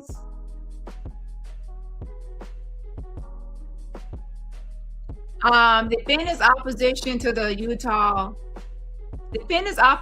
state of Utah's motion under Utah Rule of Criminal Procedure. Defendant Tyler James Robinson, by and through undersigned counsel, hereby files this memorandum in opposition to the state of Utah's motion for affirmative relief, which is contained in a response to defendant's motion to appear at an all in-person proceedings in civilian clothing and without restraints. Although Mr. Robinson maintains that the sheriff's pleading should be stricken in an effort to resolve the substantive issues at hand, the following opposition addresses the sheriff's motion under Rule 17.5 in anticipation of a proper pleading being filed by the state of Utah. Mr. Robinson files his opposing memorandum separately from his reply in support of his motion to appear. Consistent with Utah Rule of Civil Procedure, while counseling a response of pleading, the state's argument under 17.5 is a request for affirmative relief that should have been presented to this court as a separate motion and should follow the normal course of briefing, argument, and decision making. An application for an order shall be by motion. Neither this court nor Mr. Robertson should be rushed into addressing new and separate requests for relief buried in a response of pleading. Objection to state's motion under Rule 17.5. The state seeks affirmative relief from the court, requesting that all non-critical, non-evidentiary hearings should be held remotely. The state relies on Utah Rule of Criminal Procedure 17.5. The state's motion is improper, and a blanket order it requests violates Mr. Robinson's constitutional right to be present at his criminal proceedings. At the outset, it is entirely improper for the Utah County Sheriff's Office, a third party and a witness in this criminal case, to request affirmative relief from the court. In addition, Rule 17.5C1 allows the participant to request to appear at a hearing by a different format than that set by the court. Participant means a party or participating victim or an attorney for a party or participating victim. The Sheriff's Office is not a party or participating victim or an attorney for either, while Rule 17.5B10 provides that the court will consider the preference of the incarcerating custodian when determining the format of any hearing. This does not mean the Sheriff's Office has standing to file a motion under Rule 17.5. As such, Mr. Robinson responds to these arguments as if made solely by the state of Utah. Mr. Robinson's constitutional rights to be present and participate in his own defense should be in the court's paramount consideration. Mr. Robinson has a right to be present and to participate in his own defense, and these interests are paramount. The Utah Constitution, Article 1, 12 criminal affords defendants the right to appear and defend in person and by counsel. This right is likewise derived from the Due Process Clause of the 14th Amendment and incorporated into the Confrontation Clause of the 6th Amendment of the United States Constitution. See Tennessee versus Lane. The United States Supreme Court has also stated, although this privilege of presence is not guaranteed, when presence would be useful or to benefit but a shadow, due process clearly requires that a defendant be allowed to be present to the extent that a fair and just hearing will be thwarted by his absence. Thus, a defendant is guaranteed the right to be present at any stage of the criminal proceeding that is critical to his outcome, if his presence will contribute to the fairness of the procedure. Kentucky versus Sincere. Further, the 6th Amendment does not provide merely that a defense should be made for the accused. It grants to the accused personally the right to make his defense. In practical application, there are many instances, if most, where WebEx is not a constitutionally adequate substitute for Mr. Robinson's physical presence in court. As both the court and the state are aware, case issues often develop shortly before and during hearings and require confidential and simultaneous consultation between attorneys and clients. Not having Mr. Robinson present and available for consultation will result in a necessity of continuances and cause delay. Not having Mr. Robinson present also makes it impossible to explain matters to him as they develop during court hearings and prevents him from providing information to counsel that is germane to the issues. This impacts the fundamental attorney-client relationship. Defense counsel has a duty to consult with the defendant on important decisions and keep the defendant informed of important developments in the course of the prosecution. While perhaps more convenient to the sheriff, WebEx does not afford the same level of participation by Mr. Robinson as does in-person presence alongside his counsel. The state's motion extends the parameters of Utah Rule of Criminal Procedure. First, Rule 17.5 does not empower parties to request how another participant is to appear at a hearing. Rule 17.5C permits participants to request that the court allow the participant or a witness to appear at a hearing by a different format than that set by the court. By the plain language of the rule, this means that the court of Utah that this means that the state of Utah may request to appear virtually at Mr. Robinson's hearings. The state of Utah may also request that a witness appear virtually. Mr. Robinson may also request to appear virtually and may also request that a witness appear virtually. The rule does not allow the state of Utah to request that Mr. Robinson appear virtually at any hearing, just as Mr. Robinson may not ask this court to order the state of Utah to appear virtually at any hearing, especially over its objection. The plain language conclusion is supported by subsection D of Rule 17.5, which states that the court's accommodation of the preference of one particular does not. So anyways, it looks like it's just pretty much saying that, you know, Tyler has to request virtual himself. Someone can't just like, the state can't request it for him, just like he can't request it for the state. Hold on.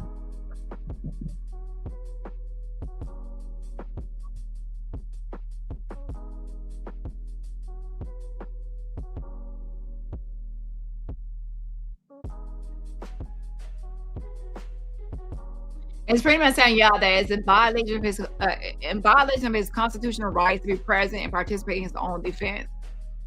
Defense is pretty much arguing that that rule does not grant the state the power to request how the defendant, another participant or party in the case should appear. Okay, and that the WebEx, I guess that's like the virtual format platform they're using, virtual remote platform, is not constitutionally adequate. It's not a substitution for in-person consultation with counsel. So he could be alongside counsel, I guess, like in person. To be honest, I think that everyone knows that in person is more personable. You don't want to do everything remotely. Okay, and virtual appearances from jail do not solve the prejudice risk. Since it's, you know, people are going to see him reporting from jail is prejudice towards him. It is. I mean, I'm just saying from that perspective, right? And that's going to be apparent to anyone watching that he's in jail, and that's going to be prejudice, you know, to his overall, you know, optics, to be honest. You know, like most people already know he's in jail, but it's just the looks of it. Someone appearing in shackles and remotely from jail is going to be different from someone in person wearing their civilian clothing. So that's the gist of that. Let's go down to the next document. What is the next one? Defendant's opposition to the state of Utah's motion under. So it's going to be like a back and forth, right?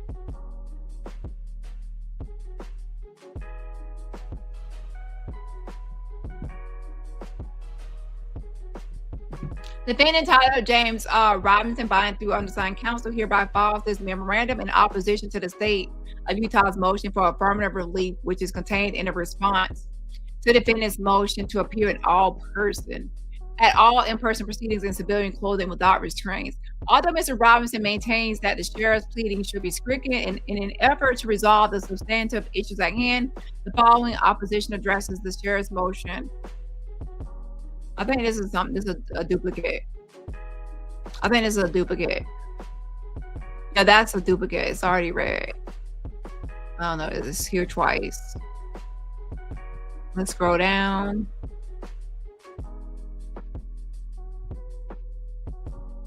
This one is motion to set aside October 20th order granting motion. So this one right here is the order that was granting the motion to preserve evidence.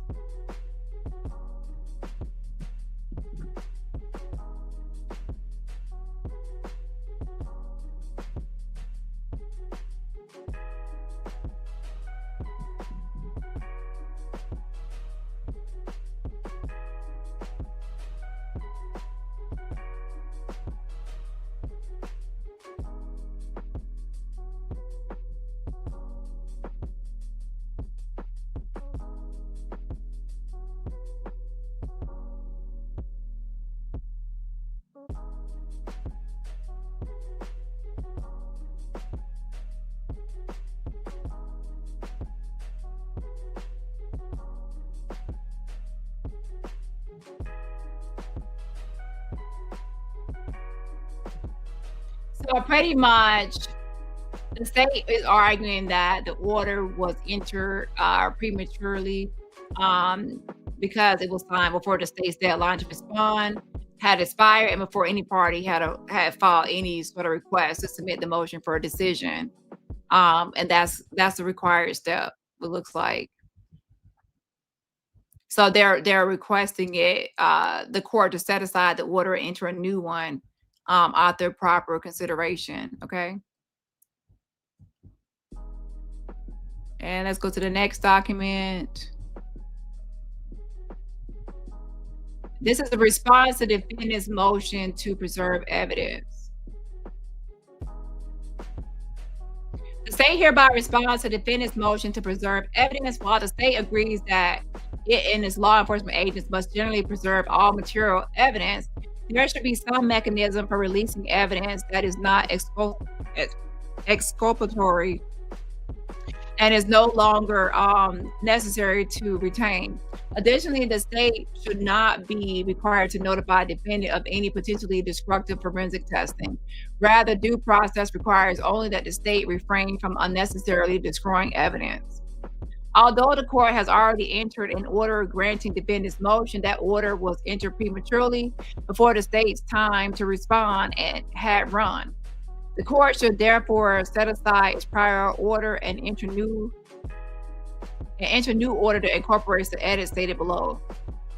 The state agrees that it has a general duty to preserve and disclose evidence that is material to defendant's guilt or punishment. Whatever duty to Constitution imposes in the state to preserve evidence, that duty must be limited to evidence that might be expected to play a significant role in the suspect's defense. Utah Criminal Code requiring mandatory disclosure of all evidence favorable to the defendant that is material to guilt or punishment. But contrary to defendant's suggestion, this does not mean that the state should be required to preserve all evidence, regardless of its materiality. There may be some evidence that is neither exculpatory nor material and will therefore be irrelevant to the trial. For example, defendant's family is requesting a release of his car so that it can be sold and they can be relieved of the burden of making payments on the car. Oh, wait a minute.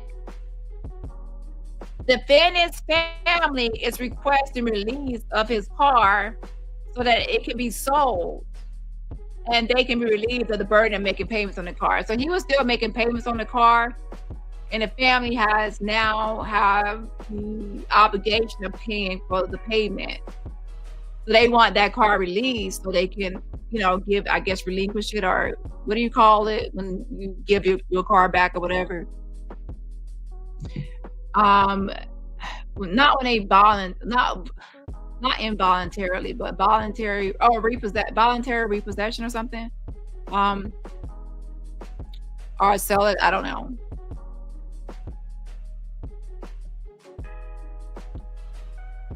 If the car has been fully processed and all potentially material evidence related to the car has been collected and disclosed to the defense, then the car itself is no longer material and could be eligible for release. Accordingly, the court should not order that the state and its law enforcement agents preserve all evidence, regardless of its materiality.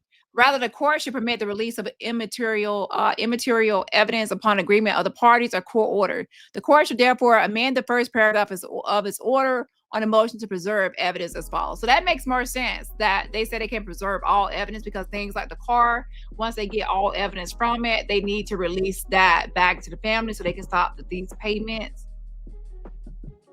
So I understand now when they say preserve all evidence.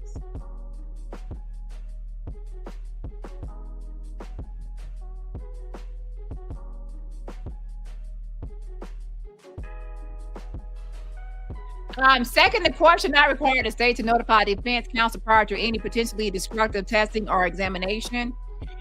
Utah law, which the defendant ignores, establishes otherwise. See State versus Bakalov. In Bakalov, the Utah Supreme Court held that due process is not implicated merely because forensic testing will consume a piece of evidence.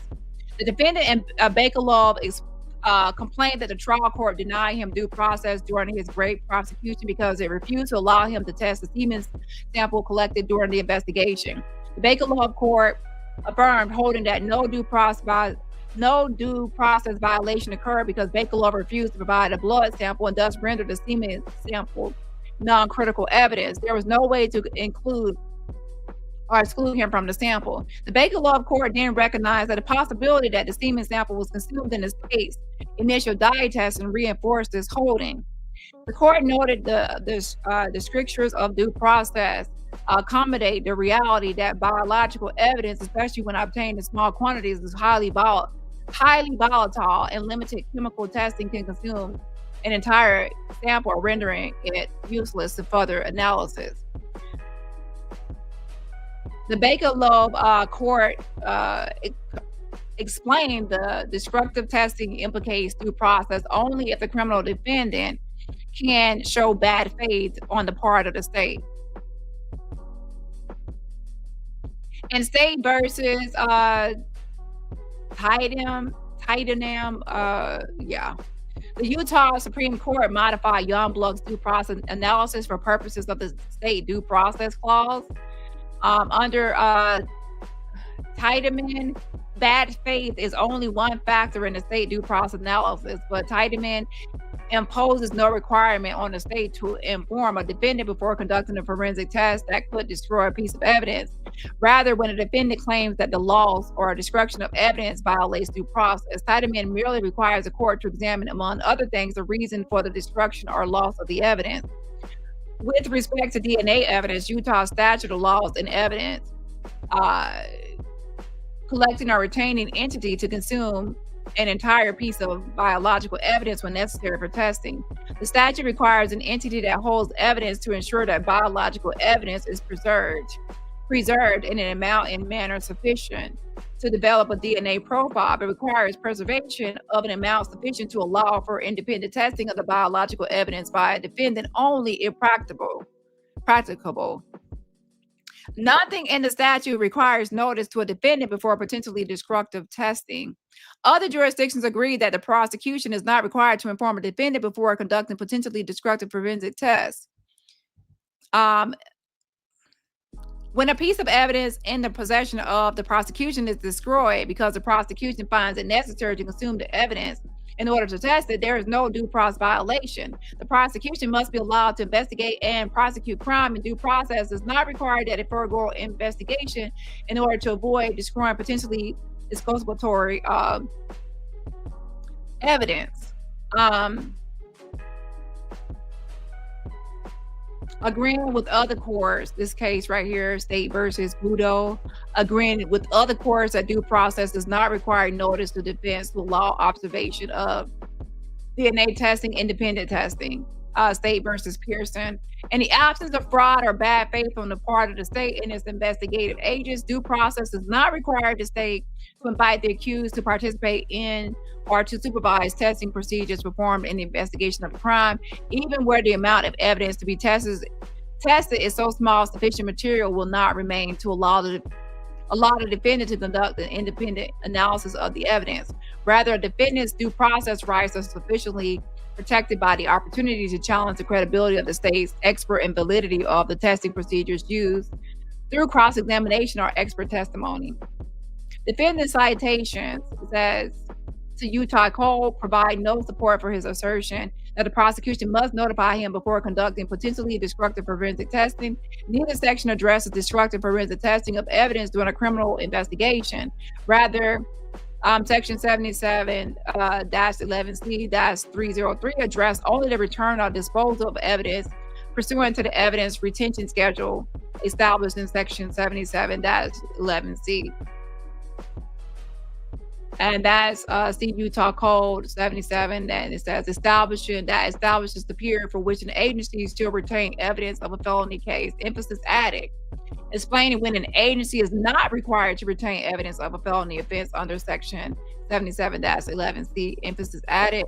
Addressing the process for giving notice of an intent to return or dispose of evidence after an agency determines that the agency is not required to retain evidence. Therefore, defendant does not cite an authority that prevents the state from engaging in potentially destructive forensic testing or requiring the state pretty much looks like saying we don't have to check in with you if we for our process of how we handle evidence. Further, this court orders that the Utah count. Okay, so I'm going to go over that one.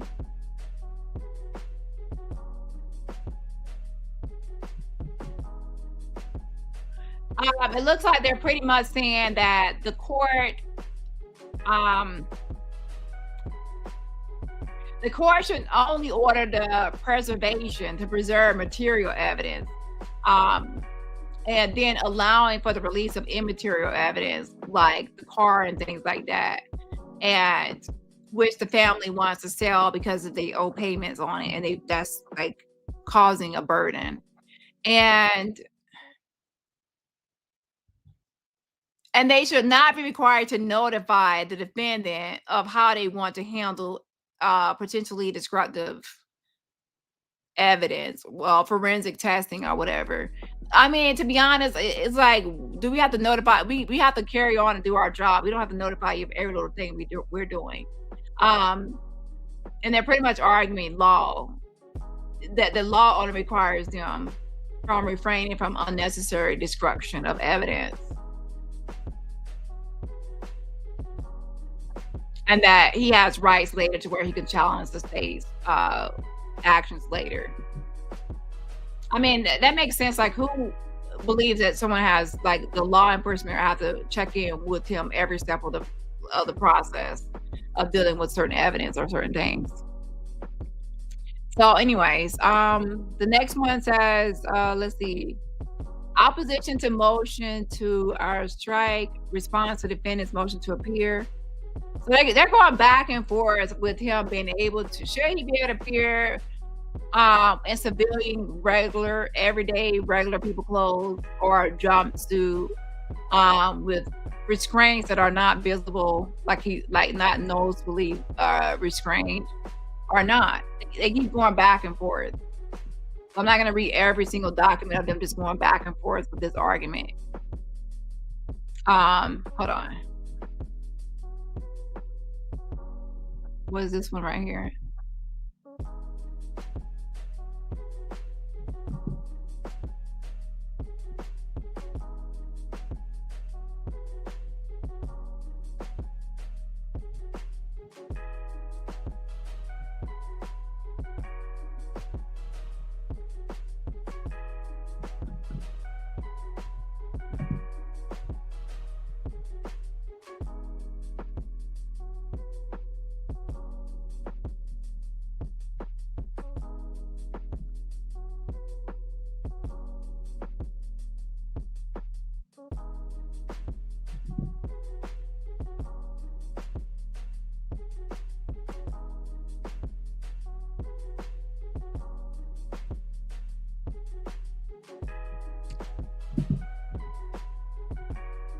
Yeah, pretty much.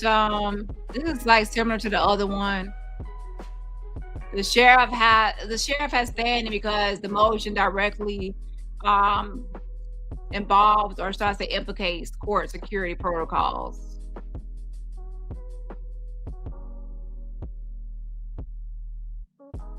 And the court rules, it requires the sheriff's input. So that's what it's really saying, okay? It says right there, see, it says, because the relevant statute and rule require the sheriff's expert input on security measures, especially in cases like this, one where the defendant's request potentially, so he wants to appear in civilian clothes and without visible restraints. The sheriff has to have their input because they're responsible for everyone's safety. They're responsible for him being transported in and out. So they need his input because they're responsible for security. Let something happen, then they're going to get blamed. So they are required, they have standing, they have the right to have some input in this matter as far as him appearing without visible restraints. That's a given, right? So we can, that's pretty much summing that up, okay?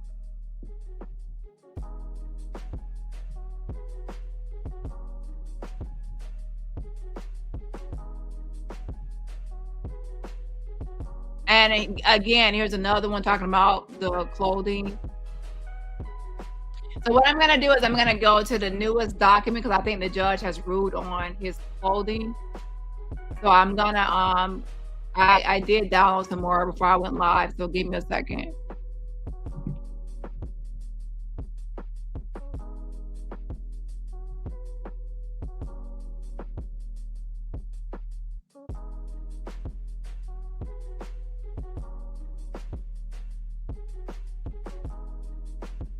Okay, so that's that document. I think there are some new stuff. There was like 5 new ones that were just posted in the last couple days. Which one was it?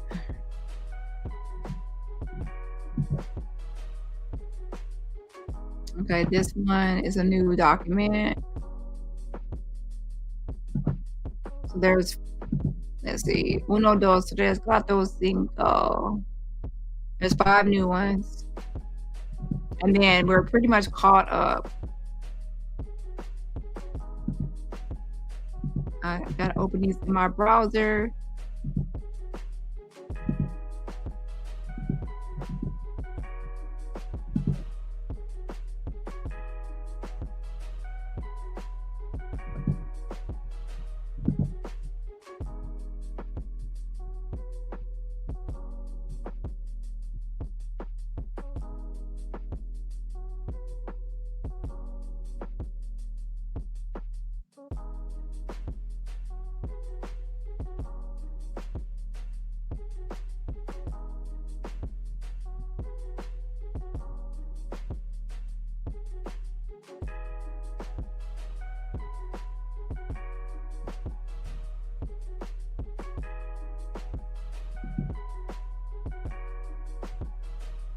Okay, these were filed within the last couple of days.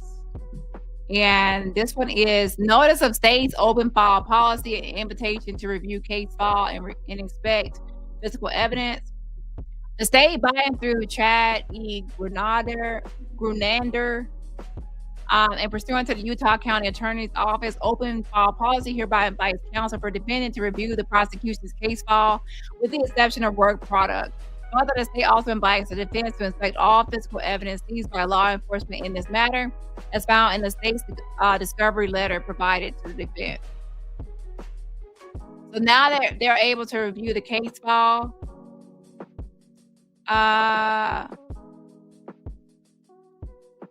with the exception of work products, so they're going to be able to see the evidence that they have, I guess, so far.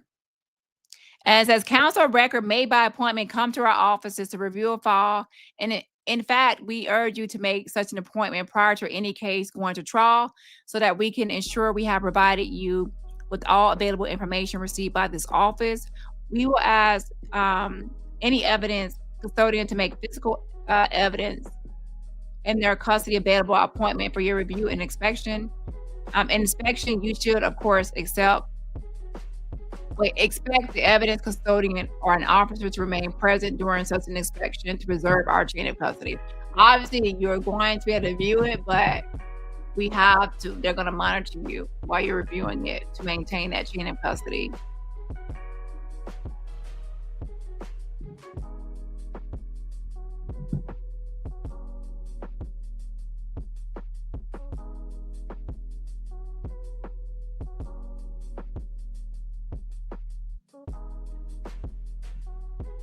Let's go to the next one.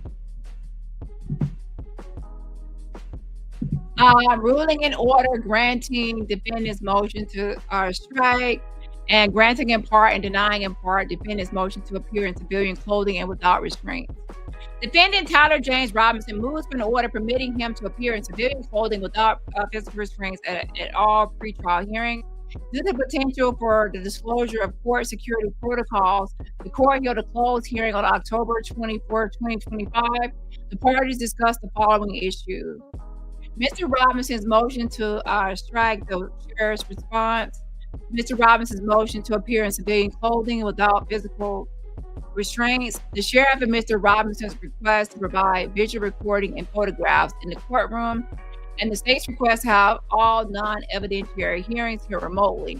The parties stipulated that the state's motion to conduct all non-evidentiary hearings virtually, and the parties' request to limit all electronic media coverage needs further briefing. Those issues are not yet ripe for decision. To facilitate the briefing on those two issues, the court orders as follows. If the state seeks to have all non-evidentiary hearings conducted over WebEx, the state must file a motion. The court will not rely on the briefing already provided. A separate motion is required. The time for response and reply will be governed by rule. As with all motions, the parties must file a request to submit and request a hearing if desired. If the parties seek to have all electronic media coverage limited or restricted during the in-court hearings, the parties may file a joint motion. The court will not rely on the briefing already provided. In their motion, the parties must address the factors outlined in Rule 401 of the Utah Rules of Judicial Administration. The time for a response and reply will be governed by rule, and the parties must file a request to submit when the matter is ripe for decision. The court took the motion to strike and the motion to appear in civilian clothing and without restraint under advisement. The court now issues the following ruling and order. Oh my gosh, it's about time y'all made an order on it, because y'all kept going back and forth with this. Defendant's motion to strike the sheriff's response. The prosecution and sheriff's departments filed a joint opposition to Mr. Robinson's motion to wear civilian clothing and appear without physical restraints. Mr. Robinson moved to strike the sheriff's response as procedurally improper. At the October 24, 2025 hearing, both parties in the sheriff's office agreed that the sheriff is not a party in this case.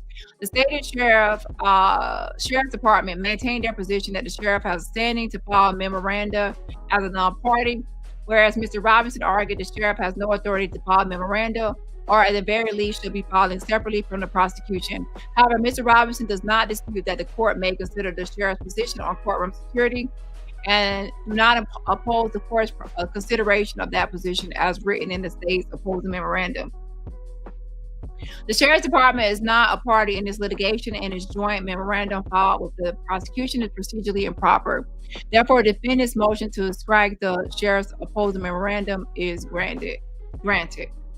Even so, Rule 3-414 of the Utah Rules of Judicial Administration requires the court to coordinate courtroom security with the sheriff's department. Therefore, as agreed to by the defendant, the court has considered the substance of the state and the sheriff opposing memorandum.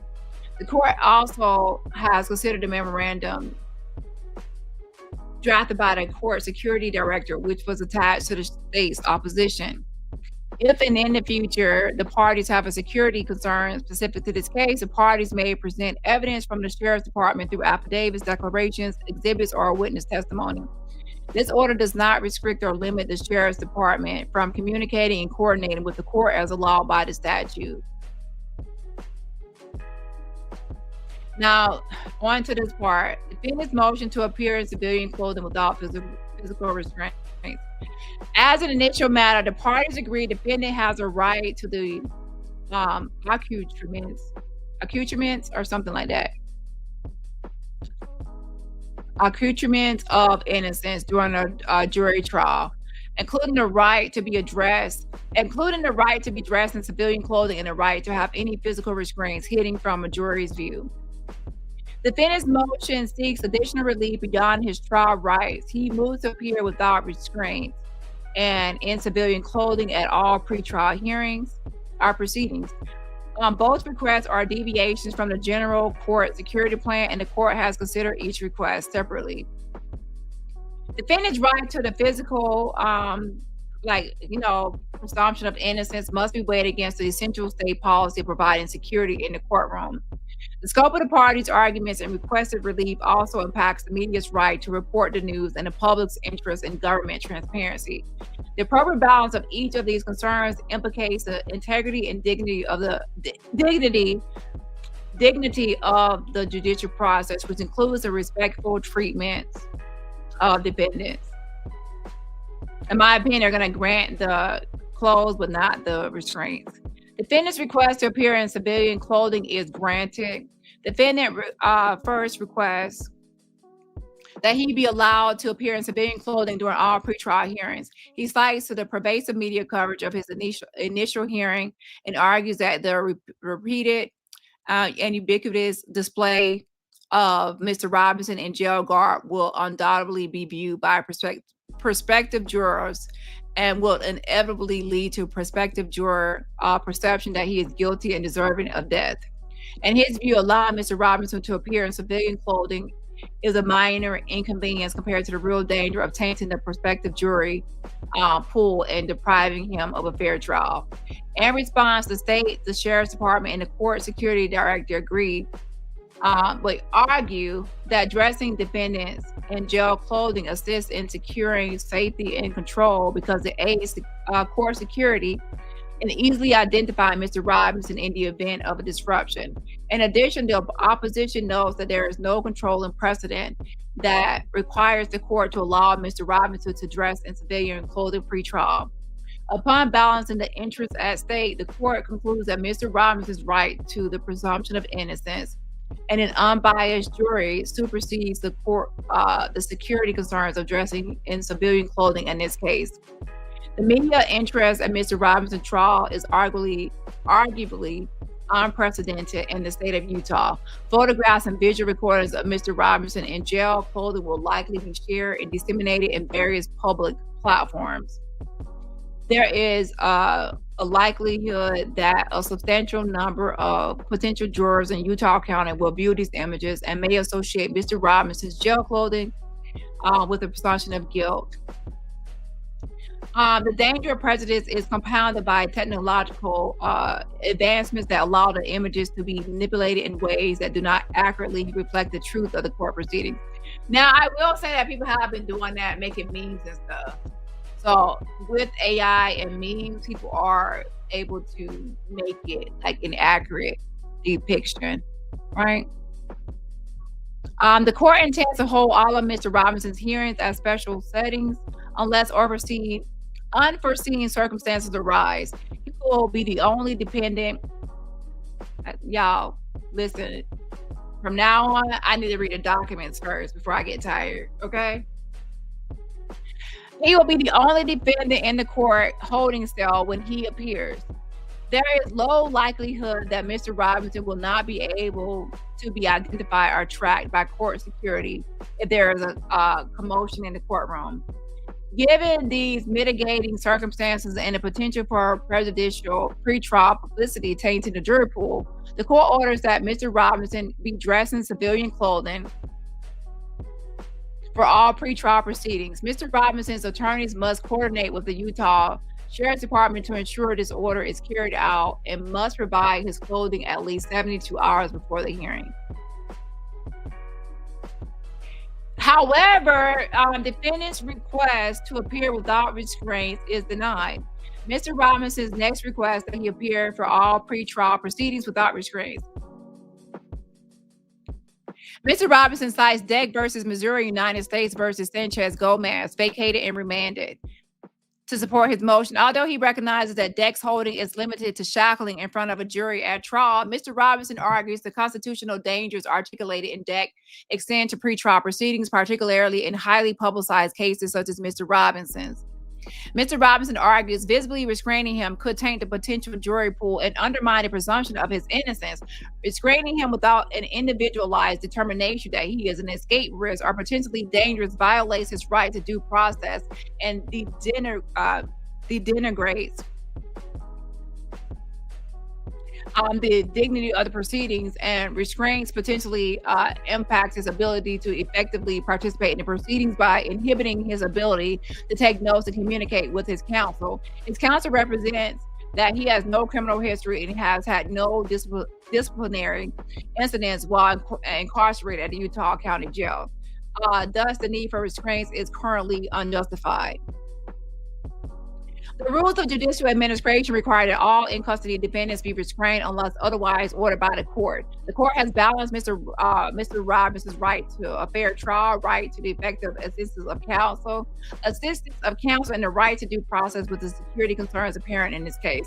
In doing so, the court knows that Mr. Robinson has no criminal history, and there is no evidence that he has been disruptive, disrespectful, or dangerous since he has been charged.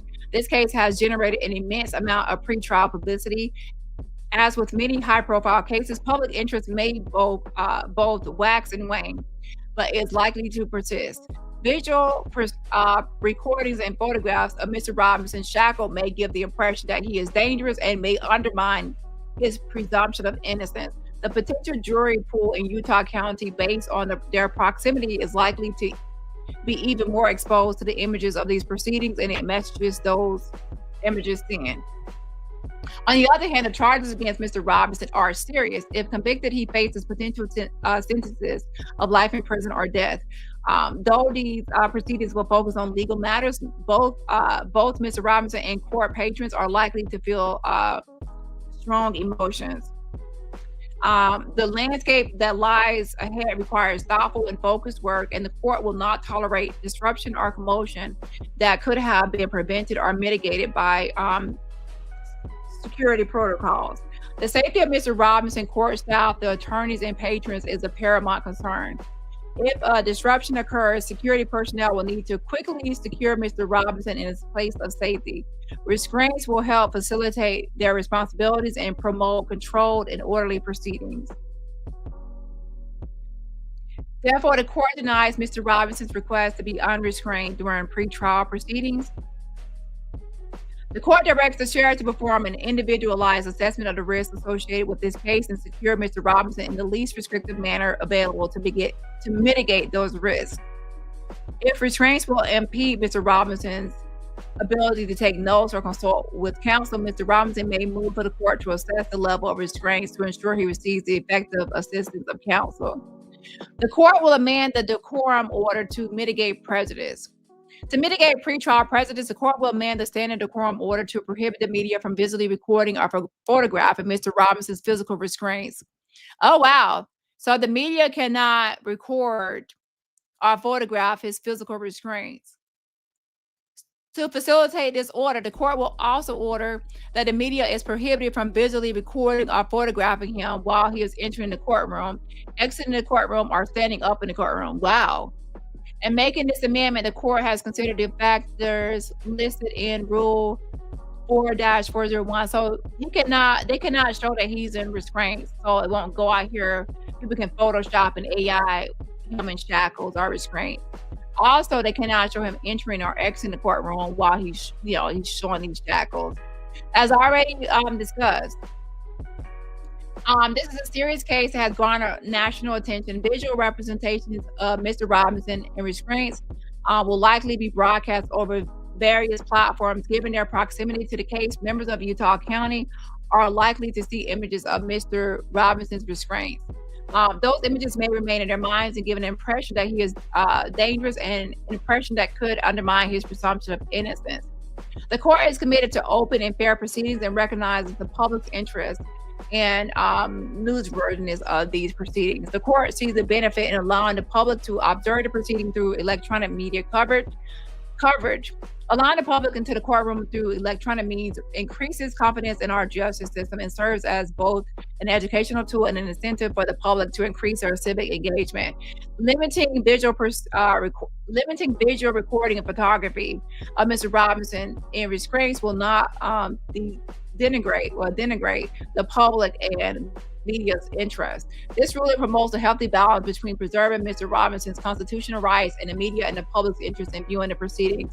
Accordingly, the defendant's motion to wear civilian clothing and to appear without restraints is granted in part and denied in part.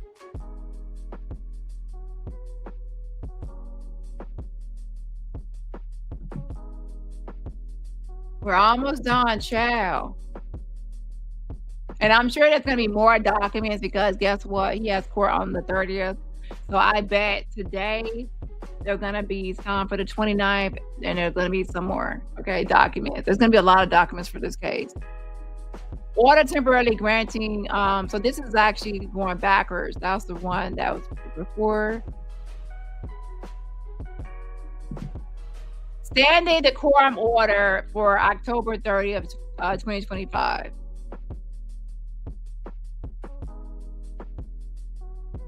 So I'm gonna read that last because that's what's this one? Okay, that's about the clothing. It was temporarily granted and then now it's in full. Okay, so this is gonna be the last one. Pursuant to the inherent authority of the court under Utah Code Section 78, let me make it bigger.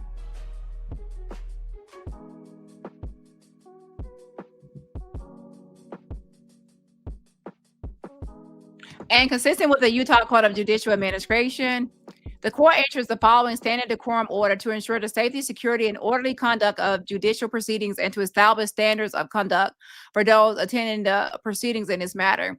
The purposes of this order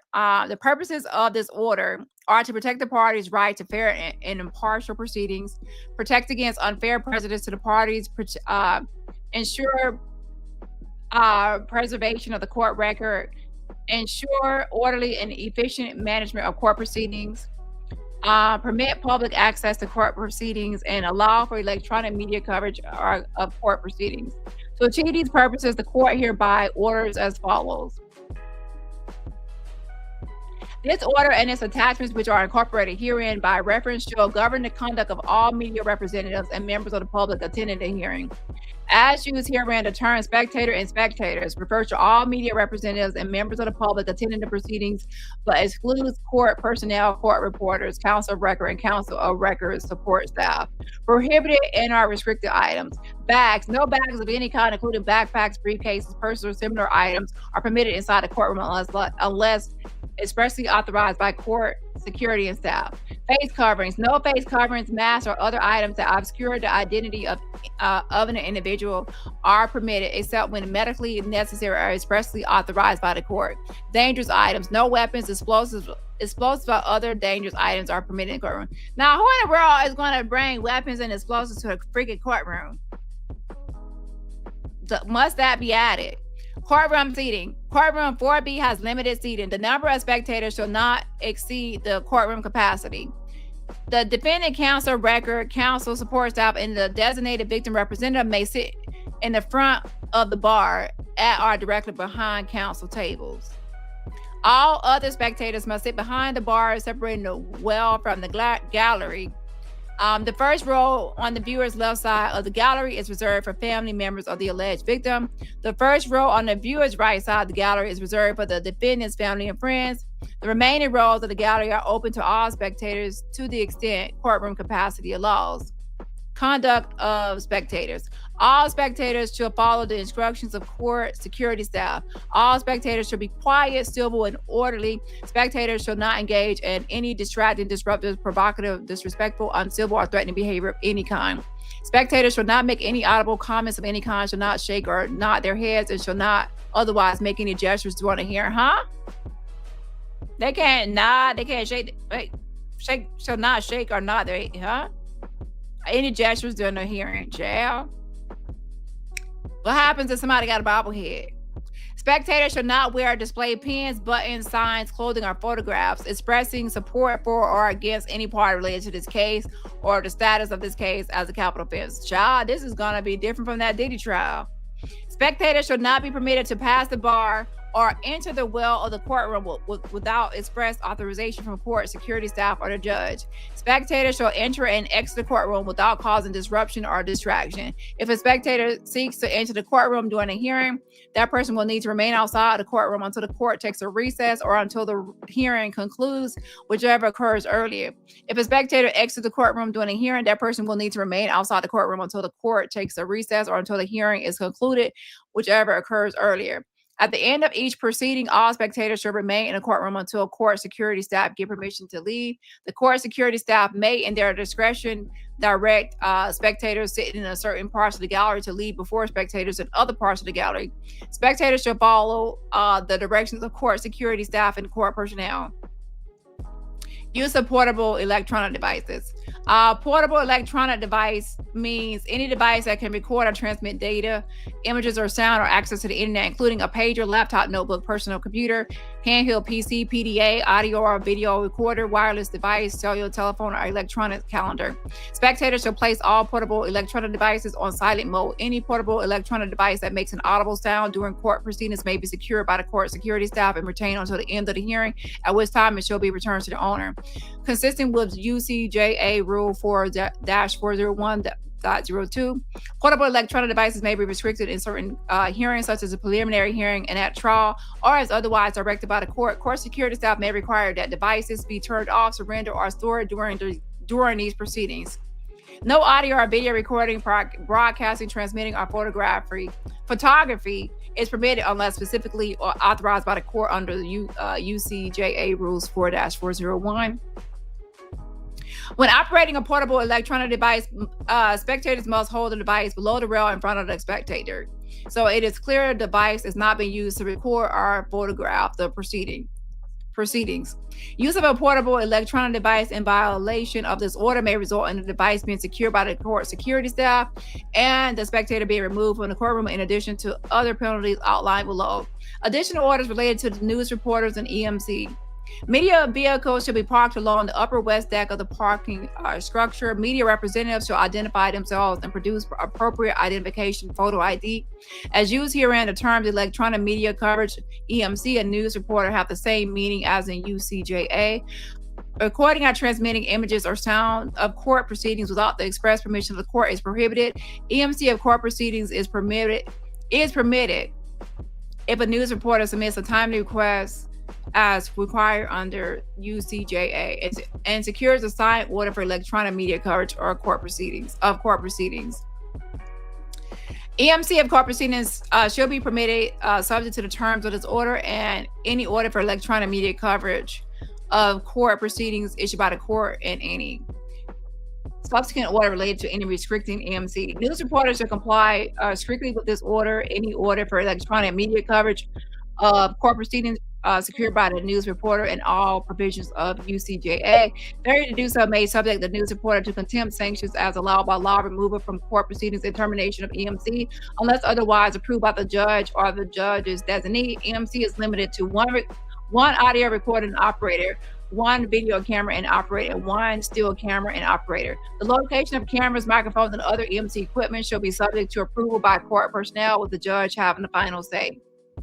After the court has appointed the pool photographers, it is the responsibility of the media to decide how they will pool their coverage and how they will share audio, video, and photography files produced by the pool coverage. Pool equipment operators shall use equipment that is capable of sharing audio, video, and photographic files to pool recipients in a generally accepted format. The pooling arrangement shall be reached before the court proceedings commence and without imposing on the judge or court personnel. Neither the judge nor court personnel shall be called upon to resolve disputes concerning pooling arrangements. No media interviews will be permitted inside the courtroom. The court expects news reporters to respect the wishes of all individuals involved in court proceedings if they wish to be interviewed or to end an interview. Media representatives shall use their best efforts to avoid visually or recording or photographing court employees except for the judge without prior approval. This includes court security staff, clerks, and judicial assistants. Visual recordings and photographs of the defendant are prohibited except for when the defendant is seated at counsel table. Media representatives must not visually record or photograph the defendant while he is entering or exiting the courtroom or while he is standing. If the defendant is in physical restraints, media representatives must not visually record or photograph the restraints. During court proceedings, news reporters should not move around the courtroom and should not move their equipment in a way that is disruptive or distracting. In the courtroom, still photographers must remain seated, must set their cameras to operate silently, and must not use flash. No video recording or still photography is permitted in the courthouse lobby. Video recording and still photography is permitted outside of the courthouse, such as the exterior walkways and parking lot, but should not include video recording or still photography of employees entering or exiting the employee building or parking entrances.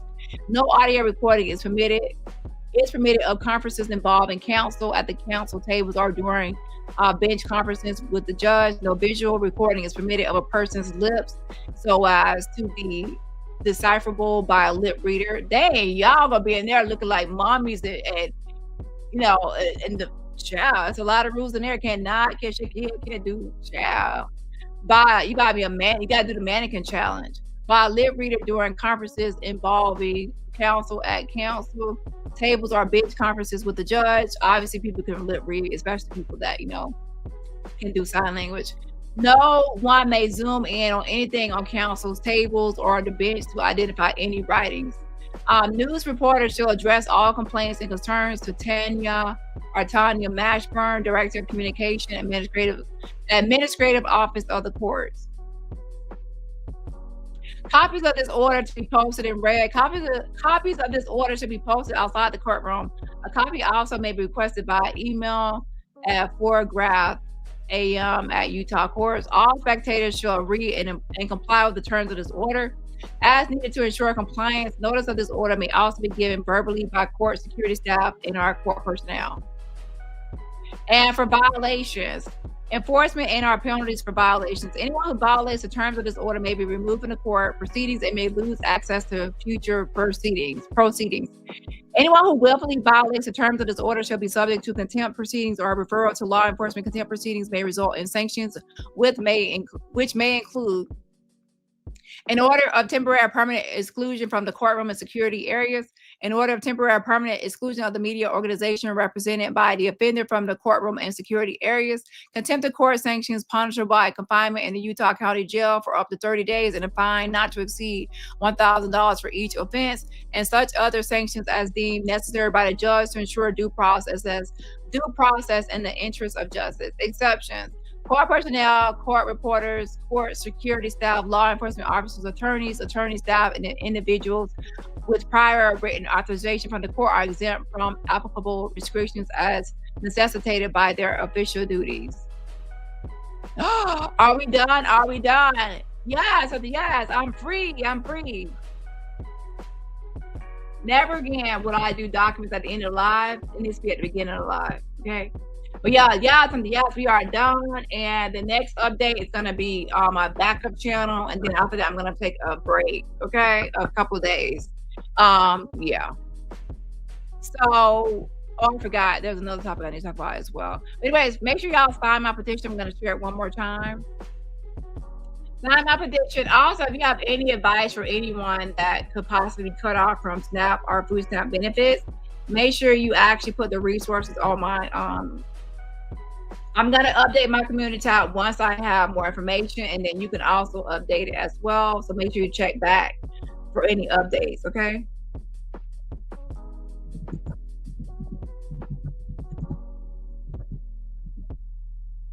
So that's the petition. And anyways, I will see y'all tomorrow. Bye.